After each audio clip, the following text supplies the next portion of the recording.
distant lands we gather, hearts of fire all along. Oh, big Nick, 'cause we follow through the storm and through the fight. For Valhalla we will borrow strength and might under moonlight.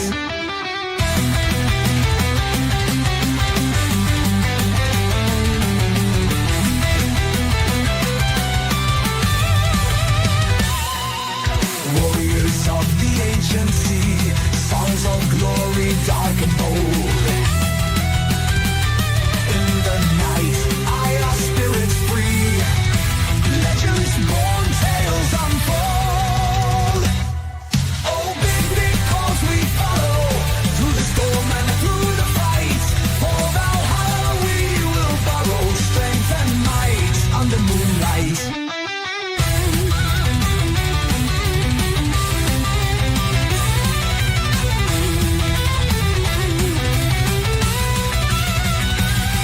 From horizons wild we roam, with thunder in our soul. Every battle brings us home to the stories ages told. Oh, big Nick, 'cause we follow through the storm and through the fight. For Valhalla we will borrow strength and might under moonlight. Hey, oh. Monday. Well, you over at the States, you have Memorial Day. We have the equivalent here, but not today. So today was an ordinary work day today. And I got home maybe 10 minutes ago. So, yay! Hello, folks. Hello, KRM. Hello, GD, Bobby, Jen, and the rest of you. And hello, you guys over at Rumble. Oh, my apologies. So, yeah, let's see here. Thursday, Friday, we watched Trooper Proctor. We had a lot of fun. We had a lot of fun. And today, Trooper Paul. Now, Trooper Paul was one of these I caught glimpses of, and I heard how interesting it was. But so it will be more or less the first time I watch the entirety of his testimony. Now, for time management, it's going to be played in 1.25 speed. And because I would like to be done with the, not done with this, but I still have work tomorrow. So I do want to grab some sleep. After watching Paul, I would like you to determine which was a better expert, Burgess or Paul. Well, we just have to see. Thank you, Gigi. As we honor our fallen military servicemen and women, we also celebrate our own Big Nick for his military service. Thank you. Now, we had obligatory military service way back when I did it. So, thank you. But I was more or less forced into it. But thank you. And for you guys who are out there defending our democracy or your representative republic, thank you. And with that said, let's see where this will lead us. I'm going to play it all. Now, sometimes I just play the cross-examination, but because that's the most fun. But folks, tomorrow it is the state's final witness, which is the Aperture crash reconstructionist witness. Starfish and coffee. Can you do a poll? Yeah, I will do it an hour in. I will put up that I would put up a poll because I don't know yet. All right, folks. This is Prosecutor Lally, and Trooper Paul has just taken the stand last year at day 25. So let's see where this takes us. Good. Ayo. And let's see here. Yeah, closed captions. Watch step for me. Oh, there he is. Maintain face quiet. Just officer, do you ever give the court and jury in case I guarantee the truth, the whole truth, and nothing but the truth, so help you God? I do. Good morning. Good morning. Thanks, Anthony. All right, Mr. Lally, whenever you're ready. Thank you, Your Honor. Good afternoon, sir. Good afternoon. Could you please state your name and spell your last name for sure? Trooper Joe Paul, that's Paul. And how are you employed, sir? I am currently employed with the Massachusetts State Police. And how long have you been a trooper with the state police? I have been a trooper for approximately 8.5 years. And Or sorry, 12.5 years. I apologize. And where is it that you're currently assigned within the state police? I am currently assigned to our collision analysis and reconstruction section, otherwise known as CARS, our recon. And how long have you had that assignment? They chose the name for the acronym. For the acronym CARS. Yeah. So this is the guy who were their reconstructionist, accident and collision reconstructionist, and he's been doing it for a number of years. All right. To the reconstruction of the car. That one's for about 8.5 years. And with respect to your assignment to that unit, prior to beginning with that unit, let me ask you this first. As far as the CARS unit is concerned, about how is that sort of divided up as far as is there certain regions that you would specifically cover? Correct. We have four separate regions across the states. We have Southeast, the Northeast, Central, and the Western. And which of those are you assigned to? I am assigned to the Southeast. And geographically, how much territory are we talking about that the Southeast covers? Anywhere from Boston down to the Cape, Martha's Vineyard, Nantucket, anywhere southeastern part of Massachusetts. And currently, how many troopers are assigned to this specialized reconstruction within your Southeast region? Within our Southeast region, we have, I believe we have 9 now. And is there some kind of on-call system that your unit operates by? Yes. Can you describe that for the jury? So we rotate every day. Our on-call is for 24 hours from 0700 to 0700 the next day. Now, with respect to yourself, prior to you entering into CARS unit, what, if any, specialized training do you undergo in regard to crash reconstruction? So when before I got into the unit, I was sent to 3 separate classes. Each class was 40 hours long. So the first class is basic at-scene crash investigation. Next one's advanced crash investigation, and the other one's traffic crash reconstruction. And with each of these trainings that you underwent prior to being assigned to the CARS unit, and some more that we'll talk about in a moment, with respect to each of the trainings that you've been part of or undergone, is there some sort of certification that you receive in regard to a successful completion of those trainings? Yes, each one has its own certification. Now, with respect to, since you've been... Well, so far he is ahead of Burgess because he completed his training and certifications.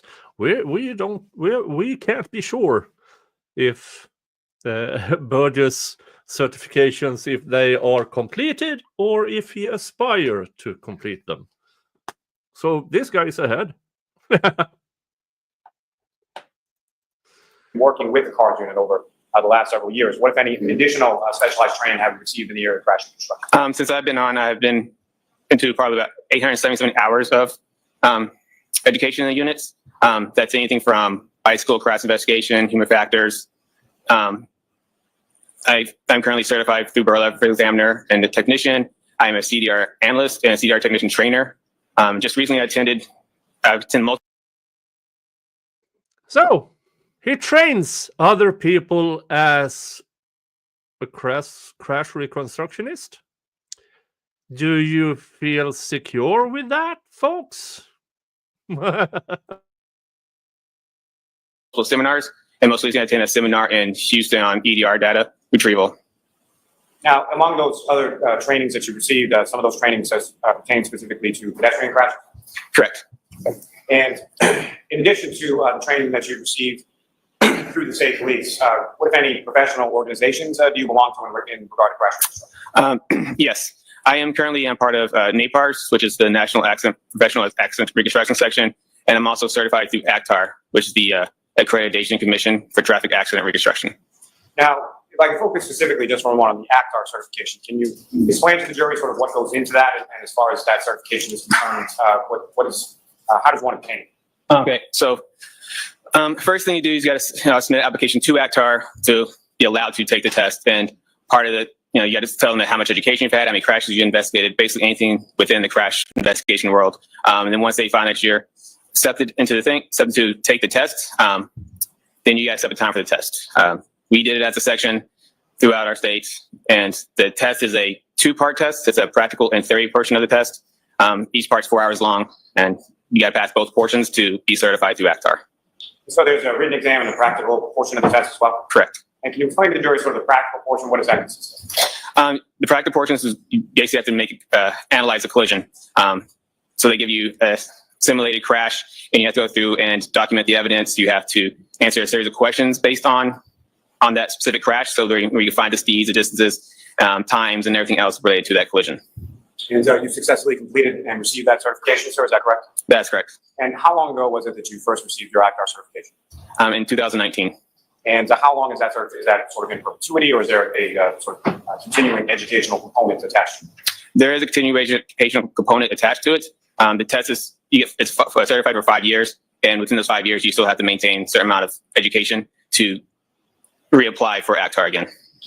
And with respect to that ACTAR examination, are you familiar with sort of the success rate or passing rates when it comes to that examination? Correct. And what is it? It's fairly low. I can tell you within my unit at the time I took it, there were probably 20-something of us that took it, and only 3 of us passed it at the time. Yeah, it's not a very high pass rate. Well, just listening to it, okay, so in a controlled environment on paper, okay, he can do it. And he passed. 3 out of 27 passed this. All right. Now, over the course, let me ask you this: when you first sort of enter into the CARS units, are you just sort of you go through the training and then you are on call and get sent out on the road by yourself, or how does that work? No, you first get initially assigned to a field training officer, and then at that point you shadow the field training officer to various crashes. And is there any sort of set time period for how long that shadowing process goes on for? It's not really a set time. It's more based on experience, on how many crashes you go to and how much experience you have in the field. And then they basically, well, if they feel like if you're deemed qualified, then they'll send you on your own. And over the course of your years within the CARS or the reconstruction unit, approximately how many crashes have you responded to and investigated? As of now, I've been to approximately 196 crashes, and I've probably assisted on another 100, 150 crashes. And of those, of all those crashes that you've responded to and investigated, if you know percentage-wise or number-wise, approximately how many of those have been crashes involving pedestrians? I know I've been to approximately 55 pedestrian crashes, and I've assisted others on pedestrian crashes also. So, 55 out of 196. Now, with respect, if I could turn your attention to January 29th, 2022. Do you recall that date? I do. And at some point over the course of that date, were you contacted by somebody in regard to a pedestrian collision that occurred in the town of Canton? I was. And do you recall who was it that first reached out, or how did you first become aware of this? My sergeant, Sergeant Brian Mahoney, was the one who called me at the time. And initially, as far as your involvement was concerned, what was your understanding as the initial request for your involvement? My initial request was to image the airbag control module, do inspection, test the vehicle, and map the scene out. So you didn't go in there with a clean slate. You went in there told, map this collision. So biased? Anyone? Yeah, I would say that is a biased entry into this. Now, you've used that term a couple of times, and if I could just ask you to explain it a bit for the jury. When you say an airbag control module or an ACM, what is that, and what do you understand that term to mean in the context of crash reconstruction? The ACM is the module in a car that controls the airbags and the seatbelt retentioners. And what you were referencing before as far as being a CDR, having taken CDR trainings and being a CDR instructor, what, if any, relationship does the CDR have to ACM? CDR is just the crash data retrieval software. It's the software that we use to image or download an airbag control module. And can you explain to the jury sort of the process of physically sort of how that's done as far as what are you doing to the vehicle in order to download that? Yes. There are two ways really to download a vehicle. It's either one is direct to module or just direct to the vehicle through the DLC port or the diagnostic link connector. Direct to module, we don't use the direct to module if a vehicle had no power. Then we would have to directly find the module inside the vehicle and go right to that specific module. But if the car has power, we would go direct to the DLC port, which is the same port that you see when you're like a technician would do the diagnostics on a car. They would plug underneath the steering wheel, and then we'll get there, extract the information from there. Now, once that information is extracted, what, if any, training have you received in regards to reading or interpreting the data that's extracted from? Yes, I've been certified through as a CDR analyst, and I've taken 2 classes on it now. Now, sir, turning your attention to February 1st, 2022. On that date, where, if anywhere, did you go in relation to your investigation of this case? I went to the Canton Police Department. Now, at some point prior to that, were you made aware, or did you do any research into sort of what the weather was like around the time? What was reported to you initially as around the time of that crash occurred? I reported that I know it was snowing and turned to a blizzard at the time. Now, initially on February 1st, 2022. Yeah, this is still when they claimed that all of this occurred in the middle of a blizzard. And since then, we know that bullshit.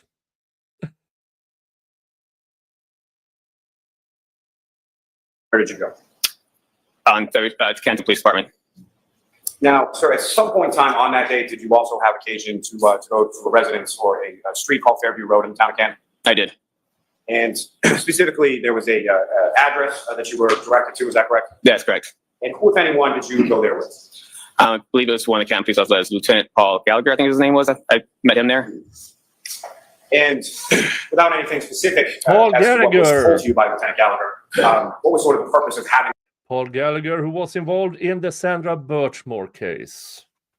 I have videos on that case, and it's a case, if for you who don't know it, it is a case of cops grooming kids.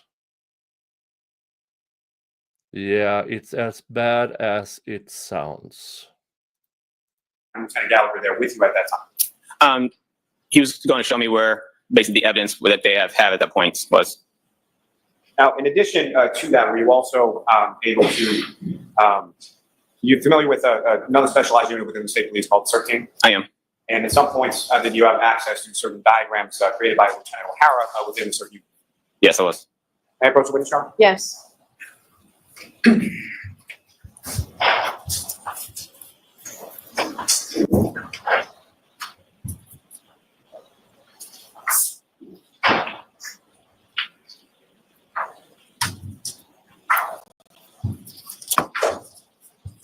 I'm going to show you what's been marked as Exhibit 135 and 136. That's just you got to finish. I'm sorry, Mr. Jackman. You recognize those, sir? I do. And Your Honor, with the court's permission, if I could just publish that briefly for the jury. Okay. Ms. Gilman, if I could actually have Exhibit 136.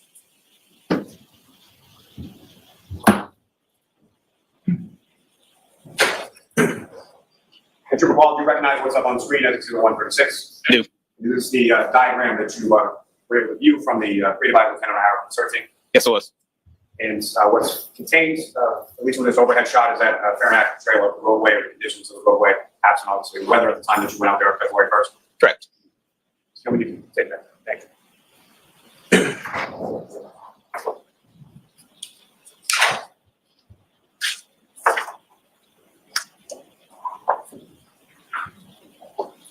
So, excuse me, Your Honor, if I could just have 1 second. Sure.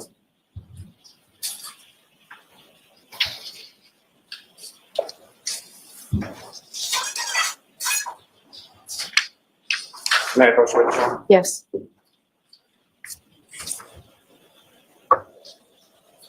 So I'm going to retrieve that from you. I'm going to put two other photographs before you actually just look those up and finish. Yep. And do you recognize those, sir? I do. What do you recognize those to be? They are pictures that were in my report. They're Google images of the roadway. And one facing from the northbound direction, one facing from the southbound. Is that correct? That's correct. Your Honor, may I approach? Yes. I'll see if you do some minutes next exhibit. No objection. I need to,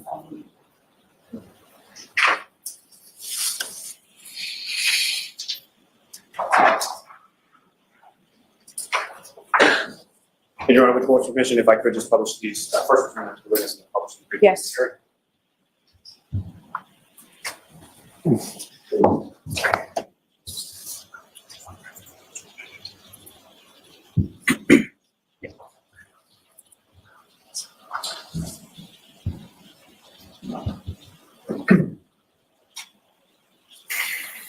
Trooper, directing your attention to the screen, what you have before you is that, what's up on the screen, excuse me, is that what you have before you now, marked as 582? Yes, it is. And if you could, there should be a laser pointer on the desk somewhere before you, sir, if you could. Using that laser pointer directs the jury's attention to sort of what we're looking at in this particular photograph of the road. All right. So this is Ferry Road, all facing northbound. 34 Fairview Route Road would be on to the left in this area. Now, with regards to the roadway, when you went there, what if any observations or what if anything did you note about sort of roadway surface or markings on the roadway or the general overall condition of the road? The roadway was, there's no significant difference, anything significant with the roadway. As far as the roadway material, were you able to observe whether or not it was sort of asphalt, concrete, or anything? Right. Yes, it was an asphalt roadway. And as far as the markings within the roadway, what if any observations did you make of those? There was double yellow zero line, white fog lines. How does this matter if the reconstruction you're supposed to do is according to the prosecution? At this point in time, the crash or collision was in a blizzard. Both sides of the edge of the road. Is that what we're going after? The roadways? And then as far as adjacent to the roadway or adjacent to the fault line, what if anything did you observe there? So as you look at the picture, the left side has asphalt curbings. These are about 5 inches tall, same on both sides. And there's a sidewalk along the right side of the roadway here.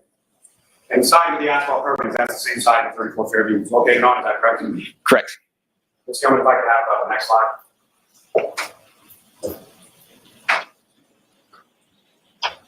And Trooper Paul, if I can direct your attention to the next decision for you, I think it's 583. And again, sir, what's up on the screen, is that what you have before you with 583? Yes, it is. And if you could, again, using the laser pointer, just briefly direct the jury's attention to what, if anything, you know as far as from this perspective. Yeah, so this is the southbound. 34 Fairview would be on the right side here. Ms. Gilman, you can take that. Can I approach this retrieve now? Yes.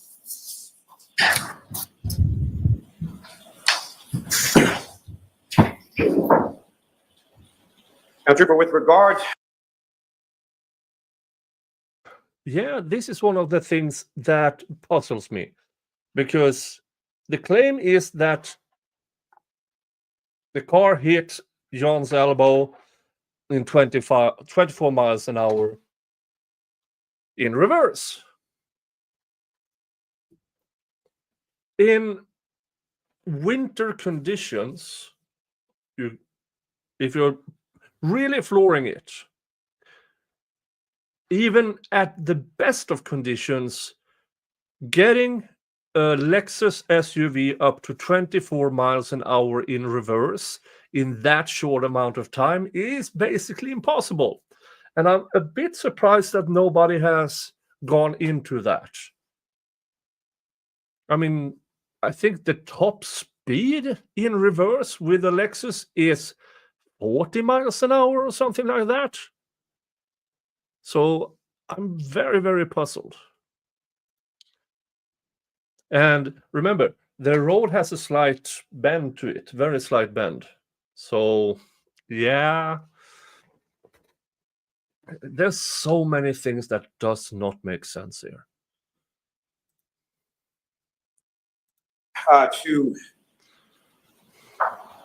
with regard to the roadway, as far as Fairview Road, what, if anything, did you note in regard to postings regarding the speed limit on that particular roadway?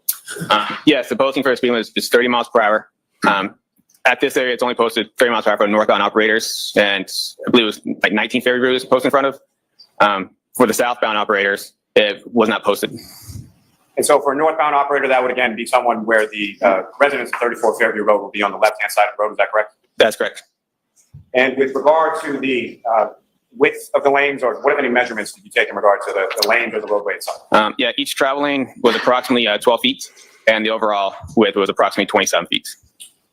Now, as far as measurements being conducted with regard to the scene, what, if anything, did you use or employ to make those measurements, or what, if any, devices?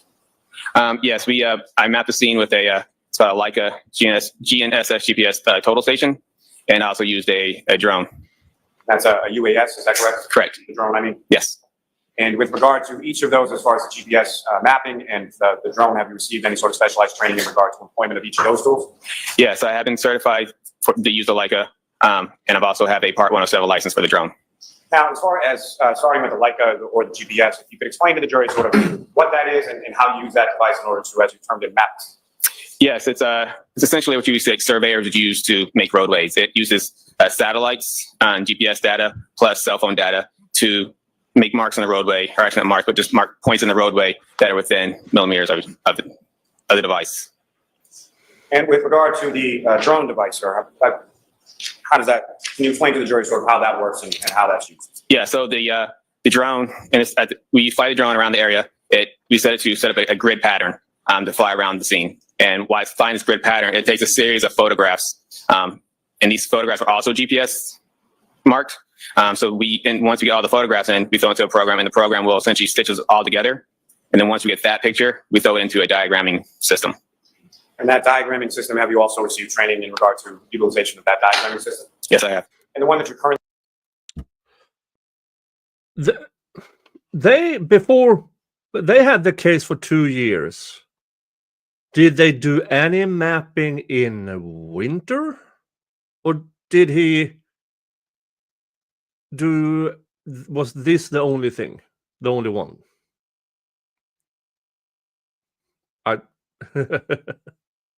Hi, Nicola. Hello, hello. Yeah, I mean, all the technical things are there, but I mean, if you're going to map up something, why choose summer? By the time in the summer, it takes at least over a year for a trial like this to come to trial. So why not wait for similar conditions? Using within the CARS unit, what is that diagramming system or software called? It's IMS 360. And Your Honor, may I approach the witness? Yes.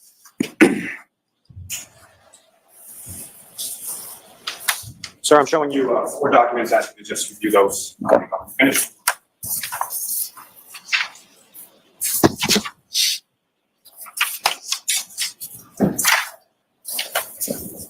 And do you recognize those, sir? I do. And what do you recognize those to be? These are the diagrams that we print out through the program. And the last one is the drone image, is that correct? Yes, they're all drone images. The last one is just one that was put into my diagram, and I labeled it as a drone image. Your Honor, may I approach? Yes. I'm also seeking to introduce the witness next. 4 exhibits. No objections.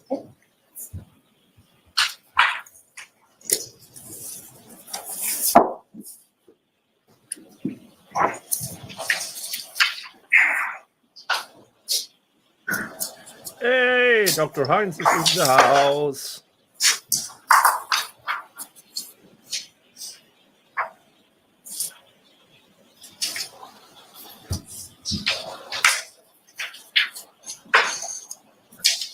Five, 4, and 5.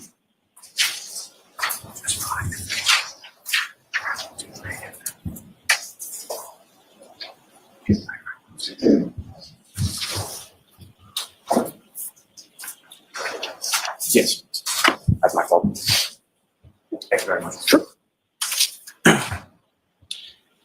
Member Paul. Are you familiar with the term, well, let me ask you this, in regard to the roadway itself, what if anything else beyond sort of lane width and overall width, what if any other measurements did you take there? So we took measurements for the evidence. And let me ask it this way, as far as with elevation and incline of the roadway, what if any measurements did you take in regard to that? Yeah, so we took the elevation and roadway measurements, or the elevation for the roadway. And where in relation to the residents at 34 Fairview did you take that, sort of the entire street or just in the general area of that specific address? In the general area of that specific address. And from your measurements as far as, well, let me ask you this, how is a measurement regarding to elevation or incline? What kind of tool do you use for that? We have a level, the digital level that we'll place on the roadway, and we'll get a measurement from that. Now, with regard to the measurements that you took of the elevation or the incline in the roadway, anything, or what if anything of significance did you find from that? So this road had approximately plus or minus 1 to 2 degrees. So nothing significant, is that fair to say? Nothing significant, yes. Now, sir, through your training and experience as a crash reconstructionist, are you familiar with the term related to crash reconstruction called roadway evidence? Yes. And can you explain to the jury sort of what your understanding of that term is and what types of things could be termed as roadway evidence? The roadway evidence is anything that's related to the collision you're investigating at the time.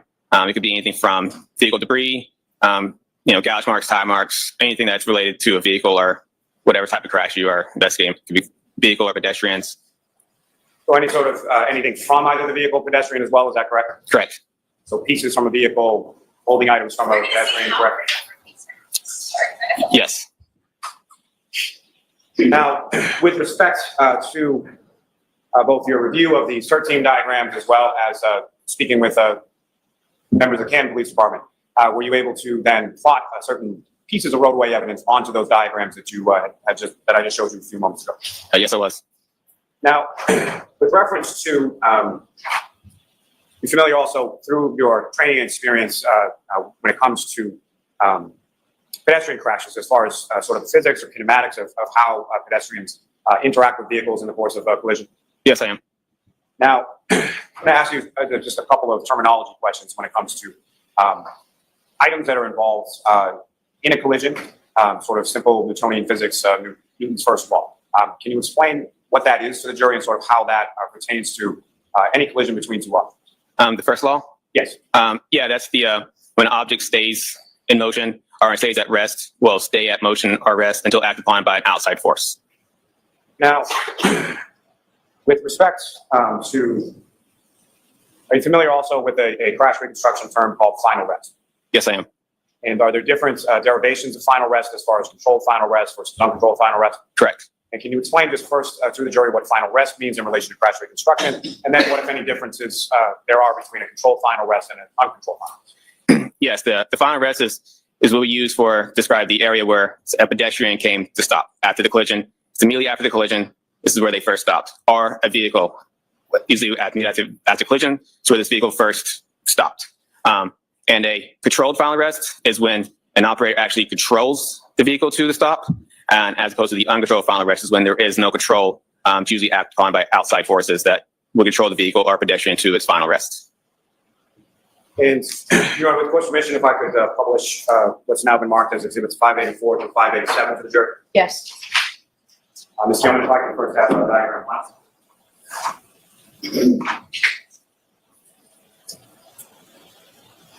And Your Honor, may I approach this to return the exhibits to the witness?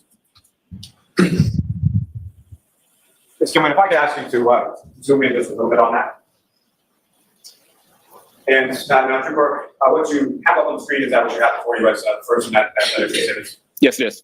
Now, using the video before you, if you could, I would ask you to draw the jury's attention or direction to what, if anything, of significance you have noted within this diagram. Okay. Let me use the pointer. Okay. So in this time, I labeled each part of evidence. So right here would be the pedestrian's final rests, and they're all, since there's so many put together, everything was labeled with a red arrow that would be pointing to where the final rest is. And this is where a glass cup was found, and these are the red and clear plastic pieces. That's where they were found, and the pedestrian shoe was found here. The smaller versions here in the light blue is one of the fire hydrants, flagpole. This is a label for the street 34, and also the street name Fairview Road here. Now,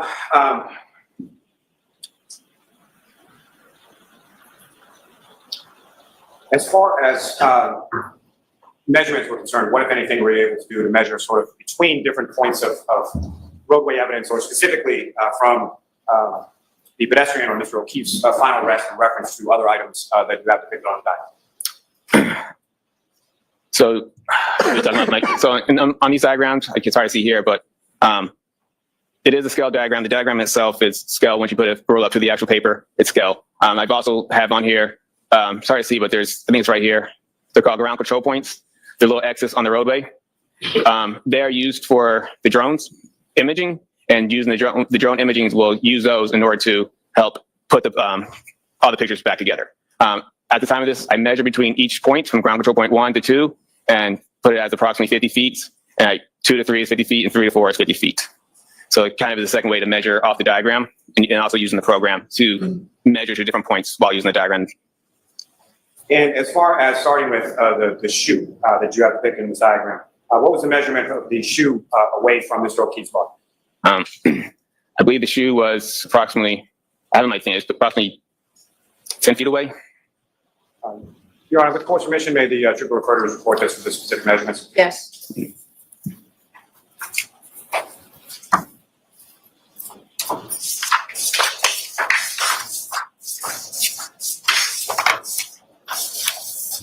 Okay. And so, trooper, with regard to the shoe, how far away approximately was that from Mr. O'Keefe's body? 9 feet. And did you also have a measurement for how far away the glass cup pieces were from Mr. O'Keefe's body? Yeah.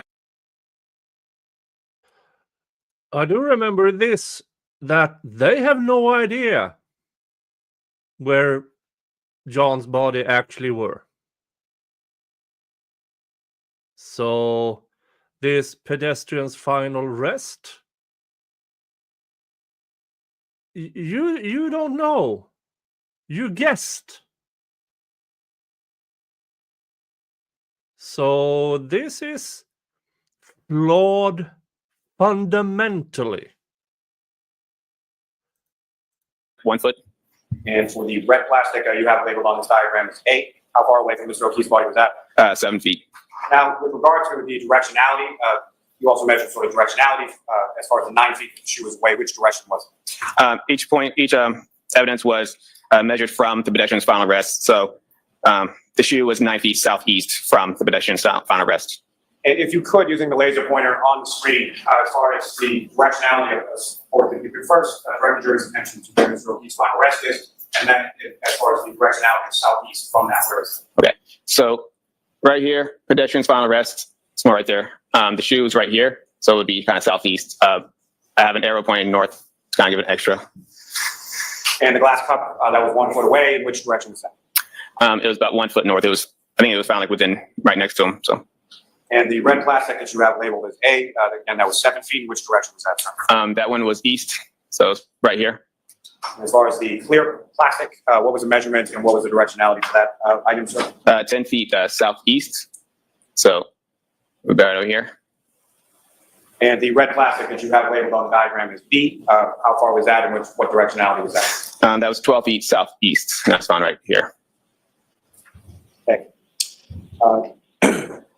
Sir, if I could direct your attention to the next exhibit before your diagram number 2, if I could have that, please.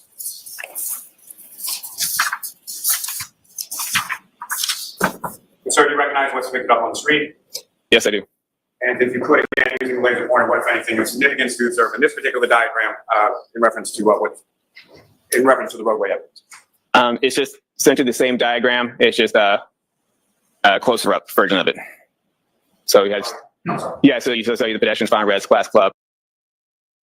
Now, all of this would have sounded good if they knew where John's body actually were.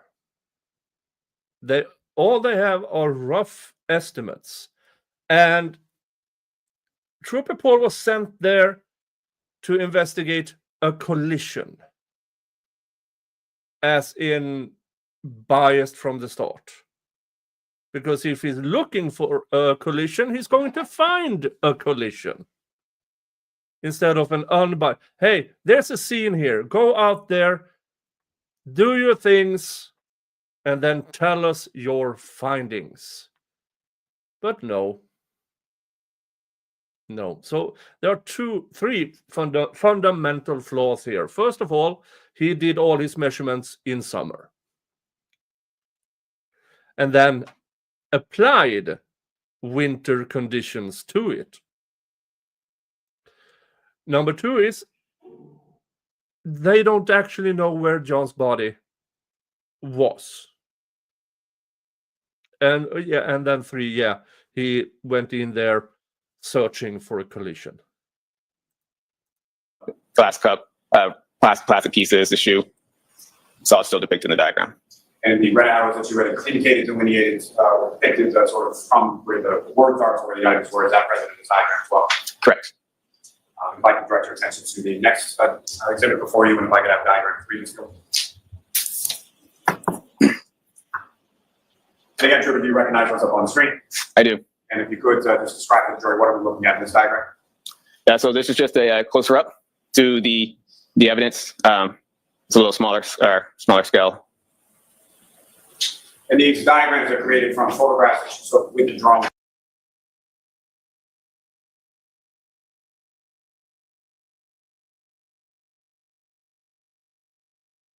I'm just trying to read this.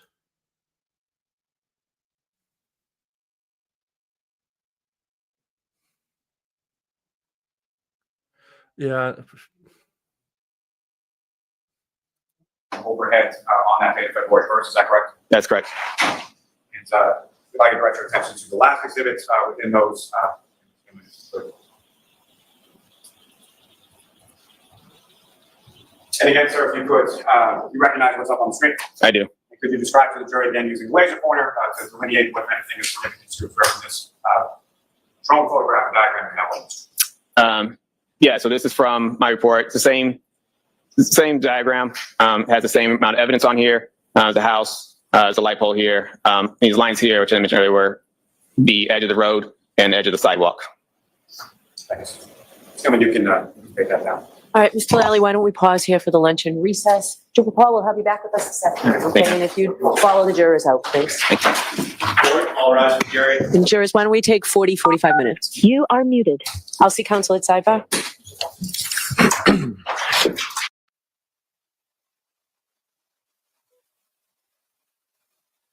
All right, lunchtime. Let's skip ahead. All right, Mr. Lally, whenever you're ready. Your Honor, court's permission, may we have Let's continue. 587 back up on the screen? Yes. And this gentleman, that's the drone image.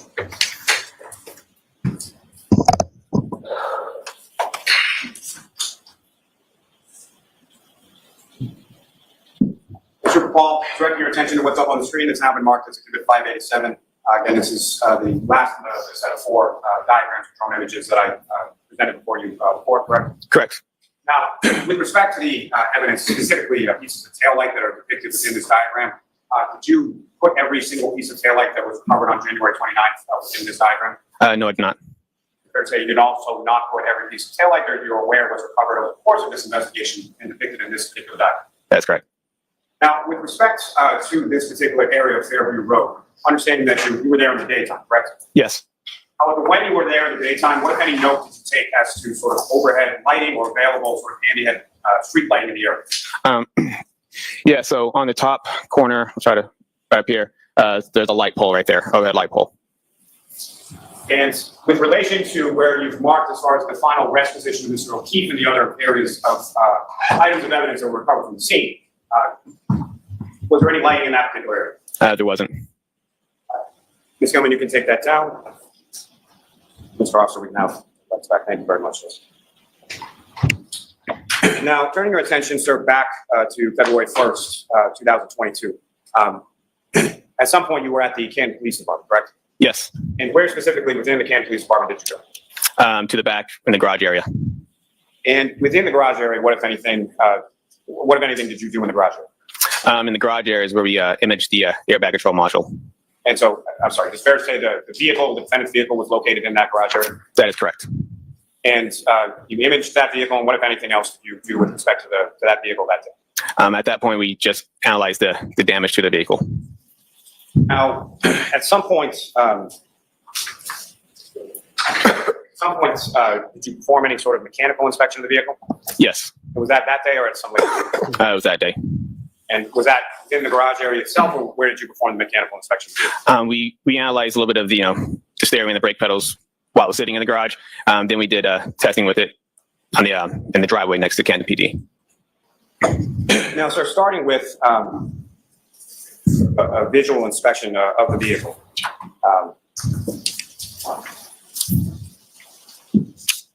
Your Honor, may I approach? Yes.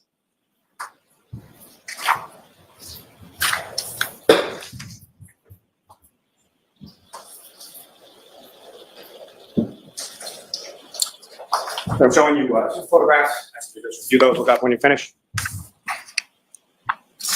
Do you recognize those? I do. And what do you recognize those to be? They are crime scene photos that I've attached to my report. Your Honor, the call multi to introduce in a minute as the next two exhibits. Objection, Your Honor. Yep, sorry.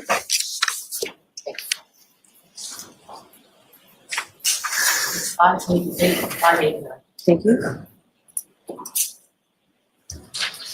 Your Honor, may I return those to the witness? Yes. And Your Honor, report submission of any public. Yes. Thank you.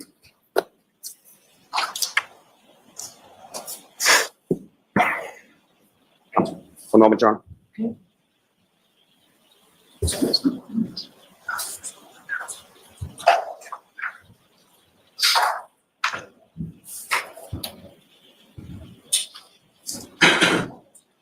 And Trooper Paul, do you recognize what's up on the screen right now? Yes, I do. And what do you recognize as? That's one of the crime scene photos that I attached to my report.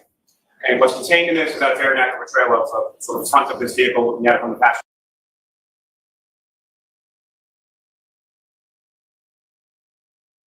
With crime scene tape over the hood? This is not well kept at all.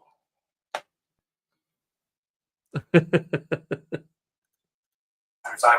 Yes. And I was given if I could have the next photograph, please. And Trooper, do you recognize what's up on the screen now? Yes, I do. What do you recognize as? That's a crime scene photo that I attached to my report with notations that I made on it.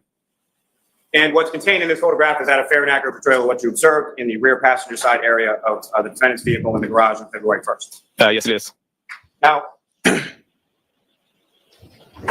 step back a little bit here. With regards to what you've noted within this, if you could, using the laser pointer before you, just direct the jury's attention to what, if anything, of significance you observed in your inspection of this area of the Lexus. Okay. First of all, Lally gives the answer a lot in his questions. But it's this what if any, what if any, what if any. And that's lazy. Now, if it's okay with the judge, well, I understand why he does it, but it sounds, it is lazy and it sounds stupid. So on the left side here, I put down the scratches and there's a dent there. The broken taillight here was here. There's some scratches on the bottom right rear bumper here. And there was glass from a cut back on the bumper. As far as the glass on the bumper, what, if any, observations did you make of that in relation to the vehicle itself? Yeah, it appeared to be from a cup as opposed to any glass that came from the vehicle. Objection. So I'll strike the first part of the answer, but the second part will stand. I have no objection to the second part. Thank you. Now, with regard How can he identify what? Yeah. to the dents that you've delineated within this photograph, did you take any measurements from the ground as to where that was located? Yes, I did. And how far did you measure the dent to be approximately from the ground? Approximately 48 to 50 inches from the ground. And what, if any, measurements did you take as far as from one part of the vehicle to the other, as far as where the dents were located? Yeah, so it was approximately 19 inches from the right side of the vehicle. Now, the scratches that you were talking about before, where were they in relation to the dent? Right above the dent, like you see right there. That's my hand shaky. Now, as far as you obviously also made observations of the driver's side tail light as well. Yes. And so from what you observed with the driver's side taillight versus the passenger side taillight. What, if any, observations did you make as far as the color of the pieces that you found missing from the passenger side taillight? As compared to the left side of the taillight. Yes. So on the left side of the taillight, there was red and clear plastic pieces. Now, the scratch marks along the pump, did you take any measurements with relation to them? Yes. And specifically, did you take measurements from the ground to where they were located? Yes. What did you measure those? They were approximately 27 to 28 inches from the ground. Hey, Mr. Gilman, you can take that down. Now, Trooper Paul, we can talk about a mechanical inspection of a vehicle just first in general terms. What is it that you're doing with respect to the vehicle in order to conduct that mechanical inspection? So when we do mechanical inspections, we're obviously checking the steering, make sure the steering moves properly, the brake pedals, make sure they are firm, make sure the accelerator pedal moves back and forth. Just generally looking at the tires, make sure there's no issues with the vehicle. And what, if any, observations did you make of the vehicle itself as far as any defects or anything to do with the braking, the tires, or any of the other areas that you inspect? We didn't observe any mechanical defects with the vehicle. Now, with relation to the weight of the vehicle, what, if any, analysis, or what, if anything, did you determine as to the weight of the Lexus? The way the Lexus item was an analysis was just based on I think I have the gross vehicle weighting for the vehicle. And how much the vehicle weighs according to the gross weight? I think it was approximately 7,000 pounds. Now, with respect to the lights of the vehicle and being the tail lights and the headlights, what, if anything, did you determine those to be as far as what type of lights were they? They were LED. Both they were headlights and taillights were both LED. And if you could just expound a little as far as LED lights, what, if any, significance does that have to you, or what kind of lights are LED? How bright are LED lights? LED most comparison to what most people think in car and taillights, where they have the bulbs, where they have the filaments. LED is more electronically controlled. There's a sensor that will light up, as opposed to a bulb type headlight and taillights. Now, are you familiar with an organization called NHTSA? Yes. And what does NHTSA stand for? It's the National Highway Traffic Safety Administration. And what, if anything, did you do with regard to NHTSA in respect to this vehicle itself? We run the vehicle through NHTSA to see if there's any recalls on the vehicle. And what, if any, recalls did you discover when you ran this particular vehicle through NHTSA? There were no recalls. And to be specific, we're talking about this specific vehicle as opposed to just Lexus in general, make and model, correct? Correct, yeah. We put the VIN into the system, and it will tell you if this vehicle has any recalls to it. Now, you indicated on February 1st at some point you did some testing with the vehicle, is that correct? Correct. And where was that testing done, and what did it consist of? It was done in the parking lot of Can PD on the same day. We did a forward braking test, a reverse braking test, and a reverse acceleration tests. Now, the parking lot of the Canton Police Station where you did this, what kind of roadway surface was that? It's an asphalt. Oh, this I remember because he identified the key event. What was it? Blah blah 64 as the key event that he conducted these tests. I assume the Commonwealth stands by that, which brings problems into this new theory they are trying to read on. Key cycles. Thank you. Key cycles. So if he identified blah blah blah 64, and now they are claiming blah blah blah 62 is the actual crash, well, you have a few starts and stops in between. Asphalt surface. Similar to the asphalt surface at 34 Fairview Road, is that correct? Correct. And what was the condition of the roadway as far as how dry or wet was the roadway when you conducted these acceleration and braking tests? It was wet at the time. And with respect to your understanding of January 29th, 2022, with the asphalt surface in front of 34 Fairview Road, what was the condition weather-wise as far as that roadway surface at the time of this collision? At the time of the collision? Yes. What I understand is it was snowy, so the asphalt road had been fairly wet from snow. Now, when you conducted these acceleration and braking tests with the defendant's vehicle, what, if anything, did you, what, if any, tool or what, if any, implement did you use in the course of that testing? We use a device called it's called a V-Box. This one's a V-Box Sport. The device is attached to the windshield, and it's also attached by an antenna that goes to the roof. And then basically V-Box, do you want to explain what V-Box is? Please. Okay. So a V-Box is it's a measure performance for the vehicle. It uses GPS data to measure the speeds and its location.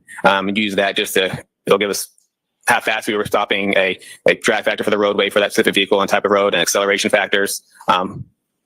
So we attach that to the windshield, just kind of give me a way to check its acceleration, and check its performance. And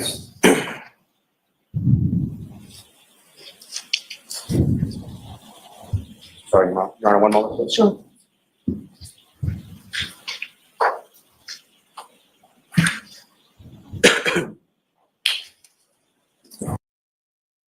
I have a thought here. If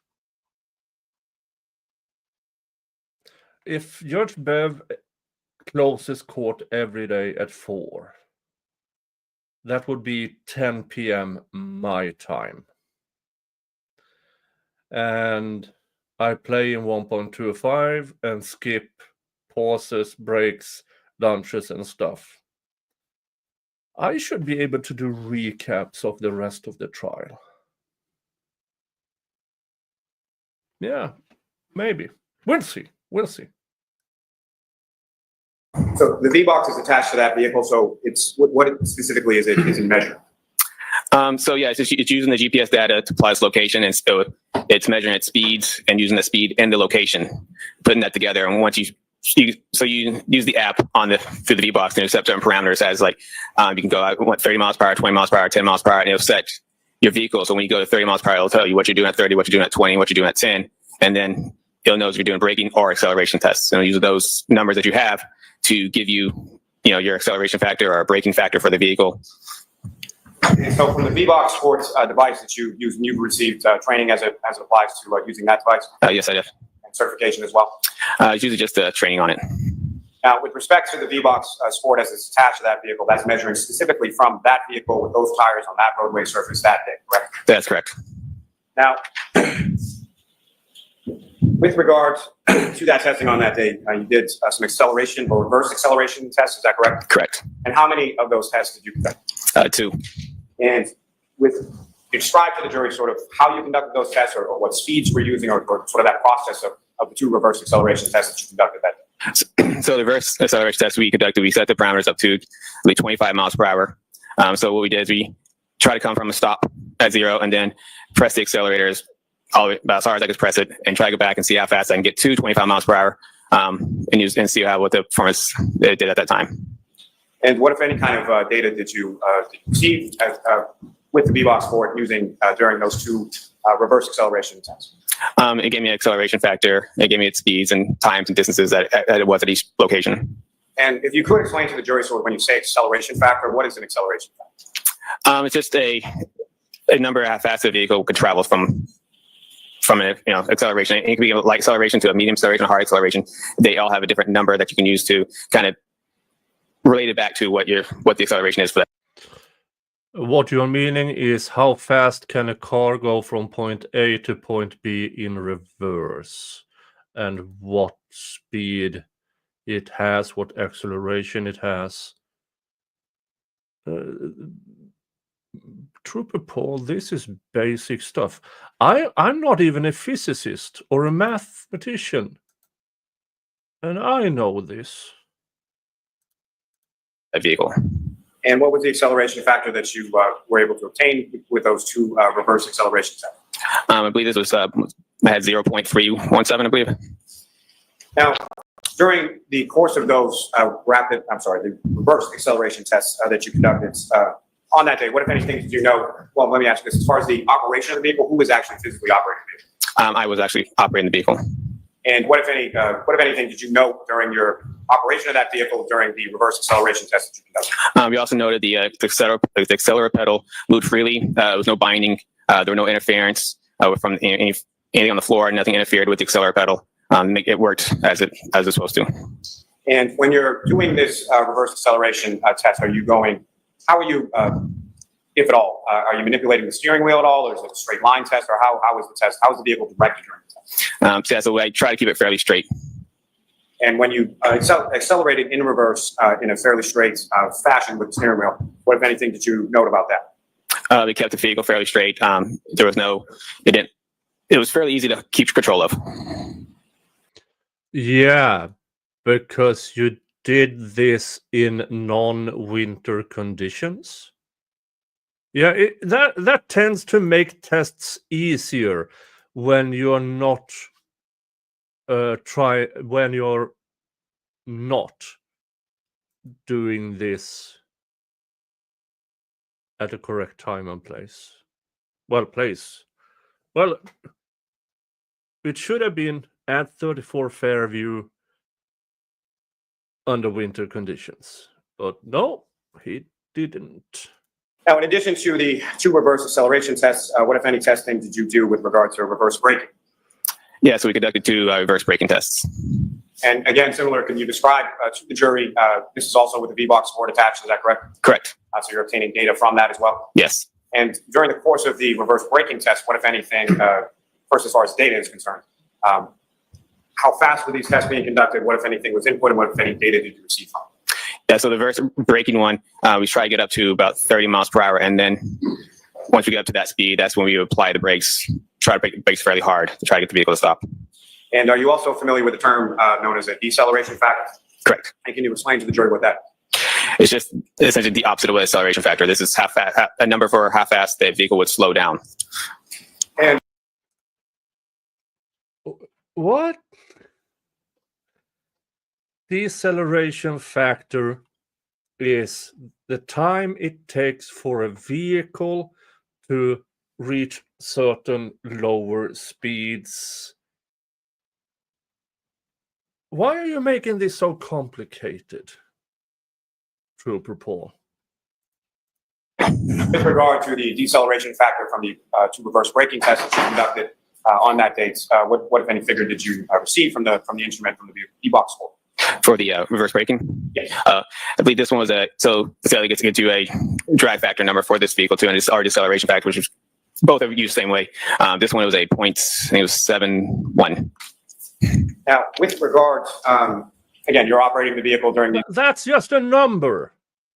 What does it actually mean? What? 2 reverse braking tests, is that correct? Yes, I was. And what, if anything, did you note in regards to the operation of the vehicle when you were conducting these 2 reverse braking tests?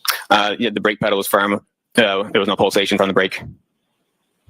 Now, in addition, sir, were you able to conduct some forward braking tests? Yes, I was. And similar again, could you describe to the jury as far as how you were operating the vehicle during the forward braking test? Yes, essentially the same thing as reverse. If I was going forward this time, I got up to 30 miles per hour, and I would just apply the brakes about as hard as I could apply them to the stops. And again, are you receiving from the instrument some sort of deceleration factor? Yes, I was. Did you recall what that was? Yeah, it was a 0.69. And during the course of your operation of the vehicle during the forward braking test, again, what, if anything, did you note in regards to the operation of the defense vehicle? Same as before, the brake pedal was firm. There was no pulsation, no issues. Now, you talked a little bit about a ACM or an airbag control module, correct? Correct. You indicated earlier in your testimony that you had downloaded information from that. Is that correct? Yes. Now, when you download that information, what, if anything, do you get from the vehicle, or what, if any, how are you able to sort of read or interpret that data? So in the airbag control model, it's equipped with a spot event data recorder on EDR. And in that data from the EDR, we will use the Boss EDR software, and we'll attach to the vehicle. And in that software, we'll basically extract the information or image the information that's in the module.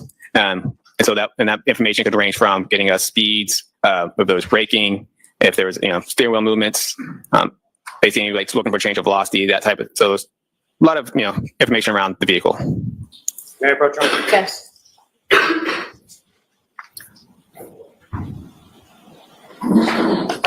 When you have a document, sir, 7 pages in length, just ask you to review that when you're finished.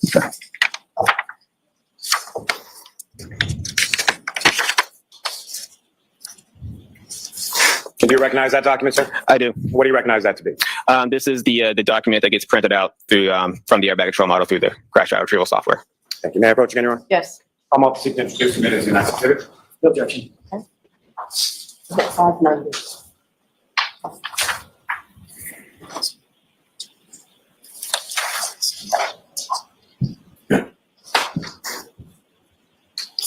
Now, sir, when it comes to the CDR printouts, or let me ask you this.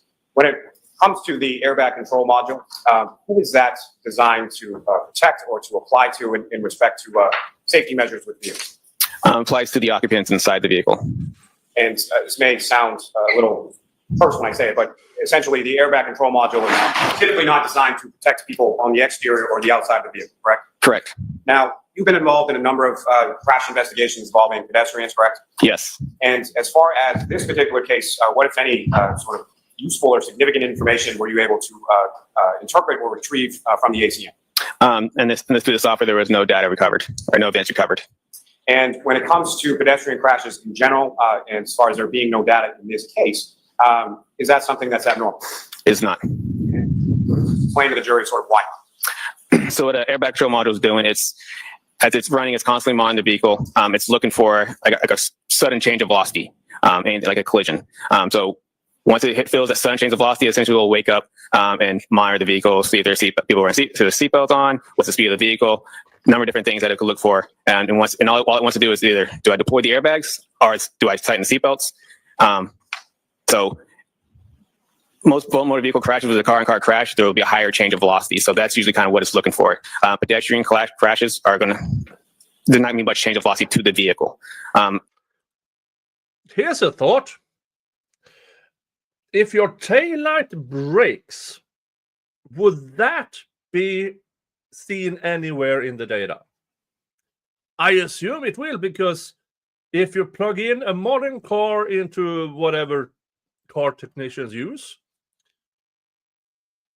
they will see that and when. And I assume a Lexus does it too. But apparently, in this particular case, they failed to retrieve that data, and I'm a bit perplexed over that. I know my cousins are mechanics, and they can see more or less everything that happened in a car the last few months in a modern car. Everything. But apparently, these schmucks didn't with a Lexus. That means when they both interact with each other, the pedestrian is not going to change that vehicle's velocity in such a quick manner as, say, two cars would strike each other. Now, with respect to crash reconstruction in general, are you familiar with the term called delta V? Yes. And can you explain to the jury sort of what that term means as far as what is a delta V and what is it measured? So that's kind of what I was saying about the change of velocity. It was a change of velocity. And I mean, like change of velocity, like it's also be within a certain amount of time. So change amount of speed within a certain amount of time. So. And with respect to people as it applies to crashes or collisions involving pedestrians, and I think you've said a little bit about this, but what, if any, impact on the velocity of the vehicle would striking a pedestrian typically have? Very little. Now, specifically when it applies to pedestrian collisions in general, are you familiar with the concept of linear momentum? Yes. And can you explain to the jury sort of what that is and how it applies with pedestrian crashes in general? Linear momentum. Momentum is essentially when two objects interact with each other. They come in with momentum and they leave with momentum, with essentially the same momentum. And linear momentum just means something that's in line with each other. Now, as far as we talked a little bit earlier in your testimony about roadway evidence. No, it isn't. Linear momentum is what happens to if for instance, in this case, when two objects interact with each other, for instance, a poof, I can see my house from here, that creates a linear momentum. What happened to the car from the point of impact to something else? Deceleration, okay, did somebody pump the brakes? The events in between there is the linear thing.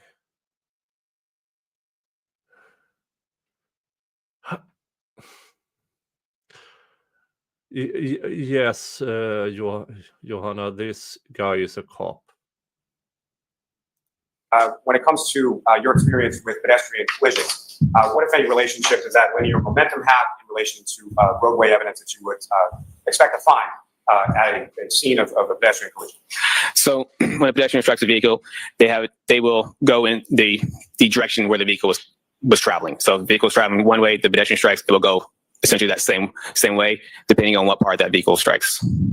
Now, as far as other items that the pedestrian may either have in their hand or other items of looser fitting clothing, what, if any, experience do you have as far as observations of those on collision scenes involving pedestrian collisions? Yeah, so it's not uncommon for pedestrians to lose essentially any sort of loose clothing. So shoes, belts, hats, anything that's not very strapped on very well, what could leave the body. And as far as directionality is Belts?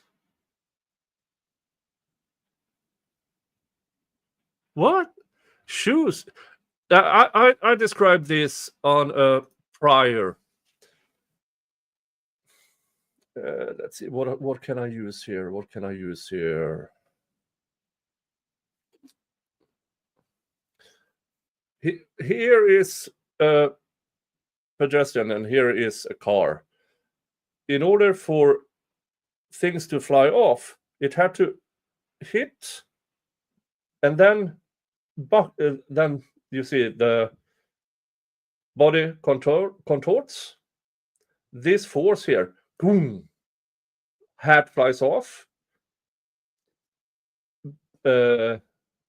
Legs or knees and this below goes like this and then catapults. This is when it boom, yeah. And the catapult effect there, that is where they lose shoes, socks, and stuff. But belts? What?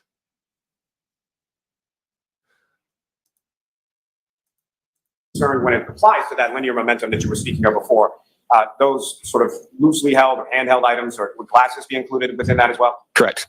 So those types of items, as far as directionality is concerned, what, if anything, can you tell the jury about that? Yeah, so they will go in the same direction the pedestrian travels post-impact. We usually use that as kind of a post-impact path of travel for the pedestrian, showing that this is the direction that they would have traveled from where they got struck. Now, are you also familiar with the reconstruction terms known as area of impact and point of impact? Correct. And can you explain what those terms mean in a crash reconstruction context for the jury? Yeah, so an area impact is essentially the area where the crash happens, where these two vehicles or vehicle pedestrians, where their initial impact happens. Point of impact is the same thing, it's just more down to like that specific point at that specific area. Area can mean a little bit broader in that sense.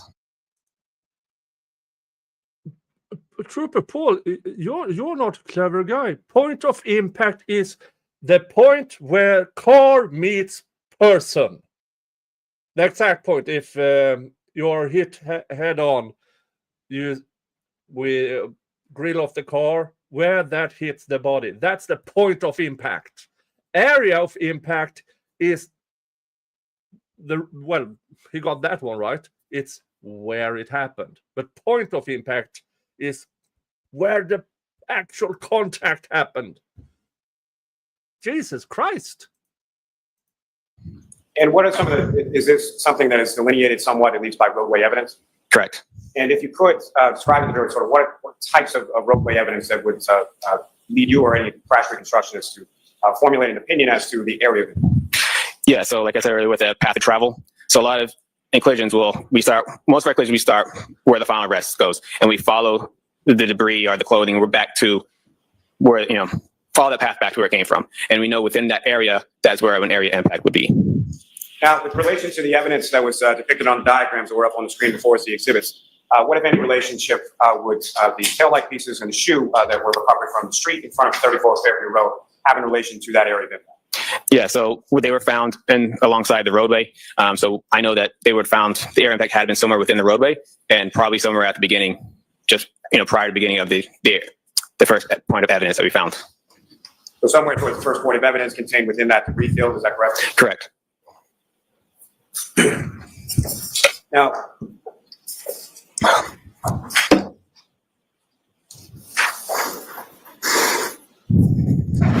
could have one more. Yes. Now, sir, are you also familiar with a safety system specifically applicable to Lexus vehicles? Yes. And have you seen training in regard to downloading information in regard to that as well? Yes. And what is that safety system? What is that called? It's called the Toyota TechStream software. And so the Toyota TechStream is a software similar to the crash data retrieval or CDR software that you're talking about, but just specific to a Lexus. Yeah, but it's between Toyota and Lexus has software. The TechStream, it's similar in the fact that they both record data to the vehicle. TechStream was created by Toyota for their technicians to diagnose vehicles and use that information to help, any kind of mechanical issues that they would have with the vehicle that they can do when you bring a car to them. They can look at the TechStream and just kind of find out what caused the mechanical issue. Now, with respect to the Toyota TechStream data that's available, what kind of data are we talking? So TechStream, yeah, they also do diagnostic stuff. So they're looking for any engine defaults or anything else. But they also have what's called a vehicle control history in it. Sorry, I missed that. Called what? A vehicle control history. Thank you. And the vehicle control history it's basically monitoring people's driving behavior. So it has certain, they call it triggers that they have listed. And when those triggers are met, they will record data related to that trigger.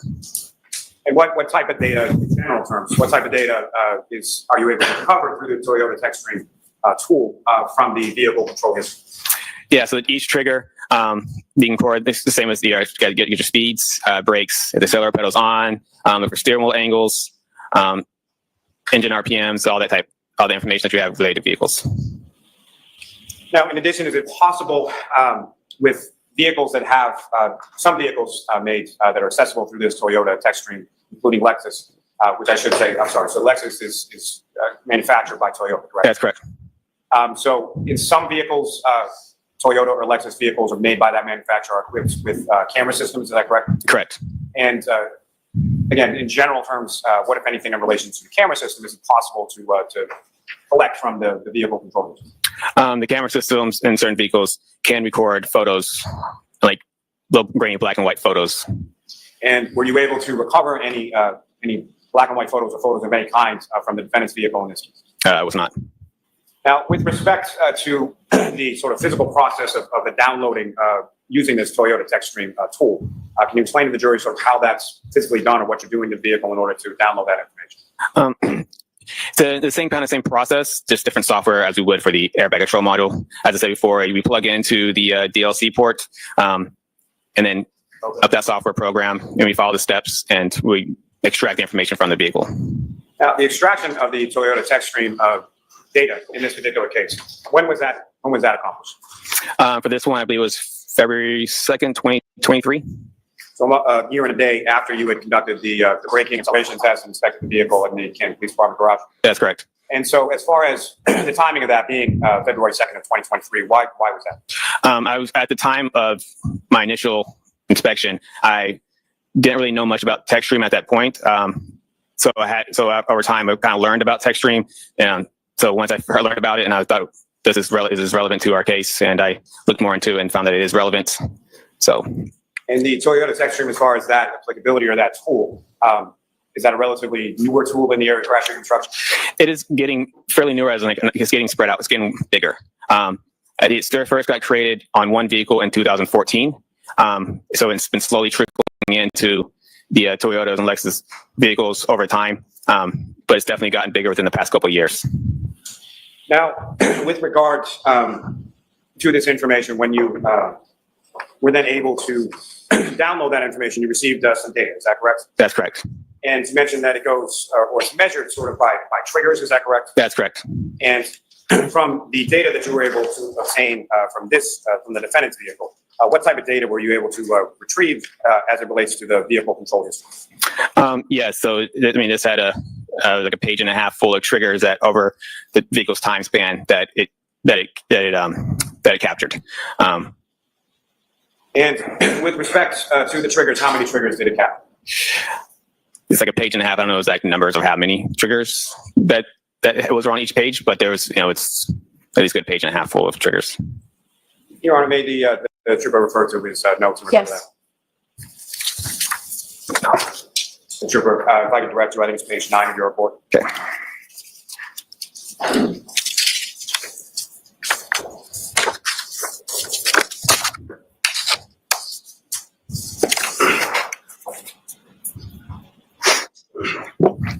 And how many triggers was it, sir?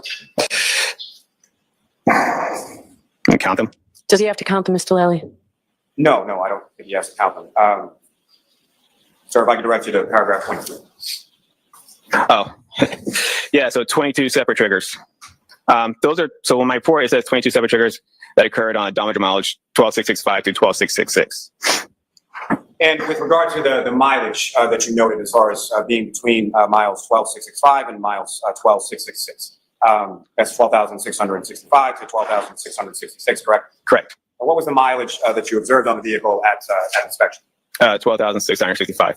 And at the time that you conducted this Toyota TechStream download from the vehicle, what was the mileage at that time? 12,666. And there's also reference within the vehicle control history data in regard to something called a key cycle. Is that correct? Correct. And can you explain to the jury sort of what a key cycle is and what are the different things that could trigger a key cycle? Key cycle is essentially, so it's from the ignition cycle. Let's fix that.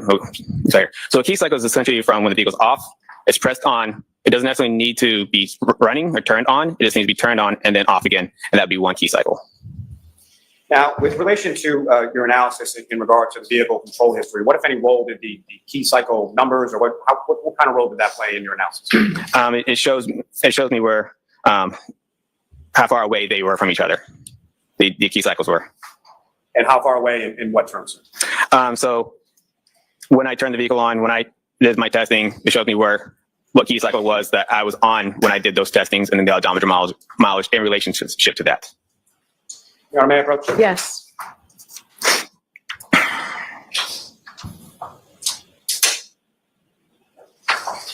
So I'm showing you the documents. Just ask you to look at that. Look up. Finished.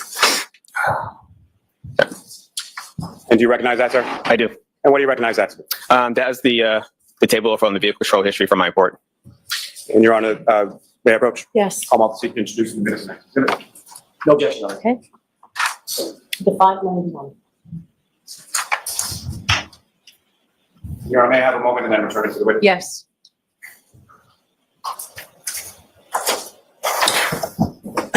Your Honor, with the court's permission, if I could ask for a public assistance, sure. Okay, I'm going to play up until when he says where his key cycle is, and then I'm moving straight into cross-examination. What's up on the screen is that the exhibit that you have before you. Yes, it is. Now, if you could, using the laser pointer before you, just direct the jury's attention to what we're looking at in this exhibit and what type of information and where it's located within this exhibit. Okay, so this is the vehicle control history. Every single point here, this is where the triggers are. This is the labels for each trigger. Odometer mileage is on this label here. These are elapsed time and key cycles. I have noted through arrows here, these were when the vehicle was with us, and a lot of this is related to my testing with the vehicle. And these right before that were. So let's see here. There is, what is it? 36 miles between, according to him, 36 miles, is it? Between 1162 and 1164.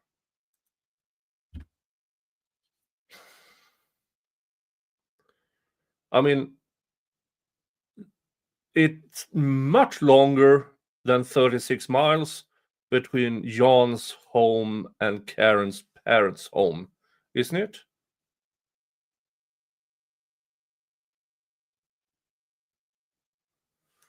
I don't know.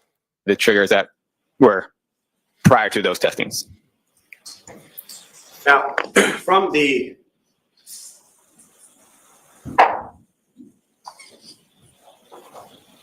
within this table, sir, there are two triggers reported at odometer mile 12,629. Yes. And what's the key cycle associated with 12,629? 1,162. Now, these triggers that are contained as far as the 12,629, that's prior to the, I'm having trouble. Okay, you have to either come close or speak up even louder, Mr. Howley. I will speak louder. There's no microphone near you. That's the problem for the court reporter. My issue is, Your Honor, there's no light over here. All right, so let's turn the light on and then you can ask your question, then we'll turn the light right back off, please. Thank you, Your Honor. My apologies.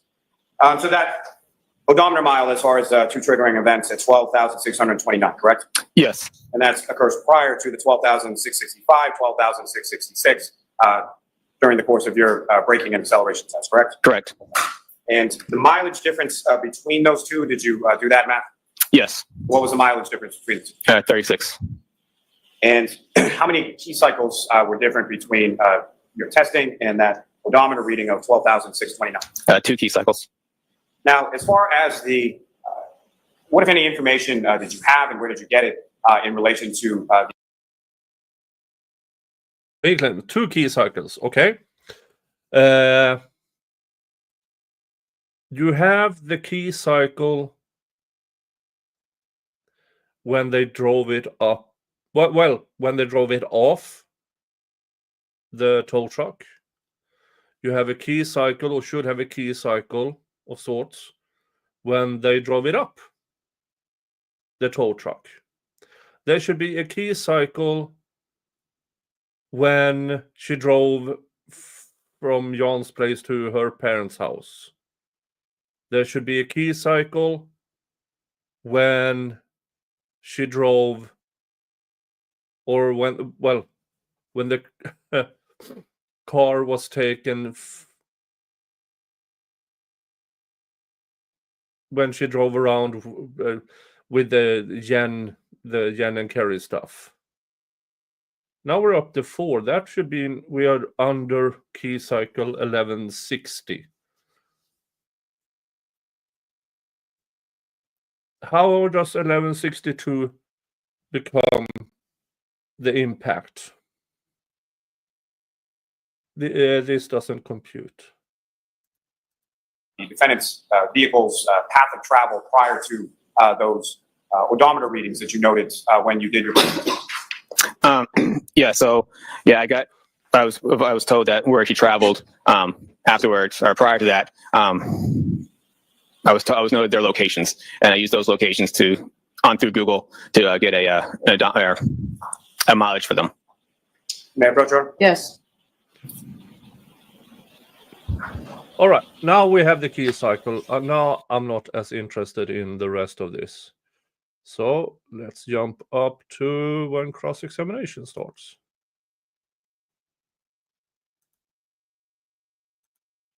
Pause that. Still.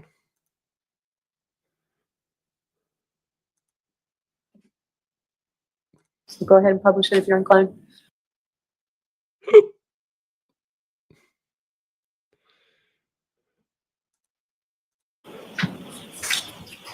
Okay, still So I'm showing you going. a series of 7 photographs.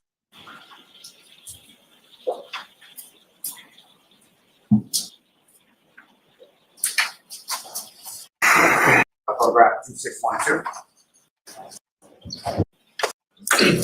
Please describe to the jury what we're looking at in this photo. Still going. What if anything?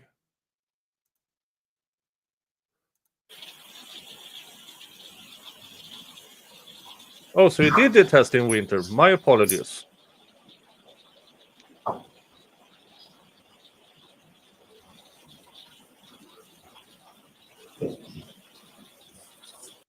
Uh, 360 camera.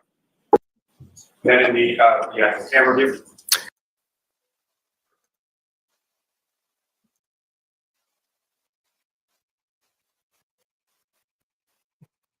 Or did the cross-examination start the day after?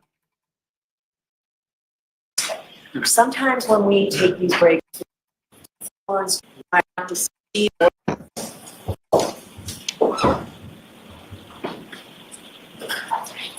Voir dire of you, sir. Mr. Lally's going to ask you some questions. Mr. Jackson's going to ask you some questions. You'll be shown a video. Okay. Yeah. He's going to get approved. Crashes have you investigated over your time? Cars unit? I've been primarily on 196 crashes. And I know I'd asked you before about pedestrian crashes. Fair to say most of the remainder, if not all the remainder, involves vehicles colliding with other vehicles. Correct. Now, with respect to that experience in relation to vehicle crashes, what, if any, training or knowledge do you have in regard to sort of physical forces of vehicles in a collision sequence, and what kind of damage you would anticipate? At 1 mile an hour. I've had pedestrian. Of another SUV. There's no jury here. This is for purposes of what I have to rule on. The more information I have, the better off I am in being able to rule on it. Let me take a breath. So this is you trying to keep the evidence out. So you want to give me the information. Understood. Did you or did you not ever do a test where you backed the Lexus up against the Traverse? We did not. Did you or did you not ever do a test where you put the two cars together and measured them? No. Did you ever measure the taillight of the SUV, the black SUV, against any area on that Traverse? No. Did you ever do any force multiplier tests to determine the forces necessary to crack the SUV's convex taillight? No. Did you ever do any testing to determine whether or not a plastic taillight, under how much pressure a plastic taillight would need to be subjected before it would crack? No. Did you ever do any testing to determine whether or not if a plastic taillight came in contact with a metallic portion of another SUV, whether it would leave any mark? I haven't done any testing. I've seen crashes where headlights have struck other vehicles. That's kind of where the experience comes from. Fair enough. But I'm guessing that those crashes are probably different speeds and higher speeds. Not this, right? I've had multiple crashes at different speeds. So have you ever had yes. a crash where you've investigated, the Massachusetts State Police has been brought in to investigate a crash where the car was going in reverse at about a half a mile an hour? Half a mile an hour? Whatever that was. Are you saying the SUV Lexus is going half a mile per hour? Well, you're the reconstructionist. Give me an estimate of how fast you think that SUV was going at the point of contact with the Traverse. Maybe like 1-2 miles per hour? Okay, fair enough. Have you ever been called in to a crash, to investigate a crash, where the cars have collided at 1 mile an hour? I've had pedestrian crashes that have been at a very low speed.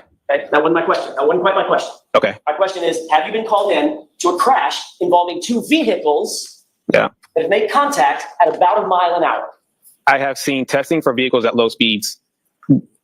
So next time I've been called to a crash, I go to fatality crashes, but I have seen testing for vehicles at low speed impacts, Okay.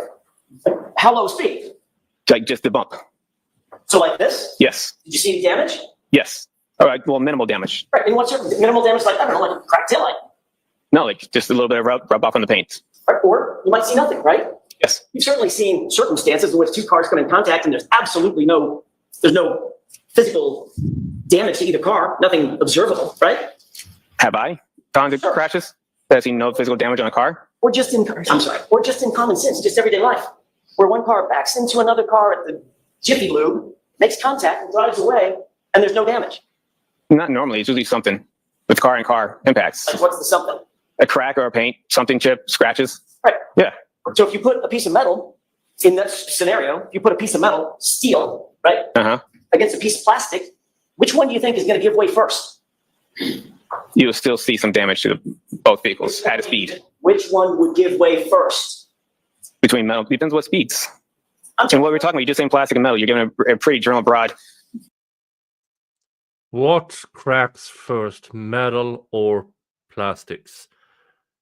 That should be a really easy question to answer because it doesn't depend on speed. Plastic and metal Triple Paul, analysis here.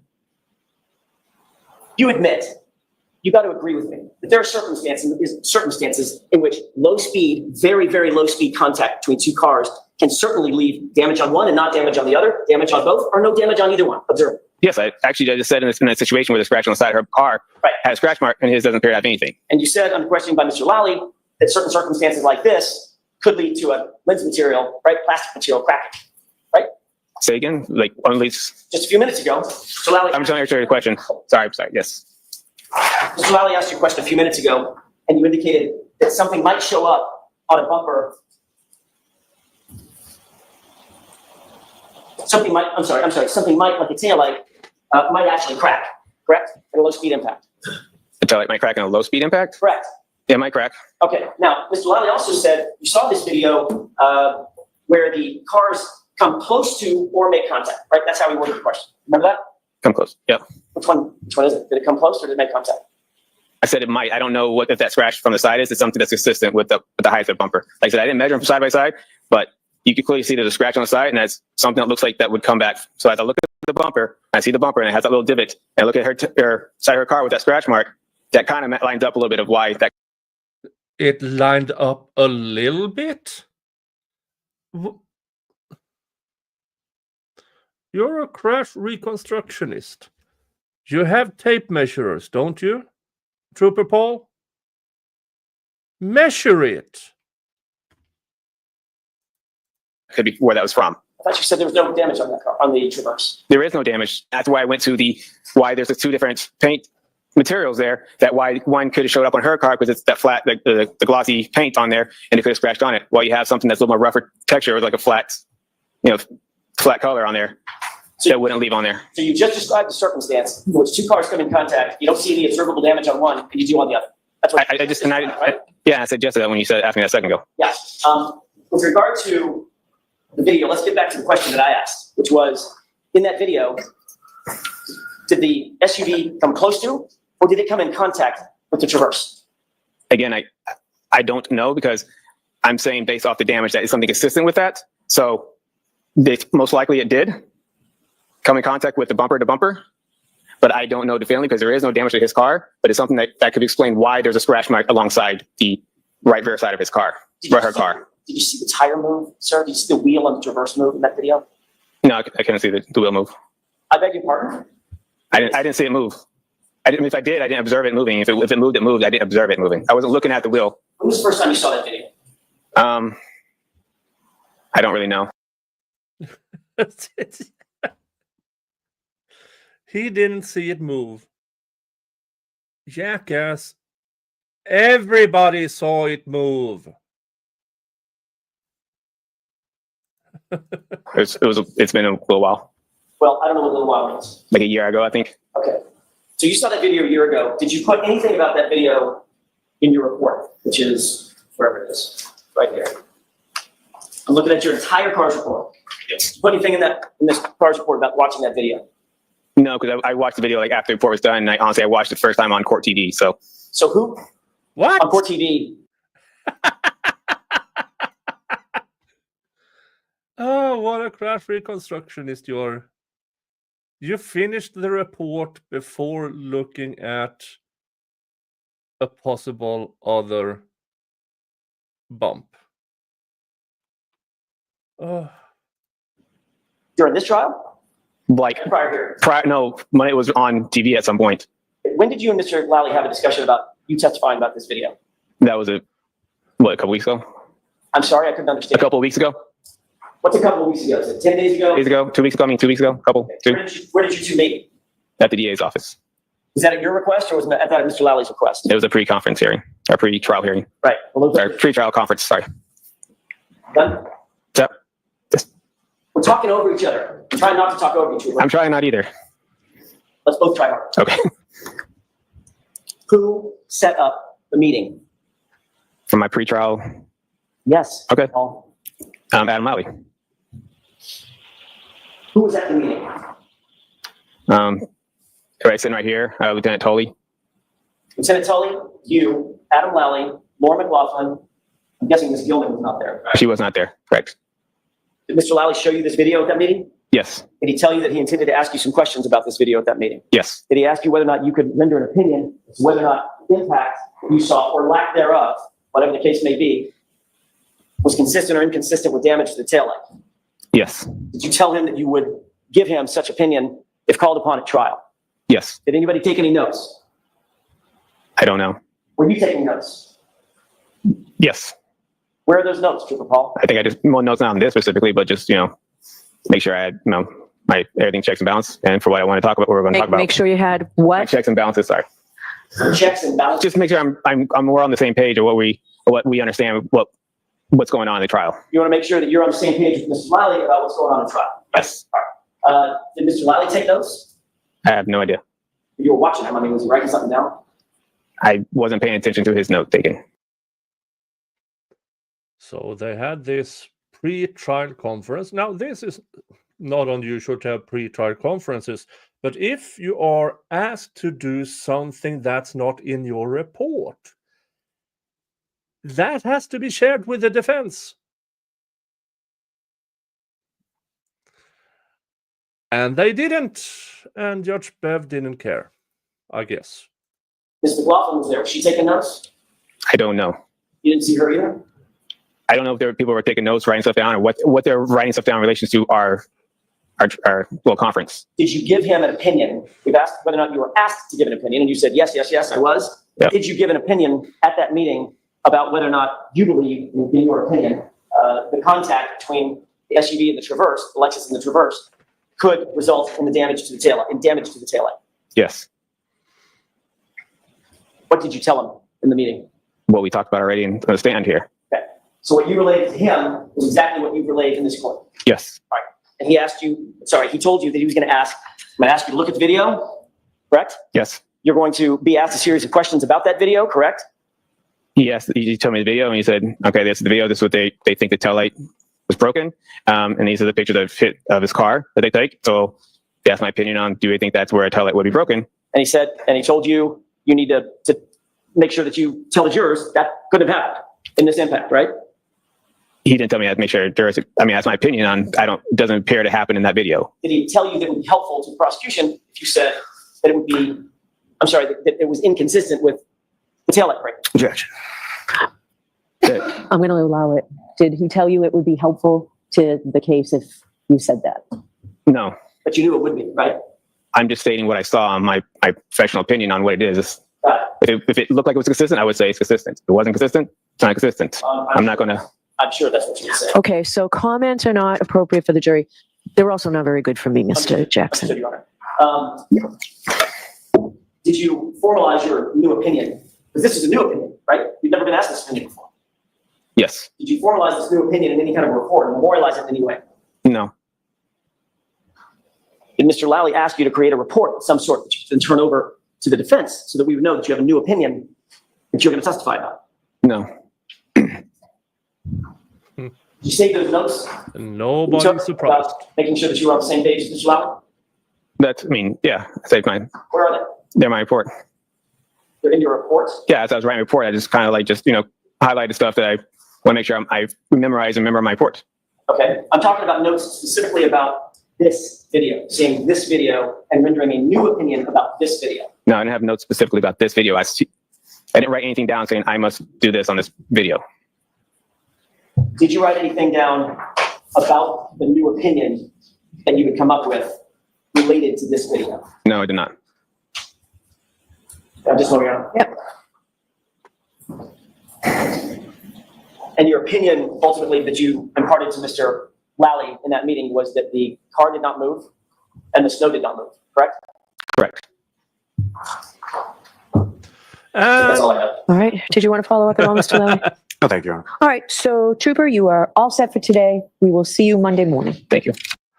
Wow. So his opinion to Lally was neither car or snow moved in that video. Well, we have all seen that video.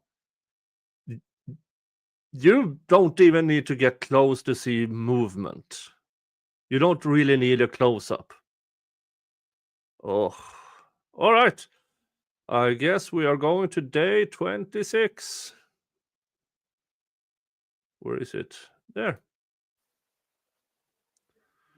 For the rest of it.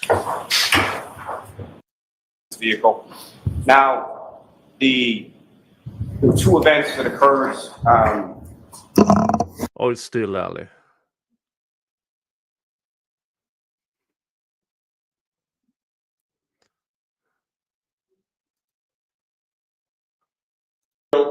Ends right in the middle of that spotlight. Oh.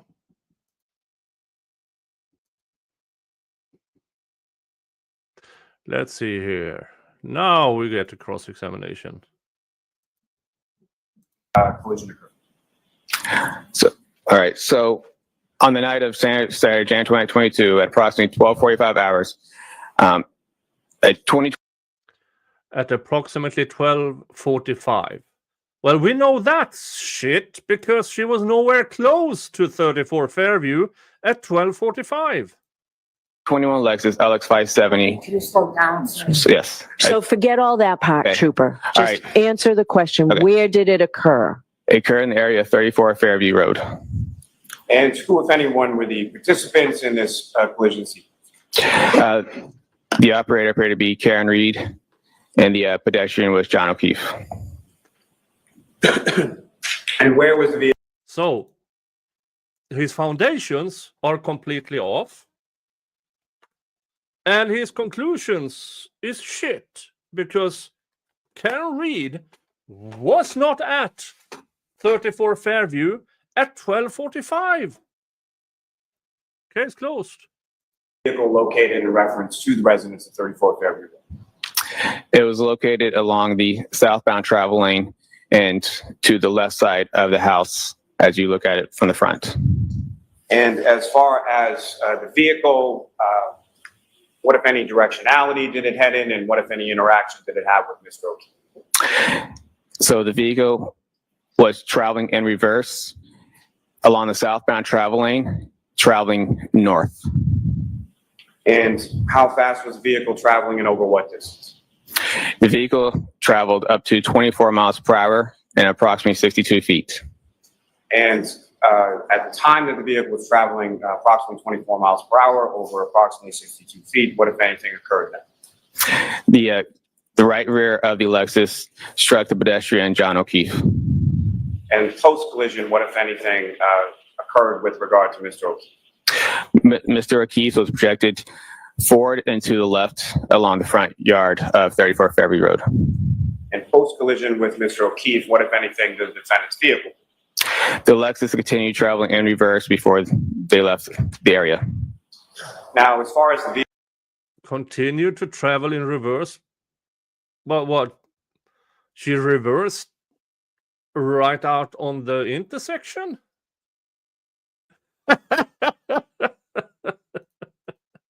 vehicle itself, from your inspection, what, if any, role did any mechanical aspects of the vehicle play in this collision? There were no mechanical defects. As far as your analysis of the roadway and other factors related to that, what, if any, role did they play in this collision sequence? There were no roadway or environmental factors that contributed to this collision. Now, sir, with respect to your investigation, what, if any, opinions did you draw based on your training and experience in regard to this collision and how it occurred? May I look at my report real quick? Just make sure. Yes. Thank you. All right.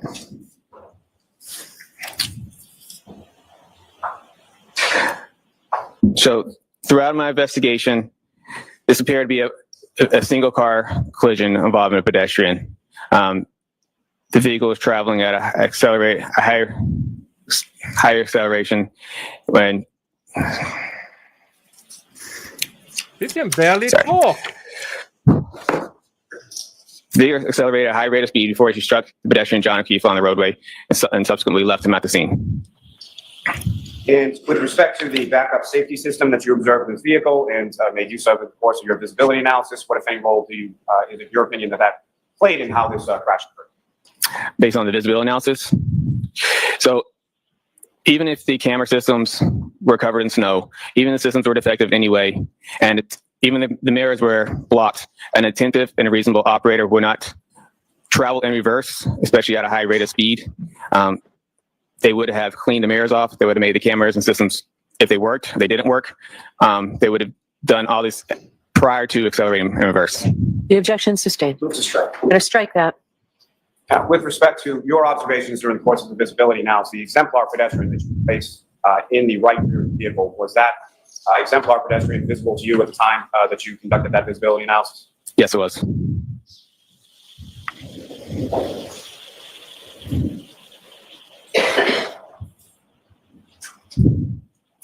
Thank you, sir. I have no further questions. Okay, cross-examination? Thank you, Your Honor. All right, cross-examination.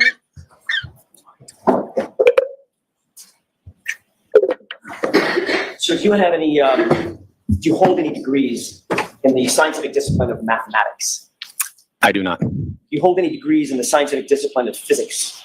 I do not. Hold any degrees in the scientific discipline of biomechanics? No. How about in engineering? No. How about in kinematics? No. What's the highest degree that you do hold, sir? I have an associate's degree. In what? Administration of justice. You mentioned kinematics on Friday. Do you hold any certificates in the specific area of kinematics? Yes, it's covered in the basic crash investigation classes. Okay, so you took a class, in other words, correct? Multiple classes. You introduced the idea of what kinematics is, right? Correct. Testified about that on Friday. Yes. Define kinematics, George. It deals with the aspect of motion. It's a subfield of what broader field? Kinematics? Kinematics is a subfield of what broader discipline of science? I'm not sure. Physics, correct? Yes. And it describes how points and objects, systems of objects, how they move, and how the rate they move and the rate of their velocity, correct? It deals with emotions. What's that called? The rate of velocity. What's another word for that? The rate of velocity? Right. I mean, it deals with motion. It deals with forward and also deals with speed. It deals with travel and speed. If something's moving, it also has a speed to it. Right. The word you're looking for is acceleration, correct? Sure. What role does acceleration play in the field of kinematics? What role does acceleration play in kinematics? Right. It talks about, like you just said, it talks about the speed and talks about motion. Is kinematics also known as the geometry of motion? Is that correct? I have not heard that. Never heard that. What's the difference between constrained and unconstrained motion? Constrained, unconstrained motion? That's what I asked. Constrained motion. I can't recollect that at the moment. Constrained motion is motion on a predetermined path, isn't it? Yes. Unconstrained motion is what? When doesn't have a predetermined path? Free movement, right? Correct. You can remember that from your class? For the most part, we don't go that in depth, constrained and unconstrained. Constrained, unconstrained, not restrained. Sorry, unconstrained. Yes. Kinematics uses algebraic formula to model these motions, right? Motions of these points, systems of points, correct?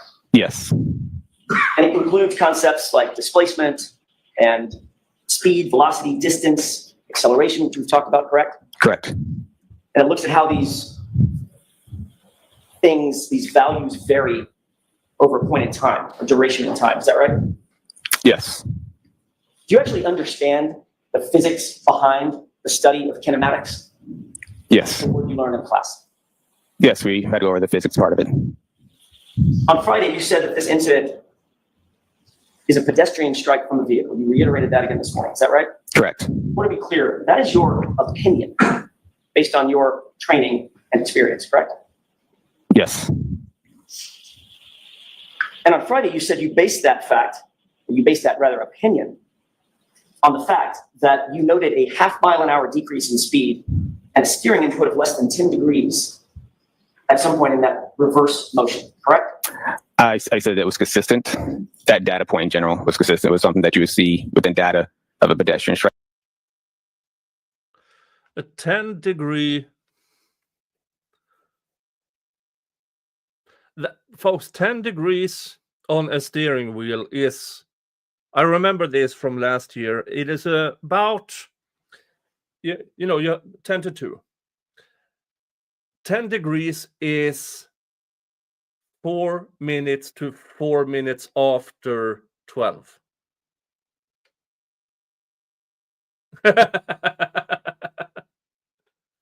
That's 10 degrees. Oh, Jesus Christ. Striking something else.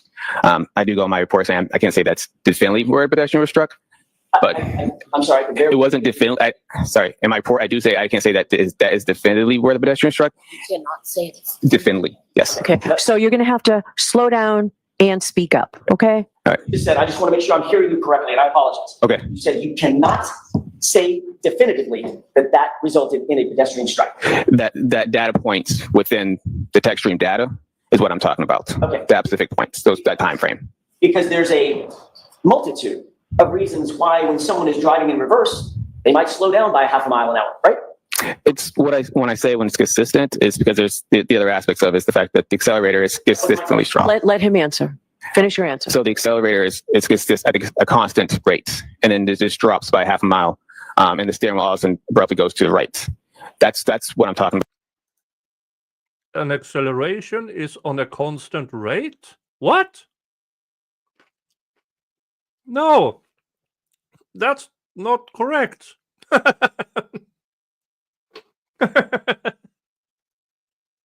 When I say it is consistent with a pedestrian strike, that's something that you would see. It's not going to be a huge change of speed during this collision. You also note that at the time, it had begun to snow, correct? Yes, There would be snow on the lawn, right? correct. There would be snow on the cars, Yes, snow on the trees, yes, snow on the roadway. yes, Snow on the roadway could impact how tires move over the roadway, correct? in a way. And obviously, there are a multitude of reasons why somebody might input a 10-degree input on a steering wheel, correct? Correct. That's why I said I can definitely say it. Right. So every time somebody slows down, going in reverse or forward, and introduces a 10-degree input on the steering wheel, doesn't mean they're looking to hit a pedestrian, correct? Correct. You testified that you determined the area of impact by basically following, if I heard your testimony correctly, basically following the debris field from the body from where you believed John O'Keefe's body's final resting place was, almost linearly to the furthermost. Yeah, and now we know that all of this is bullshit because they don't know where the debris was. They never mapped where they found the stuff. Never. So where did he get that data from? Where the stuff was actually found? Because there were no photos, no measurements, no nothing of where they found the taillight pieces. Piece of debris that was found. Did I get that right? Yes. In other words, you established what in your mind, or what you were told was his final resting place, and what you were told was the debris field. And you indicated that the furthermost piece of debris would basically be the area, right? It's within that line. I didn't say that is the area impact where the furthermost piece of evidence is. All right. It's just the linear, like you said earlier. It's that linear. We're going that path. That's the path that he traveled post impact with the vehicle. And that is on which that fact that you stated is on which what you. It's a terrible question. That's the basis for your opinion of where the area of impact was, correct?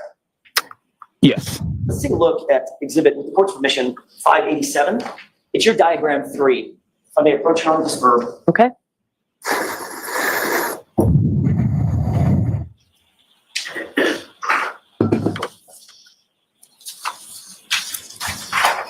May I approach? Yes. So you can see it. I'm having Your Honor, may we publish exhibit 587? Yes. Great. chili cheese crisps.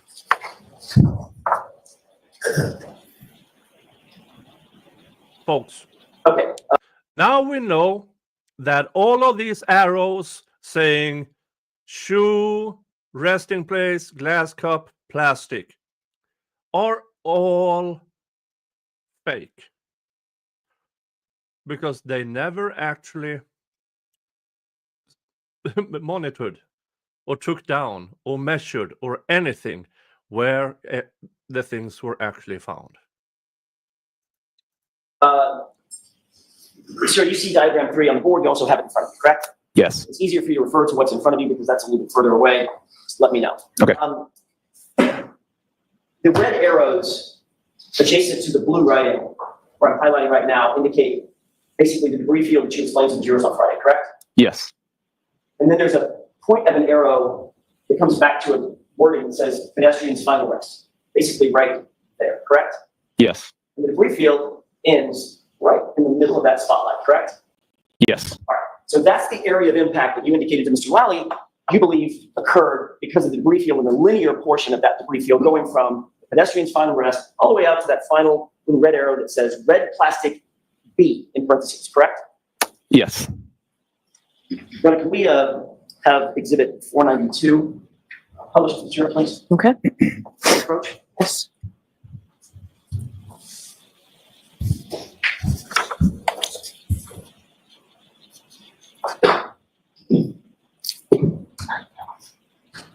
While that's coming up, have you ever seen this? No, I haven't. Take a look just above the arrow. You're on a permission, maybe highlight or magnify the area just above the arrow. Okay. You see that Yes, I do. right underneath fire hydrant, correct? Correct. What does that look like to you? Piece of plastic. It's debris, correct? Correct. Can we go back with the court's permission to exhibit 87? Okay. Diagram 3. See the fire hydrant? Yes. Fire hydrant's right there, correct? Correct. That's another, according to your scale, that's probably a good 30 feet from the pedestrian's final rest, correct? Yeah, that's about right. That is the furthermost in this diagram, the furthermost piece of debris on the diagram, correct? Correct. So now, So yeah, according to this bozo, taillight to elbow collision catapulted the person 30 feet. your testimony changed that this, in fact, is the area of impact. No, Why not? because it's just a piece of debris. I'm talking about the path. You follow the path of debris field. Debris can move and change. The debris doesn't fly backward, does it? I'm saying you pointed to like just the fire hydrant as the area impact where the debris, where that one piece of plastic was, saying that's the area impact is right next to the fire hydrant. Are you asking me a question? Yeah, that's what you said, right? I'm asking you, I'm making sure I'm understanding what you're saying so I can answer the right. Ask the question again, Mr. Jackson. in fact, you indicated on Friday that your analysis of the area of impact was predicated on, based on, the furthermost piece of debris from the pedestrian's body that you were aware of, which is right there. Red plastic B, correct? I said well, I said you said earlier with the linear equation. I mean, it might have moved it over more, but it's the debris, the start of that debris, the one that is. I can't say that's definitely the point of area impact or the point of impact. You can't, I cannot say that is the point of impact right there. You just kind of follow the linear path because they have to follow in a direct path that way. Okay, so now your testimony is that's not the area of impact. I never said that was the area impact. I said it's after that. Trooper, we were all here on Friday. Okay. It's exactly what you said in the questioning by Mr. Lowry, wasn't it? Objection. Sustained. Didn't you say on Friday that you determined the area of impact for Mr. O'Keefe? The point of impact was red plastic B because that was the furthermost piece of debris you were aware of from the final point of rest from Mr. O'Keefe's body. Isn't that what you said? I don't believe that's my exact words. Okay, I'm not asking if it was your exact words. I don't have a transcript of it. I'm asking you, is that what you tried to impart to the jurors? What I said to the jury, I said after that. That's the start of that's the last point of evidence that I had. I said the area impact is probably along the roadway after that point. I mean, like before it, you have to walk towards him. I'm sorry, I keep doing that because I think you're done. Are you done? I am done now. Sorry. Now you're aware there's a piece of debris, looks like taillight material, right under the fire hydrant, correct? Correct. If the area of impact, which you indicated on Friday, was where this red plastic B is, you would be wrong, right? Your analysis would be flawed. No, because that's not what I said. I said it's along the roadway. It's going to be after that point. Okay, so is the area of impact now where the fire hydrant is? Objection. Ask it differently. Are you now indicating, because now you realize that there's a piece of debris directly under the fire hydrant, are you now indicating that that's the area of impact where John O'Keefe's body was struck? Objection. Sustained. Let's take a look at exhibit, with the court's permission, 279. Okay.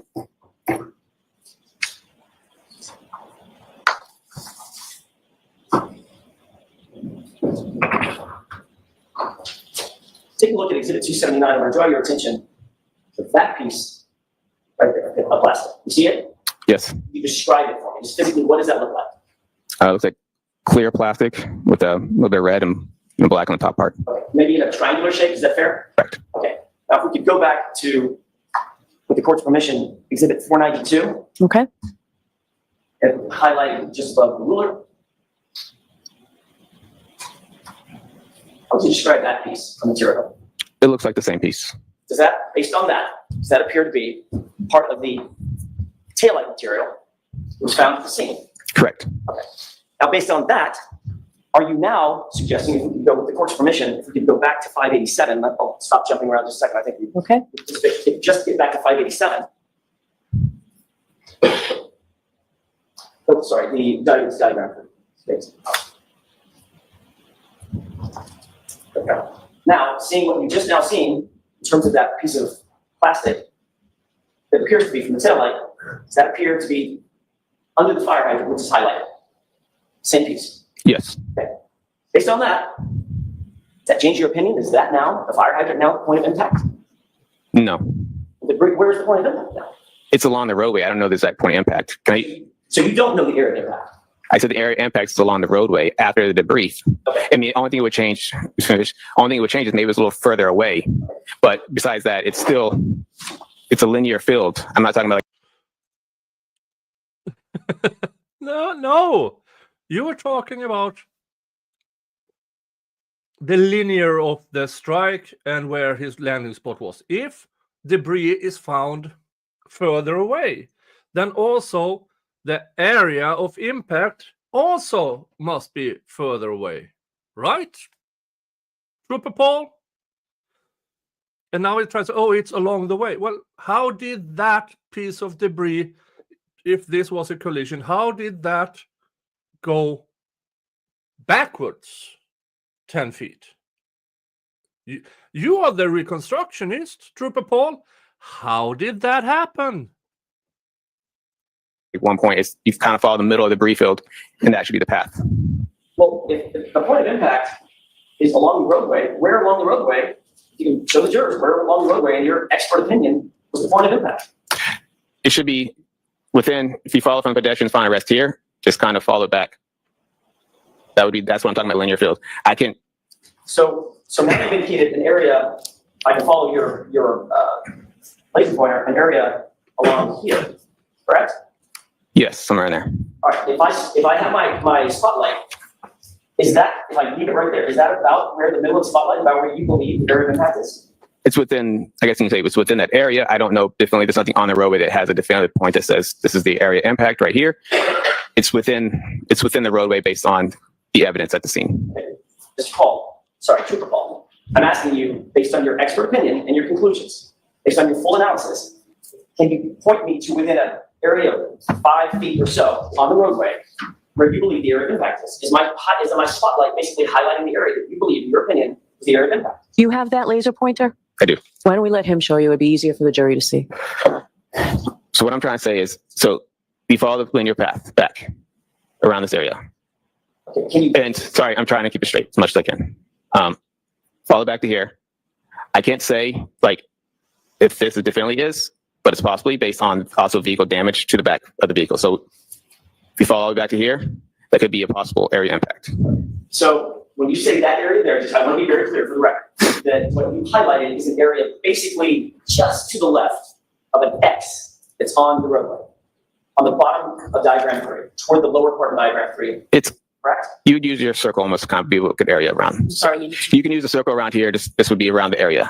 Okay. So using your scale, that scale is going from full left to full right, plus or minus 40 feet, right? Switch. Can't see it. So say again. Say the question. That scale is 40 feet, going full left, full right, 40 feet. It's 40 feet. It's a 10-foot scale. Okay, sorry, 20 feet. My mistake. Okay. As a zero. 20 feet. Thank you. All right, so if you use that scale, can you estimate to the jurors? I'm just going to use this X as a starting point. You estimate to the jurors from this X that I've highlighted, the pedestrian's final rest. What's that number? Doesn't have to be exact. Give me an estimate. So, it could be within 30 feet because this also on my scale, this 2 and 3 is 50 feet from each other. It's how much? 50. Okay. 50. 50. So would you agree that from this X down here to the pedestrian's final rest, as a crow flies, that's probably a good 35, 40 feet. I could try to use the scale with me as a scale. If you wouldn't mind. Can you use paper? Yes, please. With permission? Okay. Just like this paper. Thank you. Yes, thank you. I don't know who the new reconstructionist is. But he better not only he must contradict Trooper Paul. Problem here is, if he contradicts Trooper Paul, what did the Commonwealth go to trial on the first time? Nothing. Is there anything from trial 1 that hasn't been debunked yet? You tell me.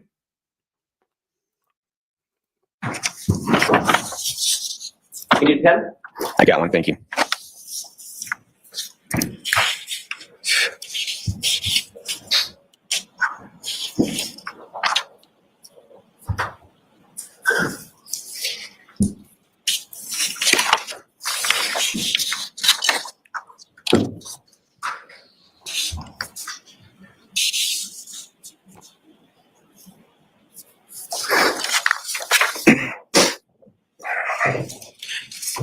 It's approximately 30 feet. We're up approximately 30 feet. Yes. Can you place, with the court's permission, can you estimate 30 feet in here? Can I ask? Can you point to a place in the courtroom that looks like it's 30 feet from you? Objection. No. Next question. Does the court have a diagram of a diagram of distances? In this courtroom? No. You indicated just now, and then I'm finished with this. Thank you. Thanks. You indicated just now, in answer to Mr. Lowry's last couple of questions, that in your expert opinion, when the SUV struck pedestrian John O'Keefe, he was, quote, projected forward and to the left in the front yard to his final place of rest. Yes. So your expert testimony is that John O'Keefe was hit with the SUV and flew 30 feet. Projected mean like I don't think he flew all the way there. He was projected in that way. He got pushed forward in that direction. Which he was rendered incapacitated, landed there, that's sort of fly there, right? Didn't walk there. I mean, would you definitely flying like literally off the ground the whole entire time? Or, Well, you tell me, you're the expert. I mean, when we say projected, we mean he gets projected and they usually have a landing phase and they land and then they either roll or tumble to final rest. Okay, how far do you think he landed? How far was it until he landed of that 30 feet? I don't know. There's no indication of where his exact landing spot was. Is there any evidence whatsoever that he landed and rolled? If he was projected all the way up there, where's the bruising?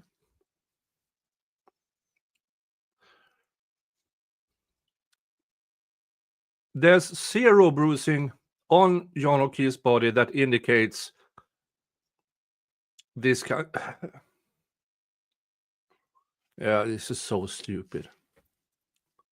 And there was no evidence that he landed or rolled. Rolled. According to you, the evidence that you have in front of you is that you get hit, fly 30 feet. There's no evidence he land where landed. ended up in his final rest, right? Objection. Sustained. Ask it differently. Based on your expert opinion, you believe that he was projected through the air to his final rest place. That's not what I was saying. But you said there's no evidence that he rolled. And there's no evidence that he flew through the air either. Exactly. So how the fuck did it get there? Objection. Sustained.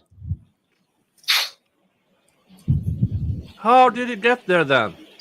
You said on Friday that in your experience, people tend to lose objects that are not strapped to them. Is that right?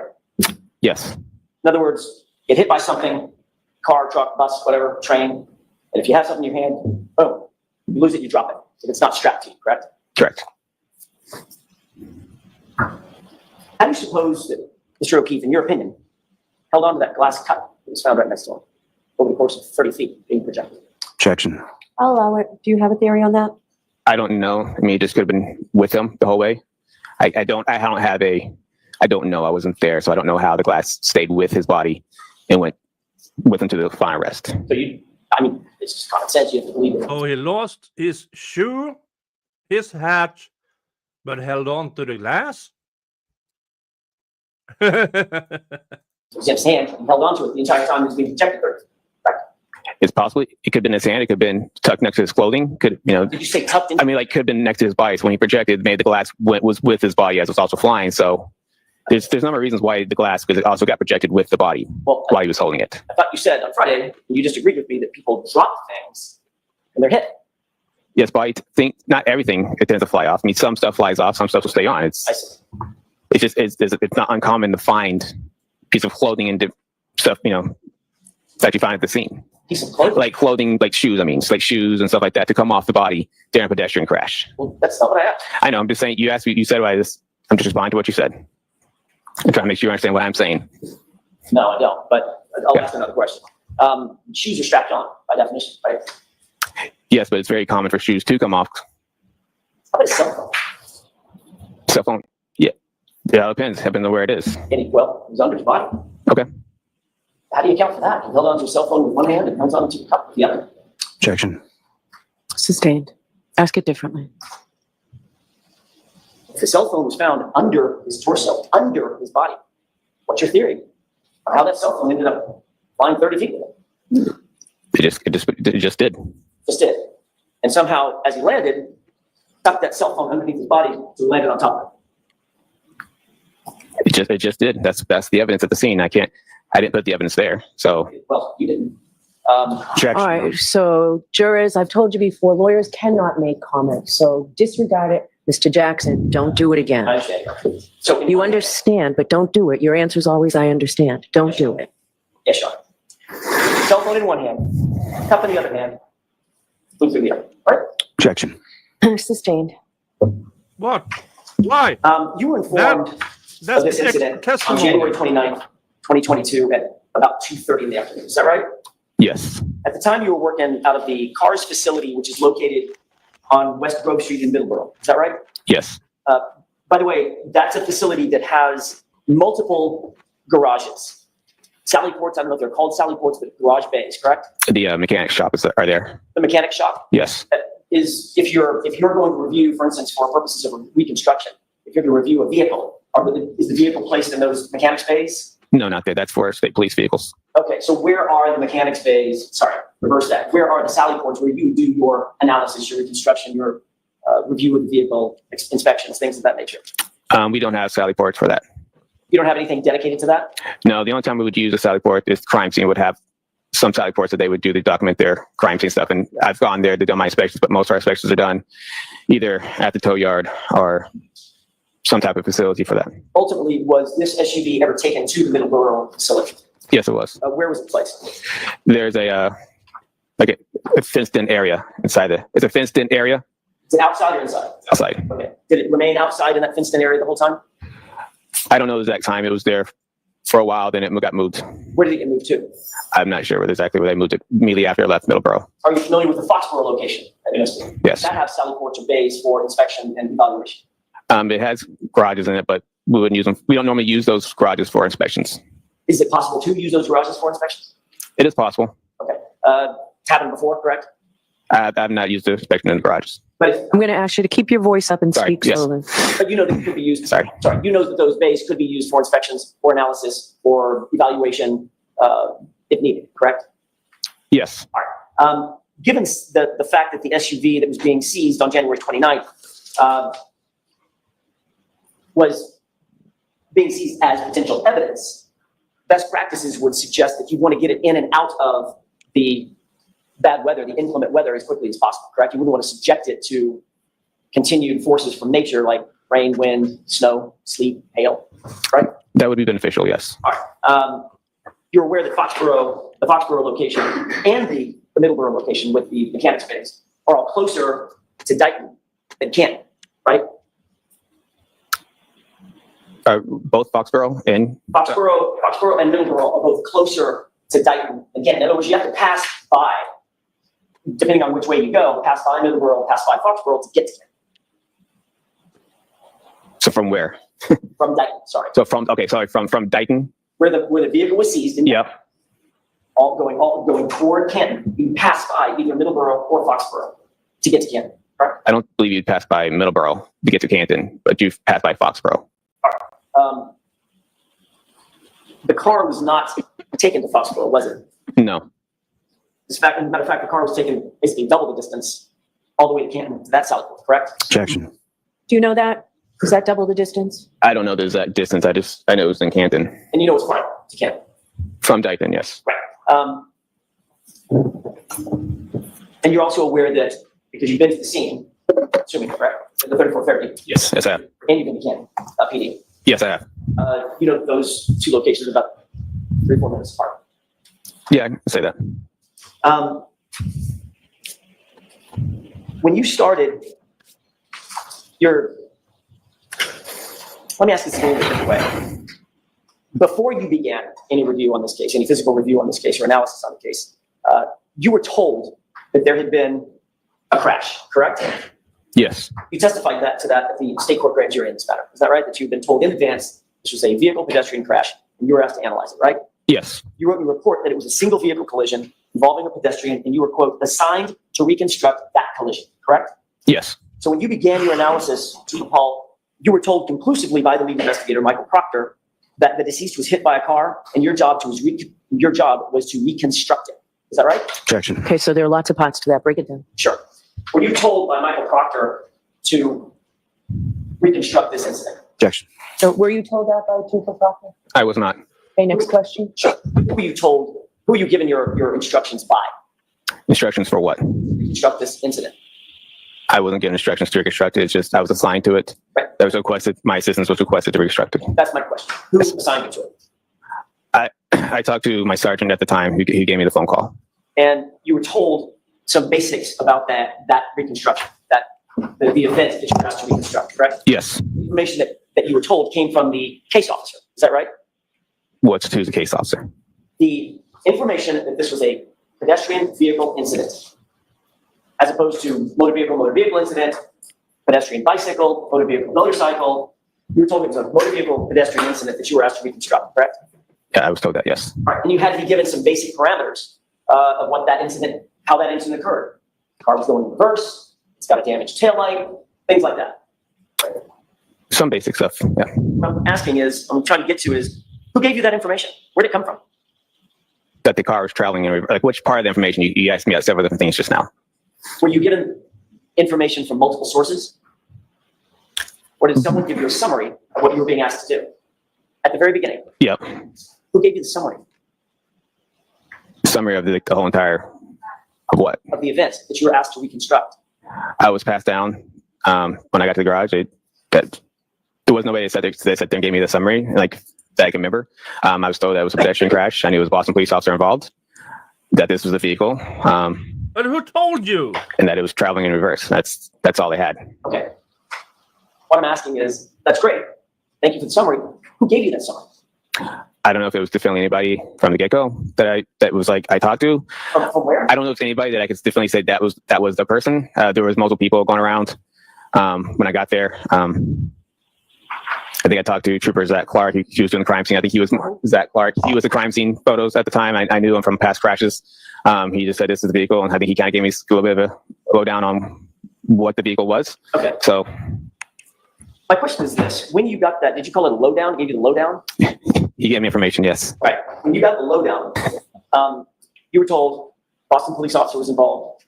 The vehicle pedestrian incident, car was going in reverse, ultimately led to the death of the pedestrian. Struck the pedestrian in reverse, correct? Correct. All right. And you were assigned specifically to try to reconstruct that incident. Yes. Have you ever heard of the phrase confirmation bias? I know the phrase, yes. You know what it means? I can't definitely say what it means. Developing a conclusion and then trying to find evidence to fit that conclusion. Does that sound right? You say so. You noted in your direct examination. So Buchanan don't understand the meaning of the word theory, and Trooper Paul have no clue what confirmation bias is. He also don't know physics or math or the back of his own hand or how to wipe his own ass. This guy is stupid. Ah! Mo raid!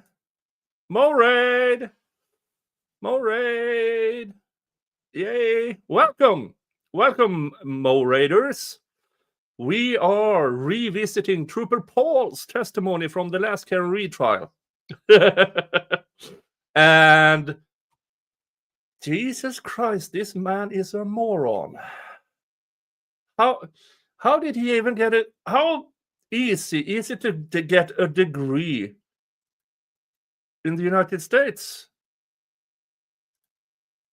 Because I mean, I never took any physics courses. I had to do some math, and I can explain better what Trooper Paul is trying to say. Hello, Kiwi Green. Oh, wow.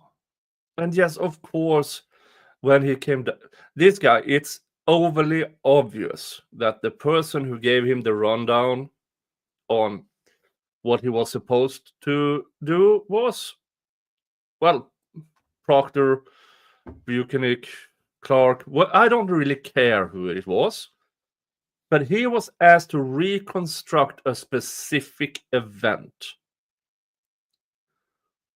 Not if the event actually happened. That's confirmation bias. There were scratches on the passenger side rear bumper of the Lexus, correct? Yes. How exactly were you able to scientifically determine that any of those scratches were from an incident on January 29th, 2022, as opposed to any other time? I didn't have anything else on the time. Is that those scratches happened prior to this collision? I'm sorry. I didn't have any information that those scratches were caused from a prior collision. And so what do you mean? when I looked at the evidence, I knew it was in the What do you mean that same prior area, the right rear collision? tail light. So You're so banged up on the collision part that you don't even understand what he's asking. Could something have caused this before? What was your scientific method in determining that the scratches on lacerations on John's arm, how did you conclude that came from this collision? when I looked at it, it didn't quite fit the pedestrian thing. So when you showed me the video, or I saw the video like a year ago on Court TV, I said that could be. You asked the question, so next, keep going. He's answering. Next question. Then Yes, go I ahead. scientifically Hold on. thought the scratches were. Hold on. Ask Sorry. your question, Mr. Jackson. You know what normal wear and tear on a vehicle is, right? Yes, Bumpers get scratched myriad ways, correct? correct. Get scratched in a grocery store parking lot, right? Yes, Shopping cart can bounce off the back of the car and scratch the bumper, scratch the side of the car, quarter panel or something, right? sure, I mean, I don't want to go through it, but there's thousands and thousands and thousands of ways that a car can get scratched, correct? correct. My question is, do you, as you sit here, do you have any scientific evidence that those scratches occurred on January 29th at approximately 12:45 a.m.? What do you mean by scientific evidence? Well, do you have any evidence whatsoever that you can point to that those scratches occurred on that date and at that time, rather than any other time in the history of that vehicle?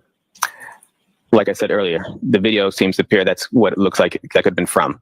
Well, you said on Friday, let's talk about those scratches for a second. Okay. You testified Friday, you were pretty clear. You said that, so I can find it exactly.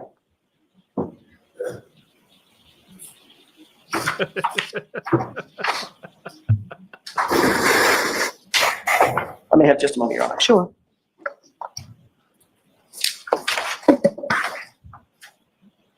For his hand, you said, quote, the dent and scratches for his hand could be, those are consistent with striking the Lexus.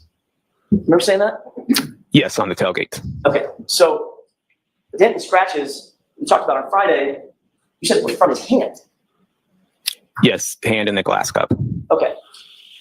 Then are those the same scratches you're talking about in terms of the bumper? No. So, What are you talking about? The scratch on the side of the bumper that we talked about? correct. Okay, That's what I'm no. talking about. Okay. Is there any way to scientifically date a scratch? No. If you go out in the parking lot right now, even as an accident reconstructionist, you walk out in the parking lot right now and look at a Toyota Camry sitting there. It's got a scratch on it. There's no analysis that you can engage in to date that scratch, could you? Objection.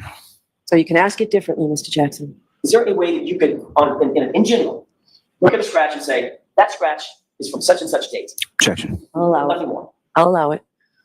You cannot say, you can look at evidence and shows that it may have been older than what the newer evidence would be, but there's no way to say that specific date and time and that a scratch would come from. Right. So how did And it's you? possible that any or all of those scratches on the Lexus could have predated January 29th, correct? No, What? That's not possible. the ones that are on from the taillight and the other parts of it. Scratches anywhere on the car. Depends on what you got to pick the other scratches. You got to show me other scratches on the car. I'm saying it's possible, since you can't date the scratch, it's possible that any or all of those scratches could predate January 29th. Simple question, right? It's possible. You're being pretty broad on your scratches here. I'm not being broad. Let me ask it a different way. Let me ask it again. Is it possible that any or all of the scratches noted on that car predate January 29th? Any and all of the scratches? See, that's what I'm saying. You're being pretty broad. Any and all scratches on the car Answer that question. that it predate. Objection. I don't know every single scratch on that car. I could mean, Overruled. So can you answer that question? no. Testify that you noted glass on the rear bumper of the SUV, correct? Yes, And you said something about that glass coming from the cup. correct. How did you know? You also said that you did not see anything on that SUV that could be the source of those glass pieces on the bumper, right? Yes, When you did your reconstruction and your analysis, were you informed that none of the glass pieces, not one of them, would be matched to the cup? I don't know anything about that. I don't know that. So if you knew that the glass pieces on the bumper do not match the cup, that change your opinion Objection. about that glass? Can you answer that question? I cannot. You can't answer the question. It's what was told to me as evidence Got it. By whom? by the crime scene. Who told you? As crime scene that was there, it says there's glass in the cup. When I did my initial inspection, that's what it was on from. That's not what you just said. You said that's what was told to me. Yeah, by crime. Like I said, by crime scene. Right, while I was at my inspection, Wait, what? it was told to me by the crime scene when I was at my inspection, at the initial inspection. So what you meant by that's what was told to me is the crime scene talked to you. Yes.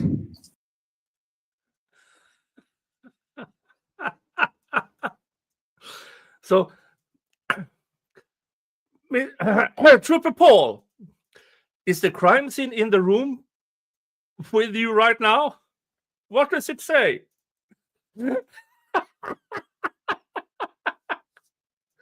So the crime scene told you that the glass shards on the bumper was from the cup in John's hand. So the crime scene lied to you.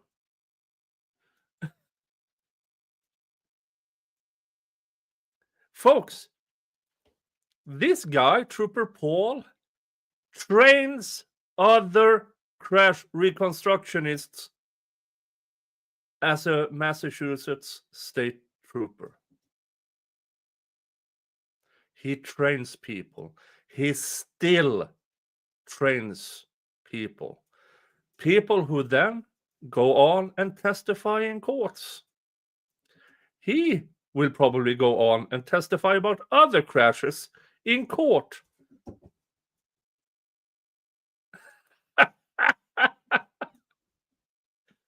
Oh, this is... I haven't listened to it all in context. I knew this happened, but I didn't know it was this bad. What? Are you a glass whisperer?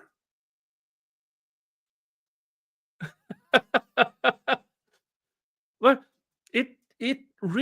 his limited mind doesn't even understand the very fact that the glass on the bumper did not come from the cup, because the crime scene told him those glass shards came from the cup.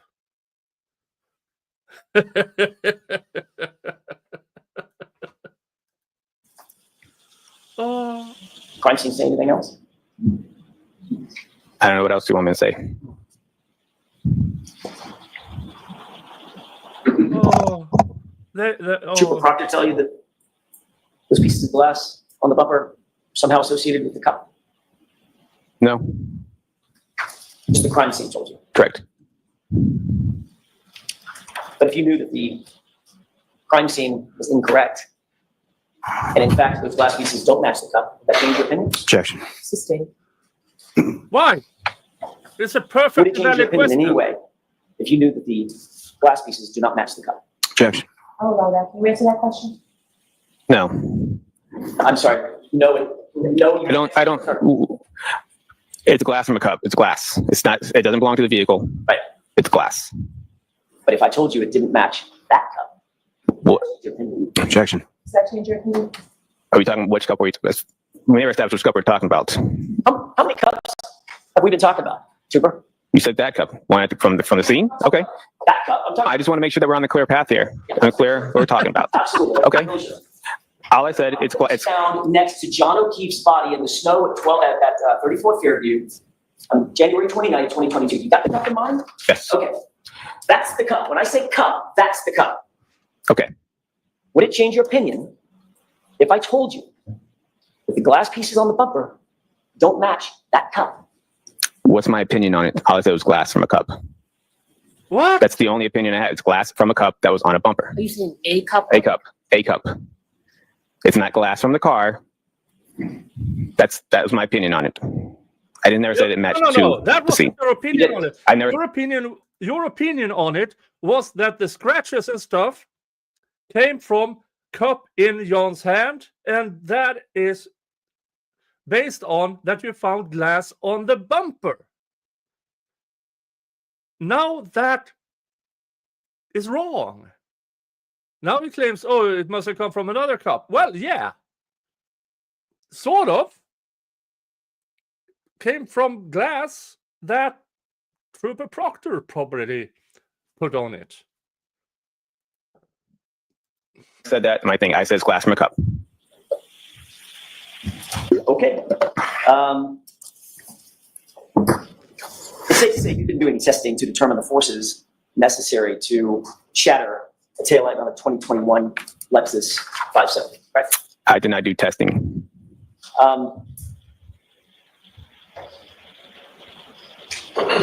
Your report indicates, we talked about this a little bit, I'm going to go back to something we talked about earlier this morning. Your report indicates that John O'Keefe came into his final resting place about 7 feet from the roadway, and that's what you based your diagram on, correct? Yes. Who told you that number? I measured it from my diagram. You should say that again. I measured it from the diagram. Okay, what I'm asking is how did it get on the diagram? In other words, who told you that his body was 7 feet from the roadway? Well, wait, I was told by Lieutenant, was it Gallagher? Paul Gallagher, Captain PT. He told me this is where the body was found. Okay. So I used my devices to mark that location. Okay, but before you used your devices, he just pointed someplace on the ground and said he was about here, correct? That's correct. Did Lieutenant Gallagher tell you that Lieutenant Gallagher never saw John O'Keefe in place at the scene? Did you say that? No. Did Lieutenant Gallagher tell you that the first officer on the scene estimated his body at being approximately 15 to 20 feet from the roadway? No. If he had told you that, then it changed your diagram? Objection. Overruled. He told me this is where he was found. I marked that location. That's all that was. And you marked basically every other piece of item. Sorry, that's a terrible question. Every other item you marked based on a distance from where you were told John O'Keefe's body came to rest, correct? Yes. Yeah, and that was by Lieutenant Gallagher just pointing at the ground, saying it was about here. Correct. But it wasn't there because Gallagher never were at the crime scene and saw where Was John there a single member of the team that was out when you were being shown where the body came to rest? Was there a single member of that team who actually said they saw John O'Keefe's body in place? Objection. I'll allow it. What do you mean team? Canton PD? Whoever was there. Who was there with you when you started doing your measurements, et cetera? I said Lieutenant Gallagher. That too. Just you and him? And myself and I was training a trooper at the time. She was there. You were training a trooper at the time? Yes. Okay, so it was just my mistake. I assumed that there were several people out there. Just you and Lieutenant Gallagher. Yes, that's why I was confused by the team. All right. And again, Lieutenant Gallagher didn't tell you that he never saw John O'Keefe's body in place. No, I don't think so. Yeah, folks. When the crime scene talked to him, he had a trainee with him. Did document in your report that the items that you noted on your diagram you just looked at a few minutes ago, those were found by the CERT team, correct?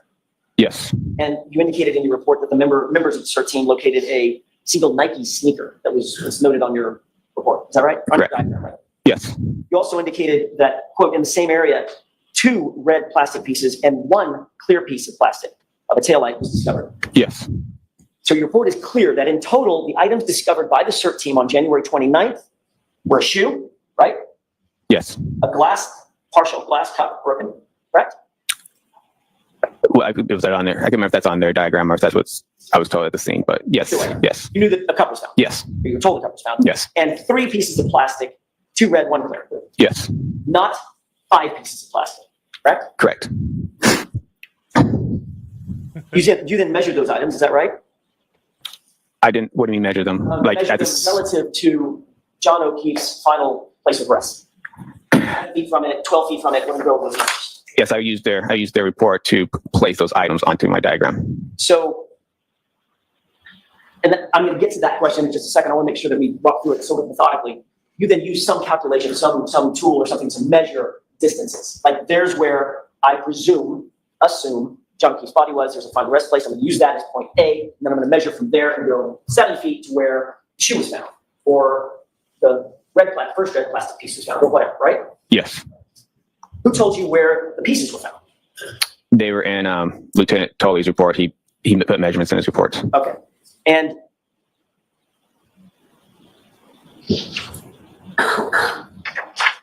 you noted that the shoe was 9 feet. Yes. Put that in your diagram. Correct. You noted that the glass cup was 1 foot from John O'Keefe's body, correct? Correct. 1 foot is not that long, right? Yes. They basically said it was found next to him. Right. Yes. A piece of red plastic 7 feet from John O'Keefe's body, correct? Correct. A clear plastic piece 10 feet from John O'Keefe's body, right? Yes. And a red plastic piece 12 feet from John O'Keefe's body, correct? Correct. What part of his body were you measuring from? Like center of mass. So he's 6'2". Yes. Did Lieutenant Gallagher tell you where his center mass was? No, I measured from, he just said he was here, so I tried to put like where his head, where his feet, and try to measure the middle between those two. So ultimately, because Lieutenant Gallagher was not at the scene when he was found, Lieutenant Gallagher had to sort of guess where the body was found, correct? Objection. Sustained. You had no photographs of John O'Keefe in place, correct? Correct. There were no establishing shots, there were no perspective shots, correct? Correct. There were no relative shots, meaning this is relative to that, I can measure that, figure out distances, correct?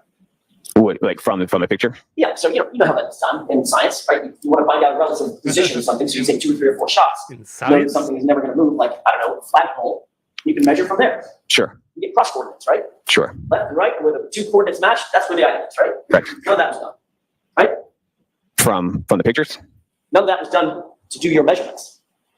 I used, like I said, I used the measurements I measured on my diagram in itself, and I measured from those points off my diagram. Right, but the starting point was a guess, wasn't it? Objection. Sustained. Did you have to sort of guess at where you thought John O'Keefe's body was? I didn't guess where his body was. Did you guess at his center of mass? Objection. Did you guess? I did not guess. Next question. but you didn't know where the body was. You were told roughly an area, and then you guessed where his head was and feet was. How the fuck do you know, Trooper Paul? You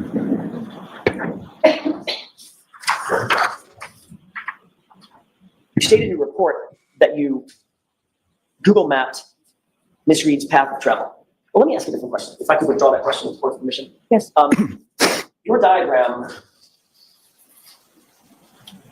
has all those arrows pointing at specific locations. Very, very specific, very thin arrows that point, correct?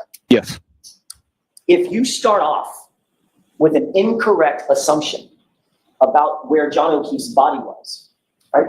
Hypothetically, if you were to start off with an incorrect assumption where John O'Keefe's body was, every single item that you note on that diagram would then be off as well. Objection. Is that true?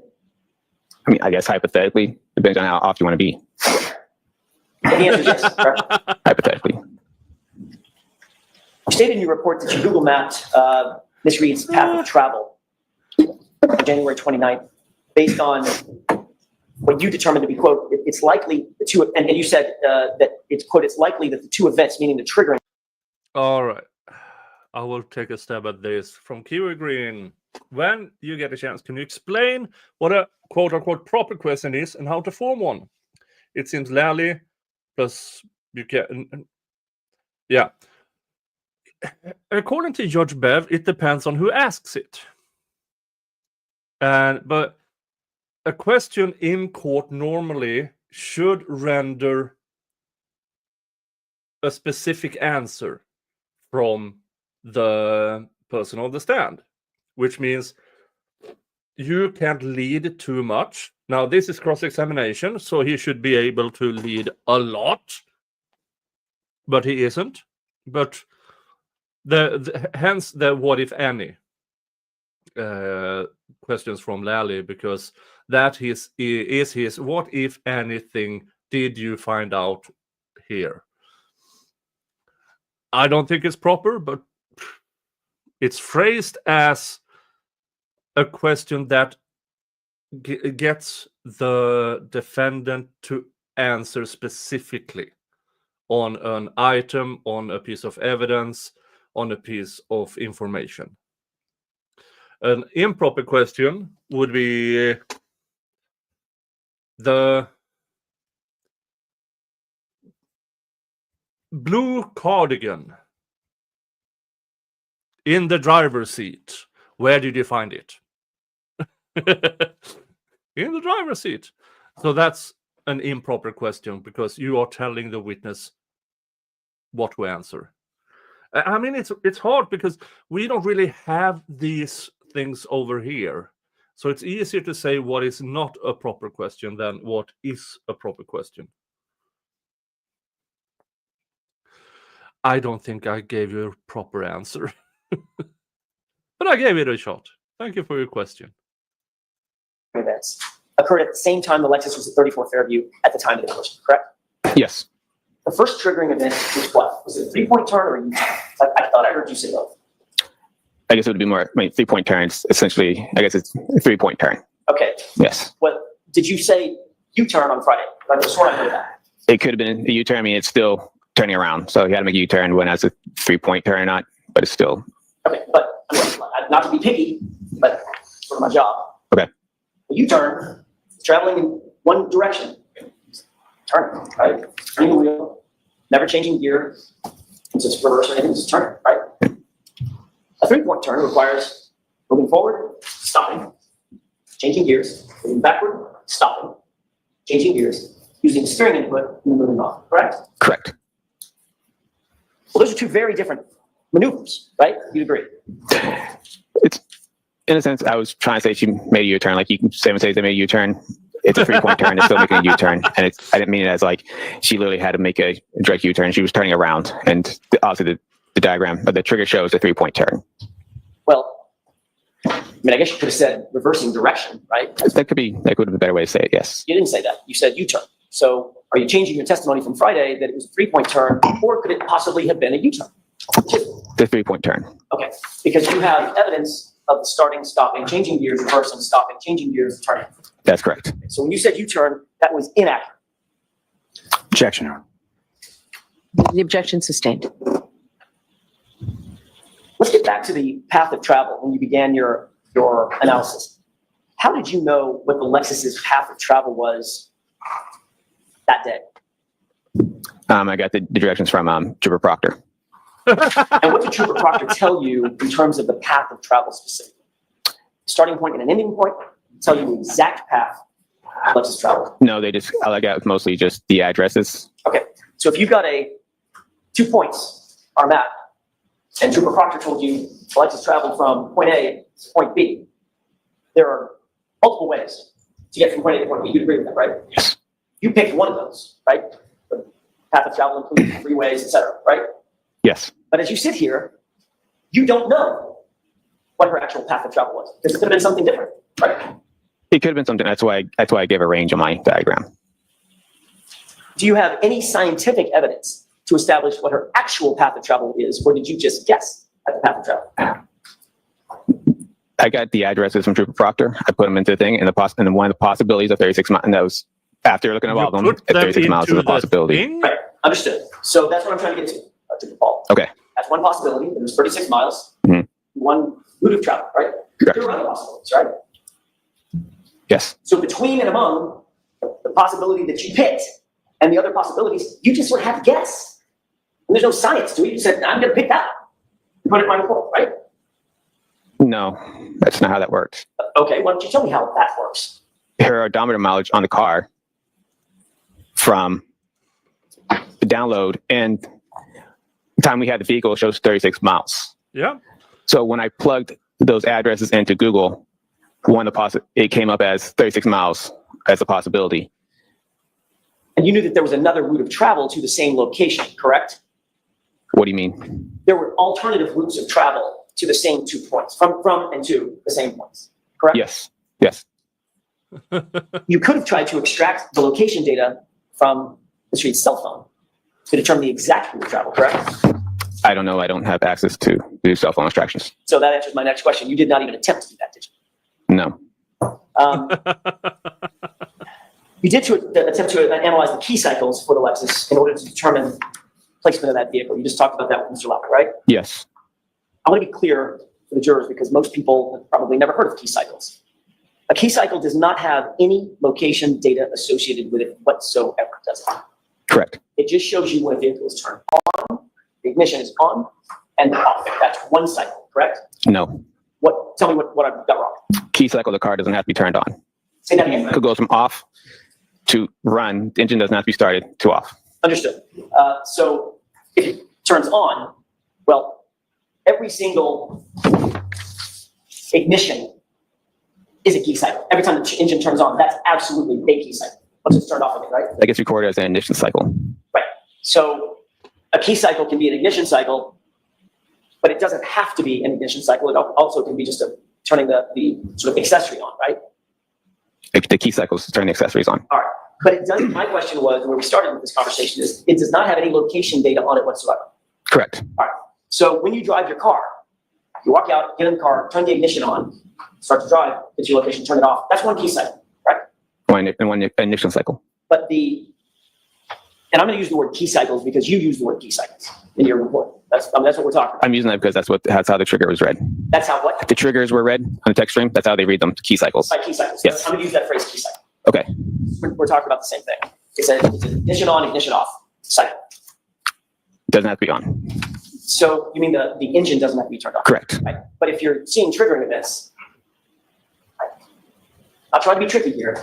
Seeing triggering events, the car's in motion, what does that tell you? The ignition's on or off? The ignition is on. Right. That's what I'm getting to. But it has no location data associated with whatsoever. It could be here, it could be in Wyoming. The car wouldn't know the difference. It's not to report the difference to you, correct? On a key cycle, Right. Just the key cycle. The key cycle does not give out locations. Say that again? The key cycle does not give a location. Right. So your analysis is trying to go from a known key cycle that you can figure out and then work backward from there to try to figure out where the car was on a particular ignition cycle or key cycle, correct? I didn't use the key cycle to put it back. Say that again? I did not use the key cycle to place the car back in its location. The key cycles were, all I got from the key cycles is that they occurred close within proximity to the time we've had the vehicle, not basically saying that this was the location based off the key cycle. Well, let's look at Exhibit 591 with the court's permission. Okay.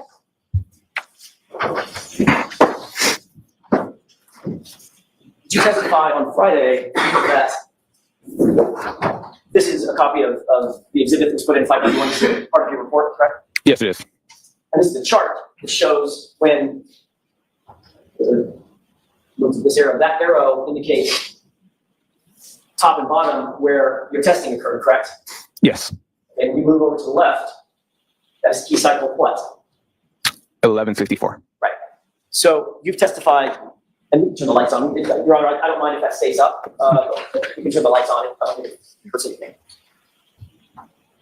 You stated in your report that there were, quote, 2 triggers recorded on odometer 12629 and key cycle 1162, correct?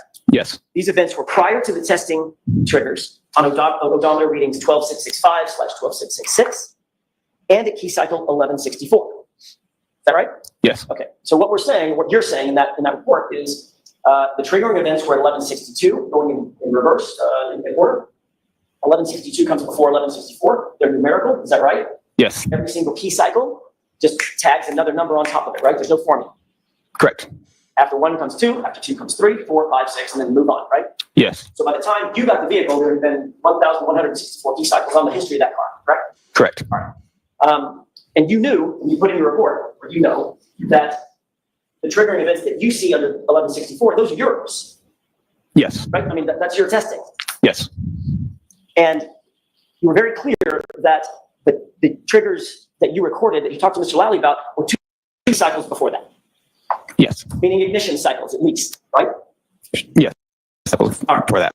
You report, let me finish the point. You said that the mileage difference between these two triggers and the triggers that occurred while testing was 36 miles. You just said that, right? Yes. And the key cycle difference was exactly 2 key cycles, right? Yes. 1164, 1163, 1162. That's the triggering events, correct? That's correct. You also reiterated in your report in paragraph 23, 24, 26, and 29, and also in this exhibit in your CARS report, that the triggers occurred at key cycle 1162, right? Yes. You were assisted in your CARS report. I think you mentioned Trooper Zach Clark. Is that right? Yes. Trooper Proctor assisted to a certain degree, correct? Yes.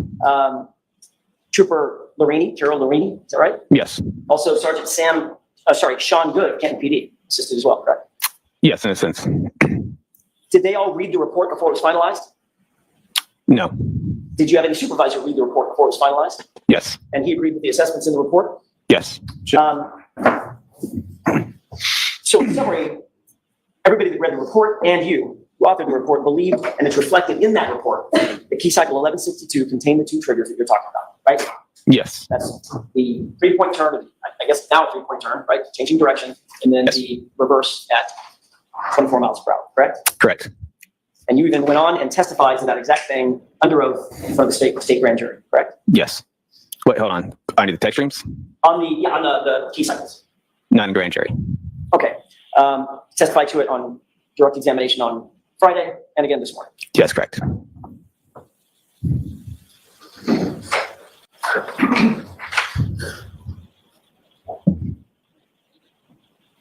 If your testing occurred at key cycle 1164, that means you turned the engine on, the ignition on to start your testing, correct? Correct. And that triggering event that we see up there at 1164 initiated your testing, all right? Yes. So that 1164 is where that's where there's no more unknowns, in other words. Right? You know exactly where the car is, who's in the car, who turned the car on, and what the triggering events were, and what they reflected, because you did it, correct? Correct. It's you. Yes. So that would be the cornerstone, basically, of your entire analysis of key cycles. Say again? The cornerstone, in other words, the one known that is immovable, it's immutable, is 1164 began your testing. Is that right? Objection. Is that right? I'm going to allow the question. Yeah, that's when the car was in state custody. All right. So starting at 1164 and counting backward, before you started your testing, you know that the SUV had to be started, the ignition had to be turned over, and it was driven to the Sally Port in Canton at 5:31 p.m. from a tow truck on January 29th, correct? I didn't know that. You did or did not? Did not know that. Okay. Assuming that the car had to be started and put on a tow truck, that would be key cycle what? I don't know how. I can't speak to the fact that recorded a key cycle at that time. I can't hear you. I can't speak to the fact that we record a key cycle at that time. Okay. If the car was turned on and driven onto a tow truck, would that be a key cycle? I don't know because these keys record different ways, so I can't speak to how or why it did not record on there. All I can speak to is that those are the key cycles. The odometer mileage is more what I was going after on this whole thing. Trooper Paul, you just said unequivocally, when a car is turned on and then turned off, there's a key cycle. I said when the car without the ignition on, that's a key cycle. Right. That's correct. That's what I mean. When it's turned on, when the engine turns on. That's the definition of what it is. I can't speak to why I didn't go on, why I did not record. Well,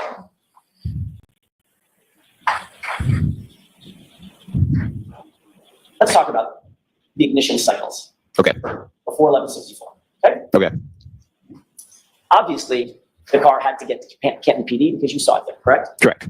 Assume for purposes of my question the car was turned on, and there's a video of it turning on, driving up onto a flatbed tow truck. Yes. That would be ignition cycle, I'm gonna use your word, key cycle, ignition cycle, 1163, correct? Again, initial cycle, key cycles are two different things. Which one do you want me to use? If you want to talk about key cycles, key cycles. You want to talk about ignition cycles? It's initial cycles when the vehicle gets turned on. A key cycle does not mean to be turned on. But every single ignition cycle includes a key cycle. You can't have an ignition cycle without a key cycle, correct? Well, if we want to talk about this, use the key cycles or initial cycles. I'm trying to make sure this gets out. I'm trying to make sure that this gets put out the correct way. No, you're not. Every ignition cycle includes a key cycle, correct? In a sense, By definition, it has to. it doesn't have to. They record multiple different ways. You can have an ignition cycle without a key cycle.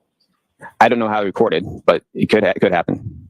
Explain that. How could that possibly happen? Because a key cycle is when it turns on, not engine running, and then turns off. Okay, so work with me here. Ignition cycle is when it turns on, engine running for 2 seconds, and then comes off. Okay, so Or the 2 seconds, if it's not on long enough, it might not record one. let's ignore the 2 seconds. Okay. That's not what we're doing. Okay. All right. Let's assume that it's an old-fashioned type of key. Okay. Halfway on, the electricity is on. It's like it used to be called ACC. Yes. Right? Yep. That's a key cycle, correct? For that intents and purposes, yes. This vehicle's not a key cycle. So they're not a They thing. keep turning, Okay. and that turns the engine on, right? It turns engine on, correct. An ignition cycle, right? Yes. Well, then turns off. So ignition cycle necessarily includes the precursor key cycle, correct? Even though every key cycle might not include an ignition cycle. Would you agree with that? In that scenario, yes. With that definition, I want to talk about ignition cycles because I don't want to get Oh my confused about God. accessories. Just assume the engine. Okay. turns on, right? Okay. If you started your testing at 1164, then if the engine was turned on, thereby initiating a key cycle, driving the car onto a flatbed truck, and then hauling it over to Canton PD, that would be key cycle 1163 in that hypothetical, correct? It could be. Okay. Then going backward from there, if the SUV was, I'm sorry, let me add one event that I just forgot. It had to get off the tow truck in Canton and be driven into the Sally Port. Did you ever see that video? No. Being driven in? No. If there was a video showing that the car was actually driven into the Sally Port, that would necessarily be a key cycle, correct? Possibly. Okay, so that would be key cycle 1163. My mistake, I was missing one, right? Okay. Before that, if the car was turned on and driven onto the flatbed to get to Canton, that would be key cycle 1162 in order, correct? We're going back, It's possible. all right? Before that, if the car was started and the car was driven from One Meadows Avenue to Karen Reed's parents' home in Dighton, that would be another key cycle, 1161, correct? They're possible. Before that, if the SUV was started and driven by Miss Reed from the garage at John O'Keefe's house to Jennifer McCabe's house at 5:07 in the morning, that would be another key cycle, correct? 1160. Is that right? It's possible. And before that, if the SUV was started and driven by Miss Reed to the waterfall, from the waterfall to 34 Fairview at approximately 12:15 a.m., that would be another key cycle, 1159, right? It's possible. I want to be clear. The reason that these numbers skip in your diagram, they don't go directly in order, right? Every single number is in order on this left-hand column, because this is only a diagram of when triggering events occur, right? Yes. Something unusual about the operation of the vehicle, correct? Yes. It's clear that from the data, there was no triggering event at key cycle 1159, was there? No. So assuming the driving events that I just told you, right? Assuming for purposes of my question, that the driving events started at 11:59, driving over to 34 Fairview from the waterfall, then driving at 5:07 in the morning over to Jen McCabe's house, 11:60, then driving to Dighton, her parents' house, 11:61, then the car being seized in Dighton by Trooper Proctor, 11:62, then the car being taken off the flatbed and driven into the Sally Port at Canton. It's 1163. Your testing starts at 1164. That would mean that at 1162, that key cycle would include the time in which Trooper Proctor had possession of that car, correct? No.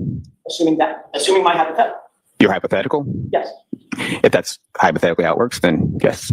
Then what? If that's hypothetically how it works, then yes. On June 9th, 2022, you were asked by a grand jury whether you knew or had done any scientific testing to determine the distance a body would actually travel struck by a vehicle. Remember that? Not that specifically. Not in that way. Do you remember answering that you had not, I'm just paraphrasing, that you had not done you hadn't finished your report yet? Why don't you show him? He said he didn't remember it that way.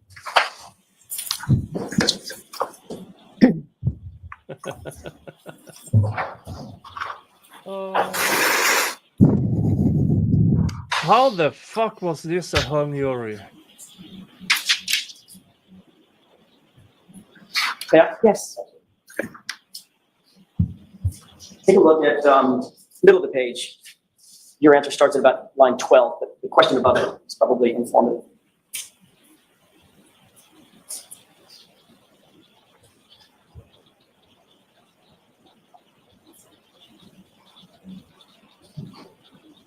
You have that in mind? Yep. Yes.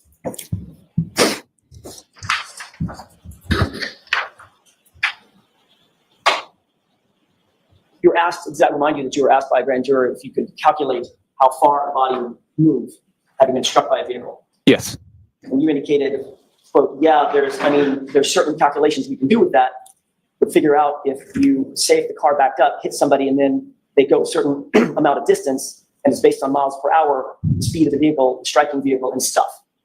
Remember saying that? Yes. What did you mean by stuff? I don't know. You said that the calculations would be based on miles per hour and stuff. Did you ever do any stuff to test that? Grand jury's question. No, we cannot calculate anything from this collision. Say that one more time. We cannot calculate anything from this collision. Who's we? I'm sorry, me, the role me. Well, you know John O'Keefe's weight, right? What's that? You know John O'Keefe's weight, 217 pounds, right? Yes. Did you know that? I don't know his weight now. You know the weight of the vehicle? Yes.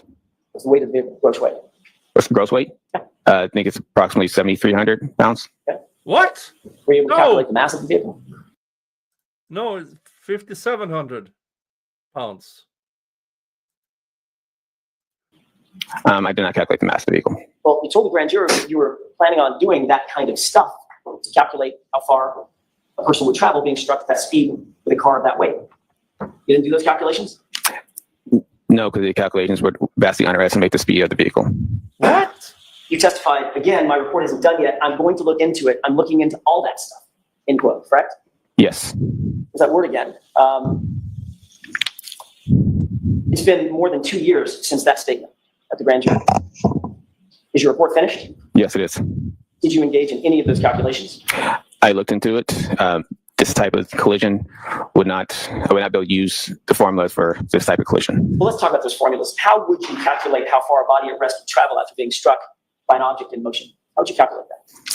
In pedestrian collisions, I use a Searle throw formula. What formula? Searle. What does that mean? It's a type of formula that we use for a calculation of post-impact So speeds for pedestrians. that includes certain principles of physics to calculate that, right? What do you mean? I'm sorry? What do you mean by certain forms of physics?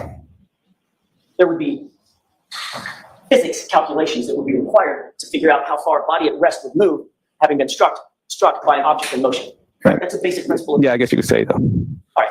Can you describe for the jurors exactly what calculations you would need to employ to determine how far a body at rest would travel having been struck by an object in motion?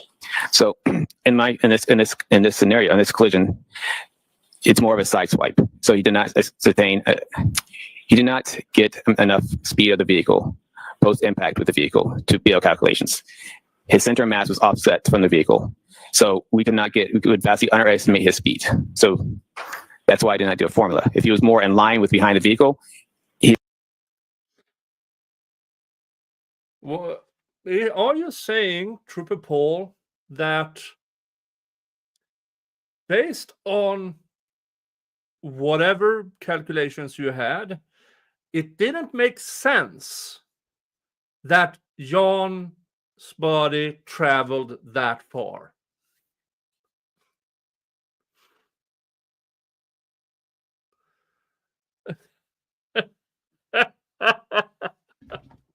Well, if it doesn't make sense according to your whatever calculations you had, that this side swipe impact would make John travel that far, then maybe, Trooper Paul, it wasn't a collision or even a side swipe.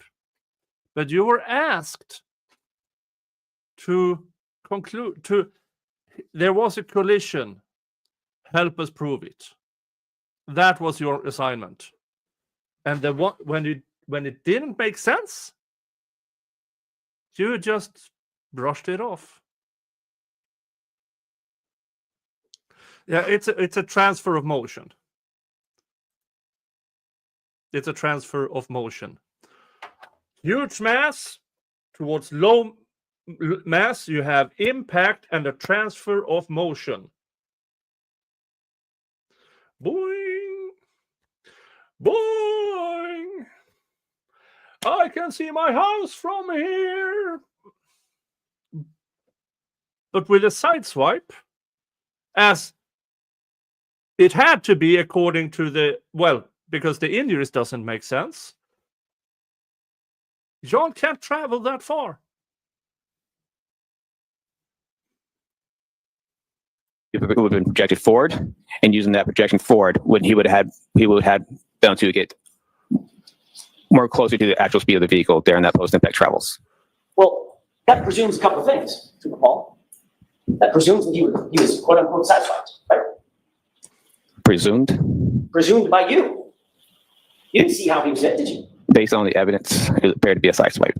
That's your opinion. That's disagreeing the evidence. You're saying that the principles of physics as we know them today in modern mathematics is thwarted by a side swipe? Objection. Is that what you're saying? It's the calculations that are out there. You can get a speed, it'll just underestimate the speed. You would have to know what the initial momentum of the object is that's in motion, correct? Of what object? The truck. I would have to know that speed. Yeah, you'd have to know what the initial momentum is, not speed, momentum. There's a difference. Okay. Right? Would you agree with that? No. You wouldn't have to calculate what the initial momentum is of the object in motion to determine the distance of the body at rest would move? Well, in that sense, are we talking about trying to find the speed of the vehicle? That's usually what we're trying to do. Right, okay, well, let's put the speed of the vehicle aside. Let's talk about initial momentum. What's the formula for calculating initial momentum? There's different types of momentum formulas. Well, there's actually one type of momentum formula. It's to calculate momentum. Objection. Sustained. To calculate momentum, there is a singular. So sustained. Ask it differently. Isn't it true, Trooper Paul, that there is a singular calculation for determining initial momentum? That is P equals M times V, where P is the momentum. You're solving for that. M is mass. We multiply that by velocity. Is that right? Pretty simple. You wouldn't use that in a pedestrian collision. Oh, because the pedestrian's somehow magically out of the realm of physics? Objection. Sustained. Is a pedestrian out of the realm of physics and calculations? No, it's the weight differential between the pedestrian and the vehicle. So if the vehicle is too heavy and the body is too light, you can't calculate the initial momentum of the vehicle? Yes. Where do you learn that? It's in my math class. We don't use momentum for a vehicle to be Math class? The crash reconstruction classes I have taken. Got it. Would you need to apply the theory of conservation of momentum in calculating these data? Do I need to calculate the conservation of momentum? Or conservation of momentum? Yes. You know what that is? There's an equation for that as well, right? Yes. You know what that is? Not off the top of my head, but yes. You have no fucking clue Based on the basic what principles Jackson of is physics, talking about. is the total momentum of the collision greater or less than the total momentum after the collision? Total momentum before the collision, is it greater or less than the total momentum after the collision? Basic question. What type of collision? Paul, they're exactly equal in all respects under the principles of physics, right? That's the theory of the conservation of momentum. Momentum doesn't change.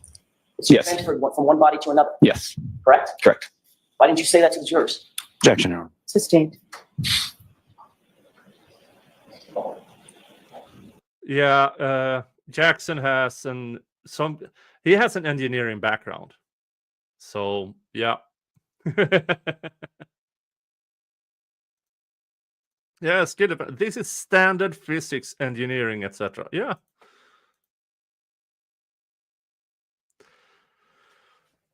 Large object. We had cars are hard, humans are soft. We had a campaign like that, but because don't run out in the road because you will lose as a person against a car. Yeah, this is high school physics. Now, I haven't attended high school in a very, very long time. Again, large object, tiny, tiny, tiny human. Transfer of momentum. Whee! Whee! And if that isn't on a straight line, a side swipe, then the transfer of momentum goes whee.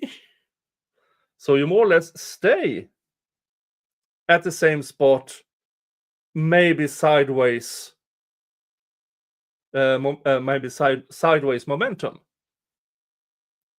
You don't get ejected 30 fucking feet through the air, landing on your neck by a side swipe.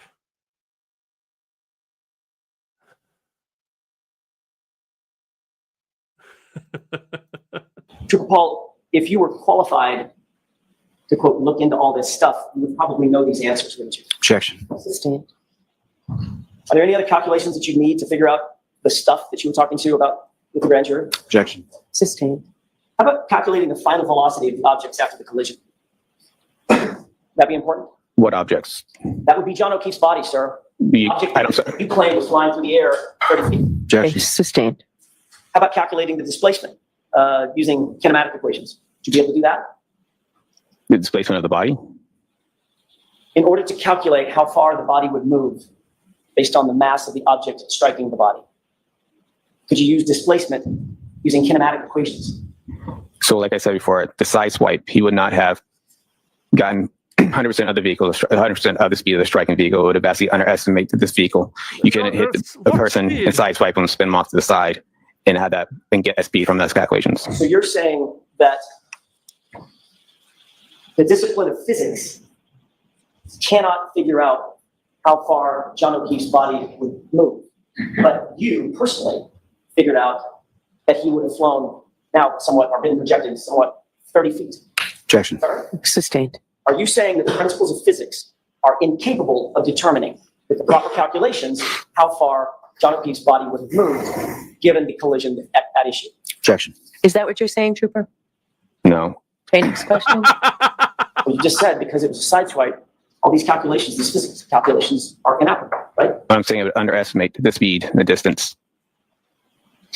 The truth is, Trooper Paul, you have no idea what all these physics calculations mean, do you? Objection. Sustained. You've not been trained in physics formally, have you? Yes. You have been. It's incorporated into the classes. Right. You have a few classes that use the word physics, but you haven't been formally trained in physics, have you? Objection. Sustained. You haven't been formally trained in kinematics, correct? It's in the aspects of all our crash reconstruction classes. You haven't been formally trained and hold no degrees in biomechanics, do you? I do not have a degree in biomechanics. In fact, basically what you did in this case was calculated ignition cycles.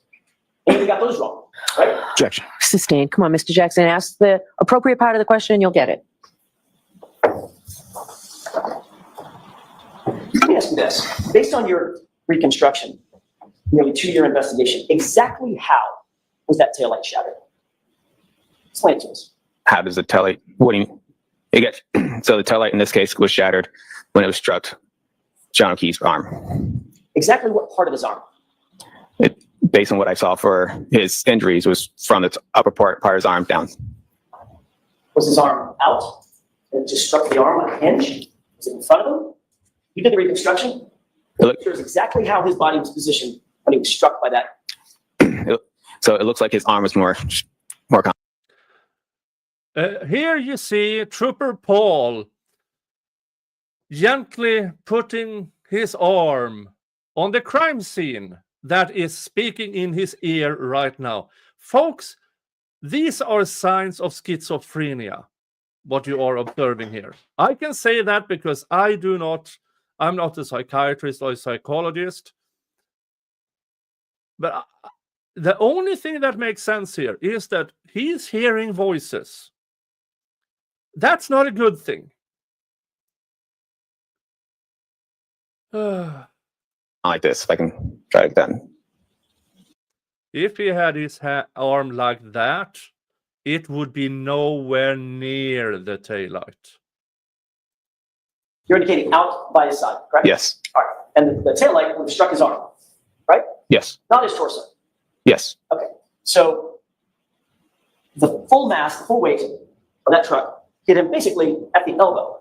Is that right? Missing his torso. I said it from upper part of the arm Right. down. Yeah. The elbow and the biceps. I didn't see anything that shows an indication that this lower torso was struck, but Okay. So his torso, it's not saying it could not have been a possibility, but I just didn't see anything. so his torso was spared from being hit, but the arm took the brunt, the full force of the vehicle, correct? Like arm and shoulder, yes. Okay. And you said Arm he then and did a shoulder. spin, like a sort of pirouette.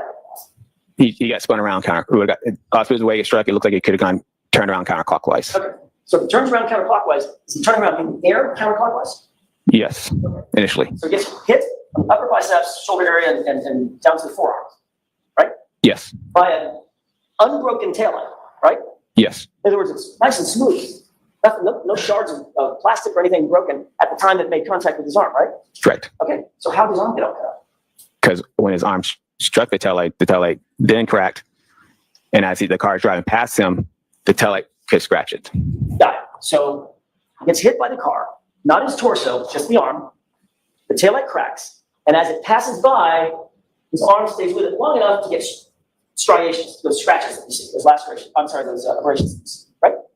In a sense, yes. And at the same time, he does a pirouette and flies 30 feet to his final point of rest.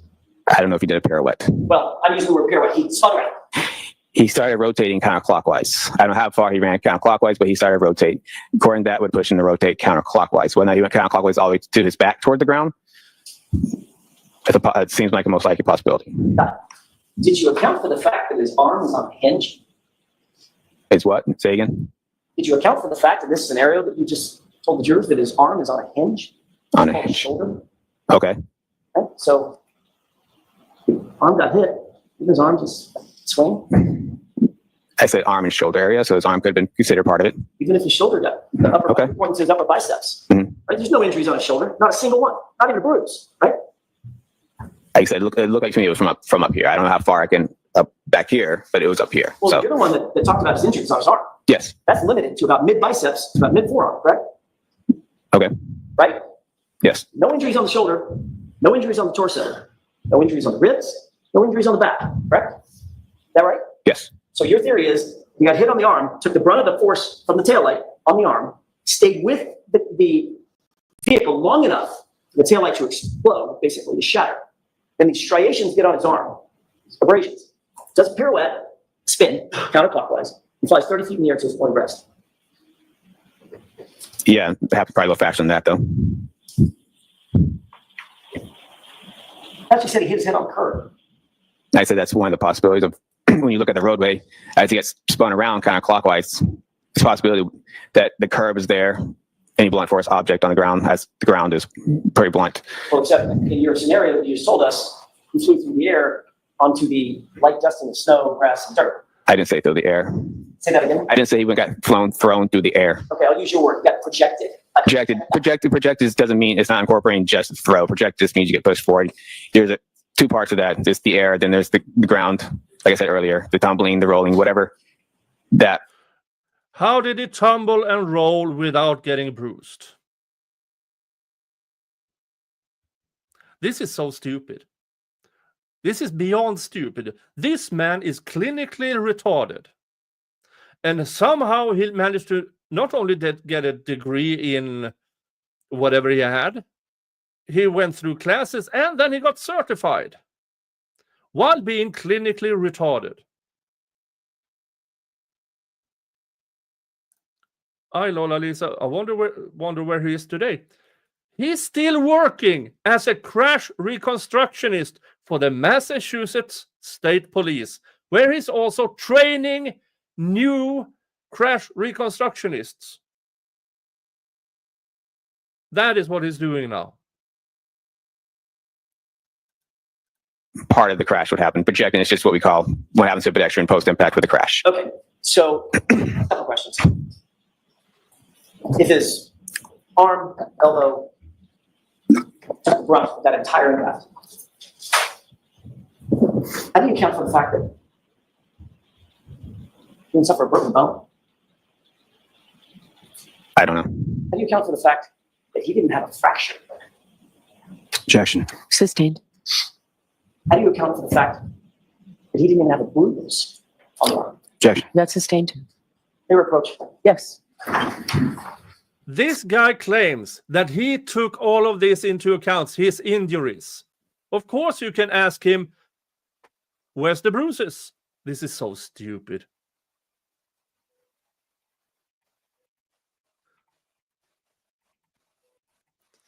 May I inquire, Your Honor? Yes. The truth is, Trooper Paul, you know, having investigated other pedestrian accidents in the past, that John O'Keefe's injuries do not look anything like an automobile pedestrian accident, do they? Yes, I do. Isn't it true, Trooper Paul, you came to these opinions and conclusions because Trooper Proctor told you to come to these opinions and conclusions in furtherance of his investigation? That is not true. That's why you have these opinions and conclusions that just don't make sense, correct? That is not true. And you're just trying to fit a square peg into a round hole. Objection. Sustained. All right, jurors will take the morning recess. All right. Wow. Wow. This is what happens, folks, when you lower the standards into cop school. This is what you get when you lower the standards to get more cops. You get worse cops. Now, I don't know how this, because Massachusetts seems to pay their cops quite well. I mean, Buchanan makes over $200,000 a year. What's the average?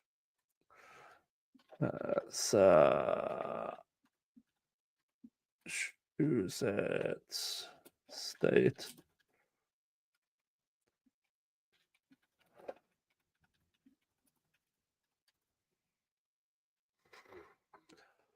The estimated average salary for a Massachusetts state trooper is around $77,000 a year.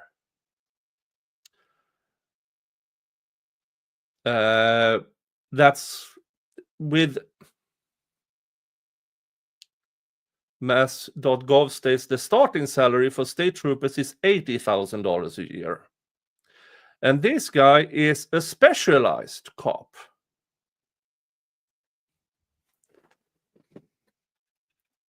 Crash reconstructionist.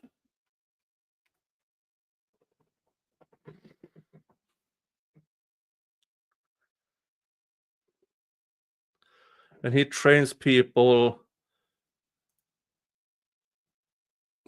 Well, he should be a top earner, so that's over $100,000 a year.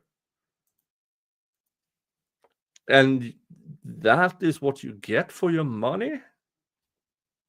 That's what you get for your money? This guy who trains people? Now, all of this can be because he, as Jackson said, he's trying to fit a square peg into a round hole. He came there. He was asked to, hey, this is a collision. Karen did it. Reconstruct the crash so it fits. And he did his best. But then again, he doesn't even know basic physics. High school physics is completely beyond him. Completely beyond him.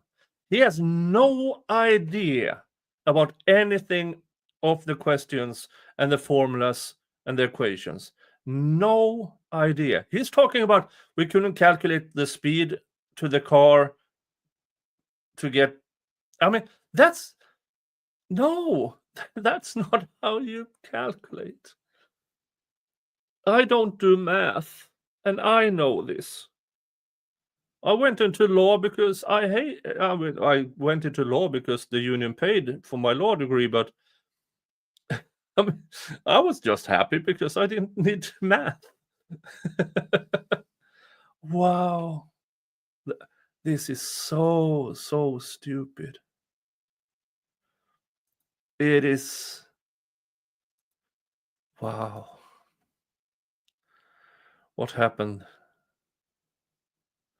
on redirect?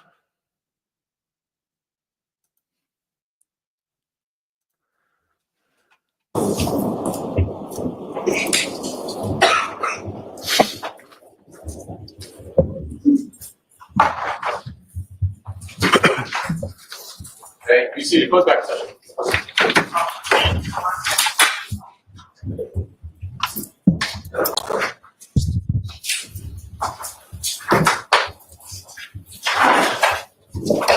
Yeah, and I heard that he made a supplemental report after the trial, and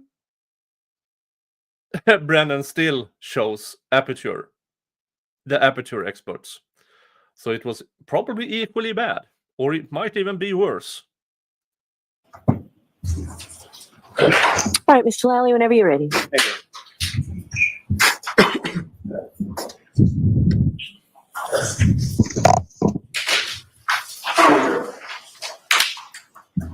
Now, with regard to your testimony as far as that triggering event, well, the two events on 12,629B, you testified that that was consistent with a pedestrian collision, is that correct? That's correct. And if you could tell the jury, why is that consistent with pedestrian collision? The one specifically with the speeds and everything that we're referring to. 22 miles per hour in reverse for about 16 feet. Okay, yeah. So why I think that's consistent with a pedestrian strike is because of the sudden change in the speed. It drops down by half mile per hour. The accelerator pedal is staying constant at the same percentage, and the steering wheel angle also turns to the right. Now, your overall opinion is based on what you did as far as your construction, correct? So again, it started snowing. She was drunk. There's nothing in that says collision. Absolutely nothing. He found a collision because he was told to find a collision. Yes. Other information that you had at your disposal in formulating your opinion? Like from other reports and stuff? Yes. Yes. And that would include physical evidence, is that correct? Correct. And that would include witness statements, correct? Sustain as to form. What, if anything else, would that include? The roadway evidence, witness statements. And witness statements, would that also include statements of the defendant? Correct. Are you aware that the defendant indicated in a statement to troopers that she conducted a three-point turn in the area of 34th Fairview Road? I'm going to allow that question. Yes. And what you observed in that triggering event is that from that mileage, is that consistent with the defendant's own statement? Yes, it is. Now, we ask you a little bit, if you could, again, for the jury, clarify the difference between what you termed as an area of impact versus a point of impact. Yes, an area impact is broader. It's a bigger area. Point of impact would mean something obviously right there. That would be the area impact. No, point of impact is the actual collision. That Jesus Christ, this is stupid. I could ask the cell phone that was located under Mr. O'Keefe's body. That location, is that also consistent with the linear path that you were testifying about earlier? Yes, it was. And do you know whether or not that cell phone was in his hand or in his back pocket or somewhere else? I do not know.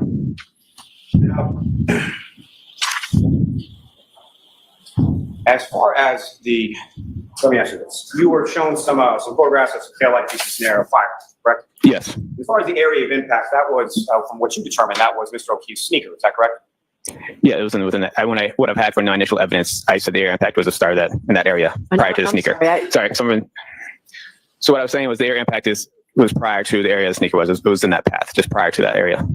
And why did you determine that it was in that area? Because that is the first point of evidence.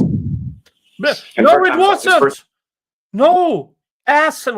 Jesus Christ, asswipe. You were shown. Just, a couple of hours before you're saying this. A piece of shard found right beside the fire post. Point of evidence in relation to what and sort of how the evidence was configured as it was evidence. That was pointed to me as the first point of evidence away from for the sports evidence at that time that knew away from the pedestrian. May I approach the witness, Your Honor? Yes. And sir, I'm showing you what's been marked as Exhibit 58. Do you recognize what's depicted in that photograph? Yes. And Your Honor, with the court's permission, if I publish that for the jury. Okay, what exhibit number is it? 58. Thank you. If you recall, do you recognize what's up on the screen? Yes, I do. What do you recognize that? There's 34 at Fairview to the left side, and there's the fire hydrant. And as far as these photographs and the photographs shown to you by Mr. Jackson on cross-examination, do you know when those photographs were taken? I do not know specifically at what time those were taken. You don't know if those photographs were taken on February 3rd, 2022? Objection. Is the objection sustained? Now, Trooper, if you could, using the laser pointer, I know you've done this on the diagram, but if you could use the laser pointer with regard to what's on the screen as Exhibit 58, direct the jury's attention to where you believe the area of impact to be between the defendant's Lexus and Mr. O'Keefe. It's probably somewhere out here.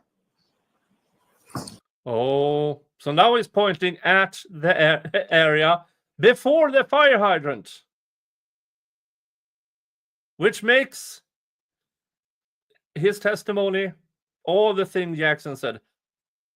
How did this side swipe catapult or project Mr. O'Keefe 30 feet?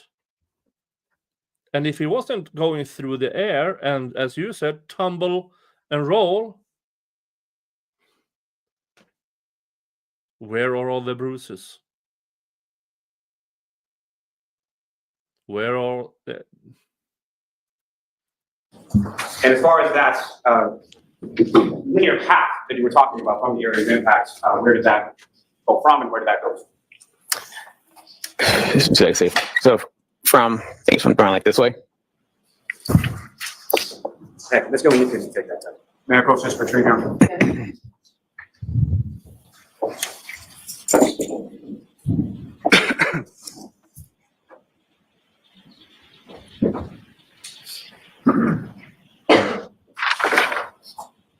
Now, Trooper, if you could explain to the jury as far as what you were describing as Mr. O'Keefe's post-impact movement, starting sort of with the point of impact between himself and the SUV to the point where he comes to final rest on the wall. Yes, so he was struck along the right side in the area of his arm, and then he was in post-impact with the Lexus. He rotated counterclockwise and eventually hit the ground and came to final rest.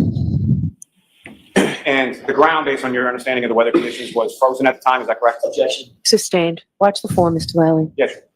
So as far as anything in your testimony about Mr. O'Keefe's actions, does that involve a pirouette? No. Or is there a rotation? Is that correct? Correct.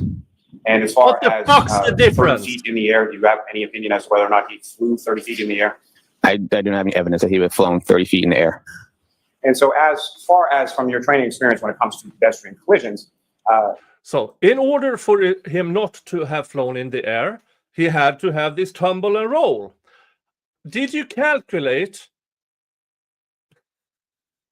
the transfer of momentum and then the subsequent transfer of momentum by tumbling and rolling, how far is the absolute maximum according to physics Jan's body would travel?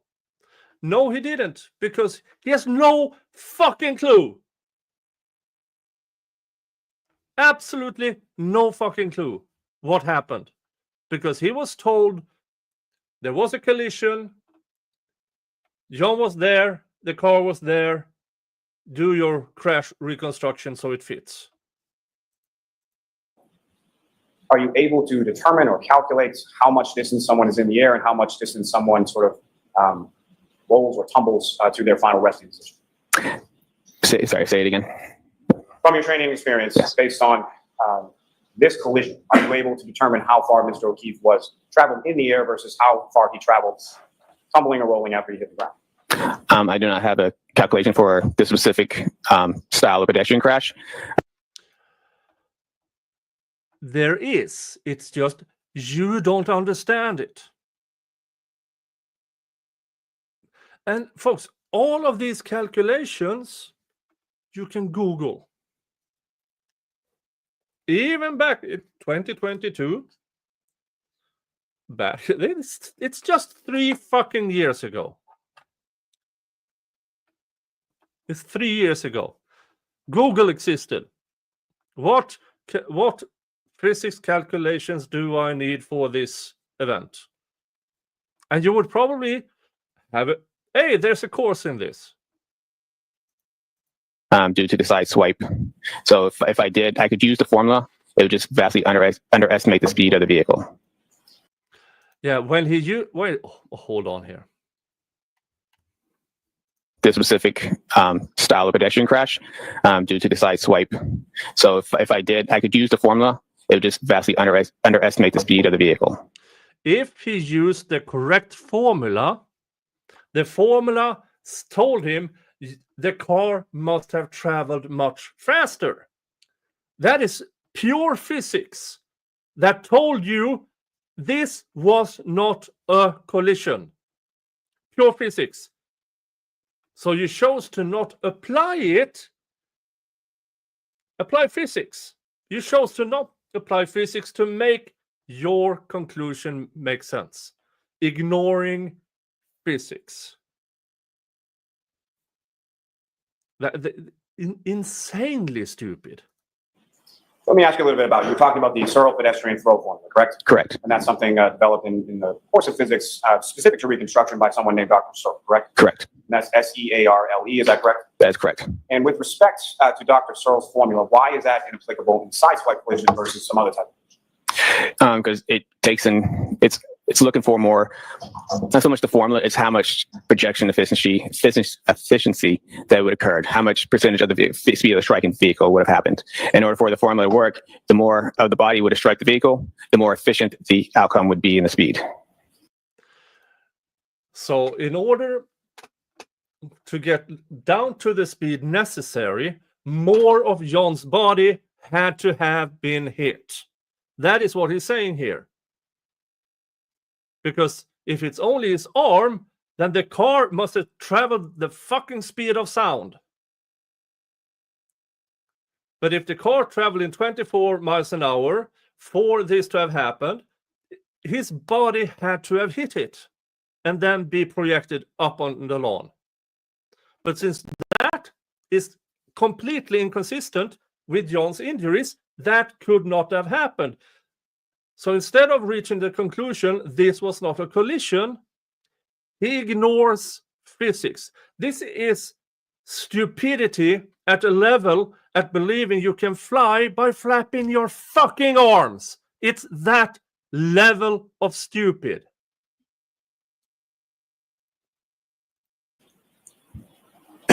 In the center of mass that you were talking about, sort of in the collision sequence, what, if any, role does that play in regard to your ability to do that calculation? It would just, like I said, it would underestimate the speed of striking vehicle due to the center mass not within the rear of the vehicle. And not to twist your words or anything, but as far as when you say underestimate, that would not be an accurate reflection of the defendant's vehicle speed, correct? Correct. Now, you asked some questions about the glass and indicated that there are a number of reasons why the glass would travel with him, being Mr. O'Keefe. Can you explain what those are? Yeah, the glass could have struck the vehicle also in that same way. It could have still been attached to his hand and still gone with him in the same way. It could have been. How was it attached to his hand? By fucking super glue? What? Folks, it gets worse in redirect. The stupidity here gets worse. Attached to his body in there. That's the multiple ways that the glass would have stayed with him.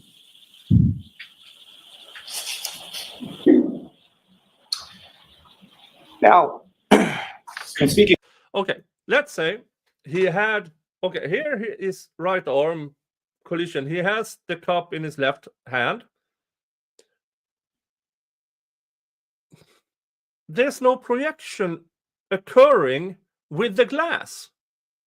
The glass can only travel that way that you describe it with a full collision, where everything of Jan goes backwards or up the hill, up the lawn. I mean, because if he has a cup in his hand and he does that spin, then the cup doesn't follow him. It goes off to the side and nowhere near him. There's no way, unless it's a full-on collision, that everything is brought with him to the so-called final resting point. Of collision sequences, particularly collisions involving multiple vehicles. Vehicles are fixed with bumpers, correct? Correct. What's the purpose of a bumper on a vehicle? To help absorb the energy. Scope? Yes, yeah. Sustained. Your Honor, if I may, I don't believe it is. So why don't we come to sideline?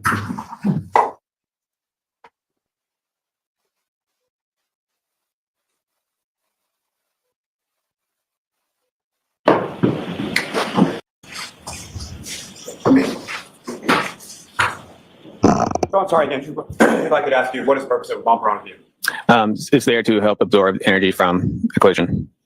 And with reference to the scratches that you were asked about on the vehicle on sort of the right rear quarter panel, what, if any, relationship does bumpers or their interaction have, to your opinion, as it relates to that? Sorry, say it again. Back to what you just testified about bumpers, you were also asked some questions about scratches on the right rear quarter panel of the vehicle, correct? Correct. And what, if any, relationship does the bumpers on the vehicle and sort of their intended purpose have with relation to the scratches that you observed? So the bumpers on the side was more of this wasn't more of a direct on hit with the bumper. It was more of the side scraping of the paint of the bumper. Now, the presence of Mr. O'Keefe's DNA on the taillight, is that consistent with a pedestrian collision? Yes. It's his girlfriend's car. He's been on it, in it, probably with her. Oh, I mean, folks, if you are in a relationship, sometimes you do the deed when the deed needs done. Against the car. Hey, hi, Kat. Gifted 5 memberships. Thank you so much. Thank you. That is so nice of you. Given to Snacks, Jenny, Starfish, and Coffee, Jasmine, and Darth Kitty. Thank you so much. Thank you. Oh, I'm having fun and insanely frustrated by the sheer stupidity shown by Trooper Paul. It is... Lally's clutching that lectern. Yeah. I mean... This... And he's making it worse in redirect. Now, as far as the glass not matching, are you aware that the lab's actual findings were that the glass on the bumper and the glass on the roadway not found to be consistent with each other? Is that your understanding? If you know. I don't know. And were you also aware that the lab's finding was that the glass on the bumper was consistent with the glass on the roadway? I'm not sure what the lab said. Yeah, but the glass on the road and the glass on the bumper had nothing to do with the glass in John's hand. This only tell from this from what we can conclude from via this trial, when we now know that's Trooper Paul's, no, Trooper Proctor collection. So what he probably did was scoop up some glass from the road and put it on the bumper. Now, in order to construct your diagrams, your testimony, I believe, was that you had used cert diagrams in the process of that. Is that correct? Yes. And if I could turn back to that 12629B, the mileage from the tech stream data. Yes. The 3-point turn that you observed in the 24.2 mile per hour straight line for approximately 62 feet. How far apart time-wise within that particular? How does you travel 24.2 miles an hour in a straight line when the road isn't straight? Because if she was driving in a straight line, she would be up on the curb into the lawn. Fuck. The triggering event were those two incidents. 8 minutes. And as far as any of the other tech stream data that you observed, was there any other triggering event that included a 3-point turn? No. Now, as far as the defendant's path of travel, is it your understanding that that was obtained from a multitude of different witnesses? Yes. These questions are way too Now, with leading. reference to, you were asked some questions about the defendant's cell phone. As far as GPS locations, were you aware that the defendant's cell phone wasn't able to be accessed until by law enforcement until 2023? Sustained. Were you aware that the defendant's cell phone had GPS locations turned off on the defendant's cell phone? Objection. I'll allow that. I was not aware. Now, as far as placing the vehicle during that triggering event, 12629B, did you use key cycles to put it back at that location at that time? No, I didn't. What did you use? I looked at the odometer mileage And why would you look at the odometer mileage over the key cycles? because I can physically see the odometer mileage at the vehicle at the time of my inspection. And why would, well, let me ask you this, in your opinion, as far as that is concerned, sort of backtracking to a specific location, which is more reliable, the odometer or the key cycles? I would say the odometer mileage. And why is that? Like I said, you can physically see it when you turn the car, and I know that's the odometer mileage that it's reading on the dashboard. And every key cycle, is that necessarily recorded within the tech stream data? No, And why not, sir? they don't record stuff that related to the triggers. They don't what? They only record stuff that is related to the triggers. Okay, thank you. As far as counsel's hypothetical with regard to the key cycles, is it your opinion that that hypothetical is accurate or inaccurate? Inaccurate, And why so? because it also be you also add the odometer mileage onto the key cycle, so those key cycles and odometer mileage are on the same trigger, and plus the data seems consistent with everything else that's going on with this collision. Jenny asks, how much better will Welcher gonna be? Presume he knows about math and physics. Yeah, but he still only have the data provided to him. That's data provided to him by the Tuft of Disgrace from last week, and probably his data. This clinically retarded person.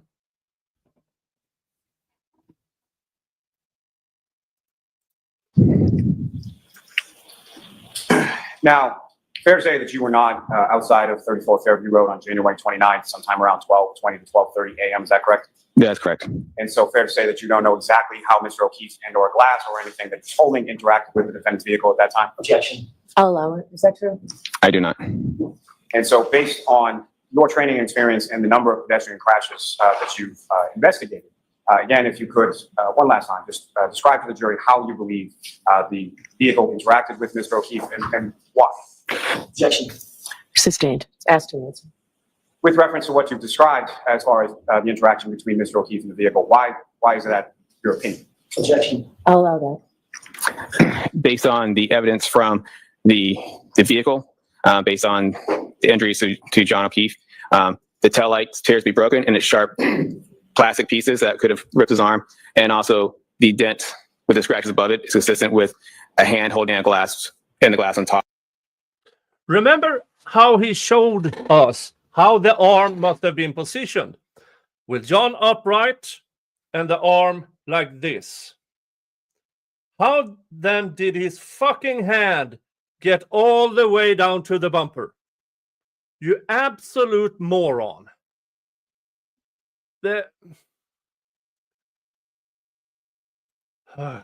Up, smashing on the vehicle, and the hand smashing the vehicle. You can see there's a line between scratches and a dent there.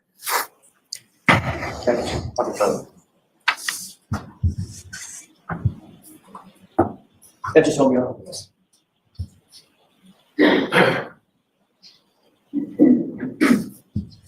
Very briefly, I just want to make sure I clear something up about the key cycles.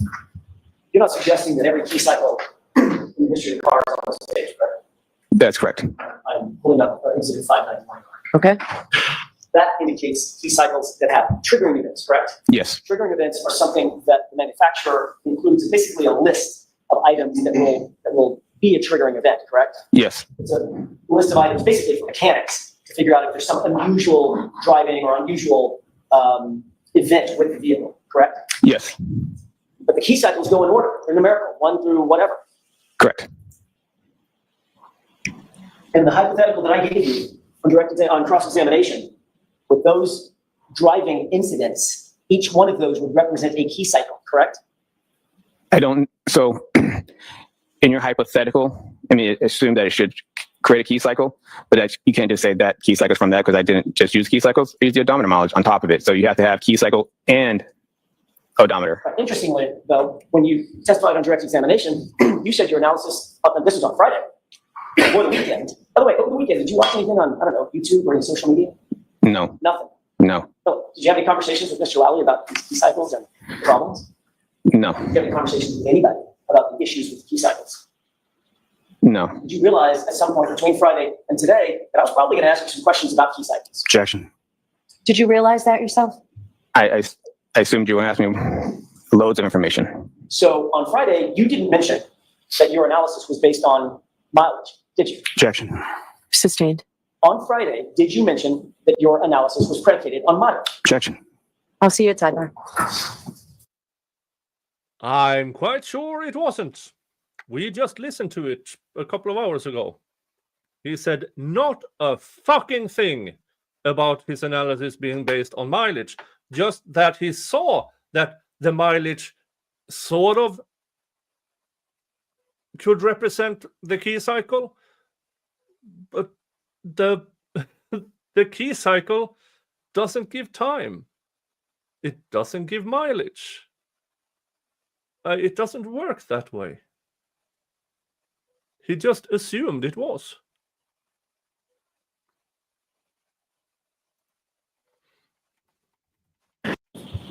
Inquiry. Yes. Super Paul, on Friday, you indicated pretty clearly that your analysis was based on the key cycles, starting at 1164 when you started your testing, and 1162, which was the key cycle you claimed on Friday was at 3450. It wasn't based on it. That's how I describe it. I said key cycles. I based it on they were close within proximity to each other, but I've always said it's key cycles and odometer mileage, plus all the information within the triggers themselves. So it wasn't just one or the other. And you said on Friday that once you started your testing in 1164, it was 2 cycles earlier that had the triggering events, meaning 1162, that you claimed were at 3450. Yes. But in the hypothetical, if there were 4 events, 4 key cycle events between 1164 and 1159, it could not have occurred at 1162, correct? 3450, in my hypothetical. In your hypothetical, if it recorded a key cycle, then your hypothetical is correct. Right. And last question, if you got the route of travel incorrect, if your presumption of the route of travel was incorrect on that vehicle in the days earlier, then your mileage would be incorrect also, correct? Mileage from what, the odometer or from? The odometer reading. The odometer reading is the odometer reading. It's 36. My point is, your analysis that's based on the odometer reading. 36 miles here, 12 miles there, 2 miles here, 5 miles there. If you got the route of travel wrong and the route of travel was different, your assumptions about the odometer readings would be incorrect as well, correct? So what I'm You got the path of travel wrong. so what I purposely put down a range on my Google Images showing, because I couldn't tell you her definitively route of path for every single way, but I know that it's possibly a possibility that she could travel 36 miles within those locations that she traveled post leaving Fairview Road. Or if that mileage was put on at key cycle 1162, then that would mean the vehicle would already be in Massachusetts State Police custody, right? Into the doctor's custody. Objection. So that's beyond the scope. That's all. All right, Mr. Lally? Just very briefly. The range that you came up with for the defendant's path of travel, does that fit with the path of travel, the odometer reading, putting the defendant's vehicle in the area of 34 Fairview Road when it does the 3-point turn, and then 8 minutes later when it travels 24.2 miles per hour in a straight line in reverse for approximately 62 feet? Yes. Nothing further. All right, you are all set to do. The amount of stupidity we have gone through the past 4 hours, and it's just Monday. Why didn't I do this on Friday so I could maybe drink myself to forget all this? Oh, wow. No. I mean, this guy doesn't know basic physics. Or he purposefully, well, as he explained, when he tries to use those equations, it didn't fit. Because in order for John to travel 30 feet with the car going 24.2 miles an hour, a side swipe doesn't create enough momentum. And what did he do? Instead of saying this could not have happened, he said, I'm going to ignore physics.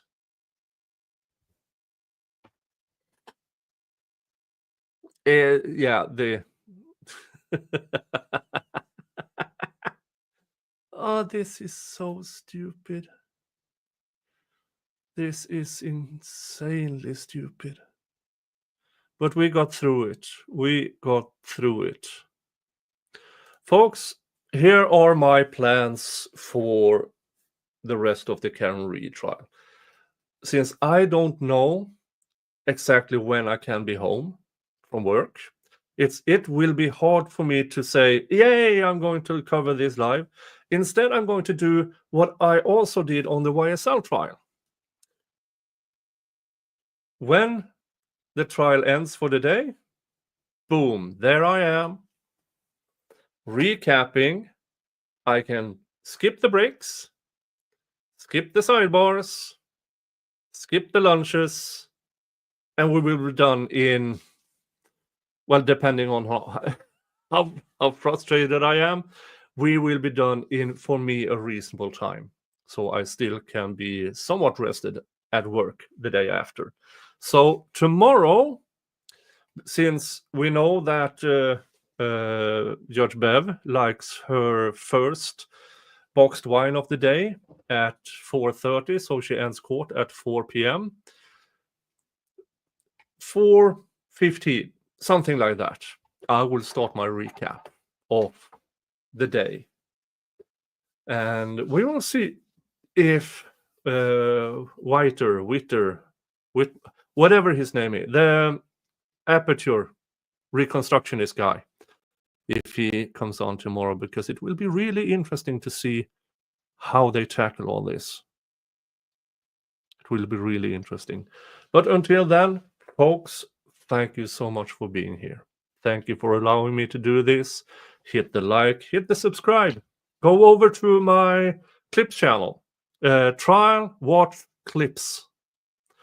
That's the channel's name. And there you can, all your favorite judges, your favorite attorneys, your favorite, clips.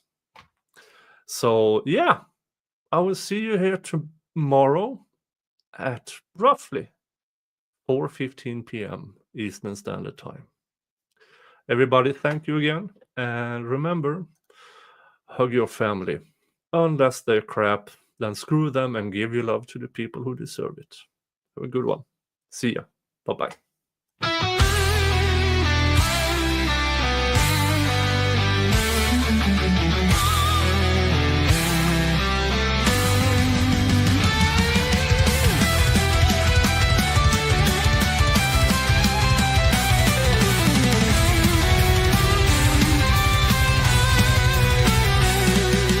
Sail the raven waves, brothers. Axes high, shields strong. From distant lands we gather, hearts of fire all along.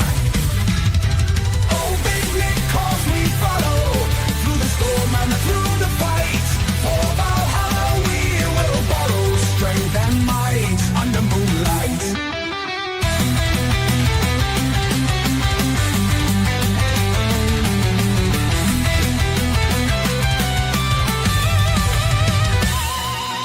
Warriors of the ancient sea, songs of glory dark and bold. In the night, our spirits free, legends born, tales unfold. Oh, big because we follow through the storm and through the fight. For Valhalla we will borrow strength and might under moonlight.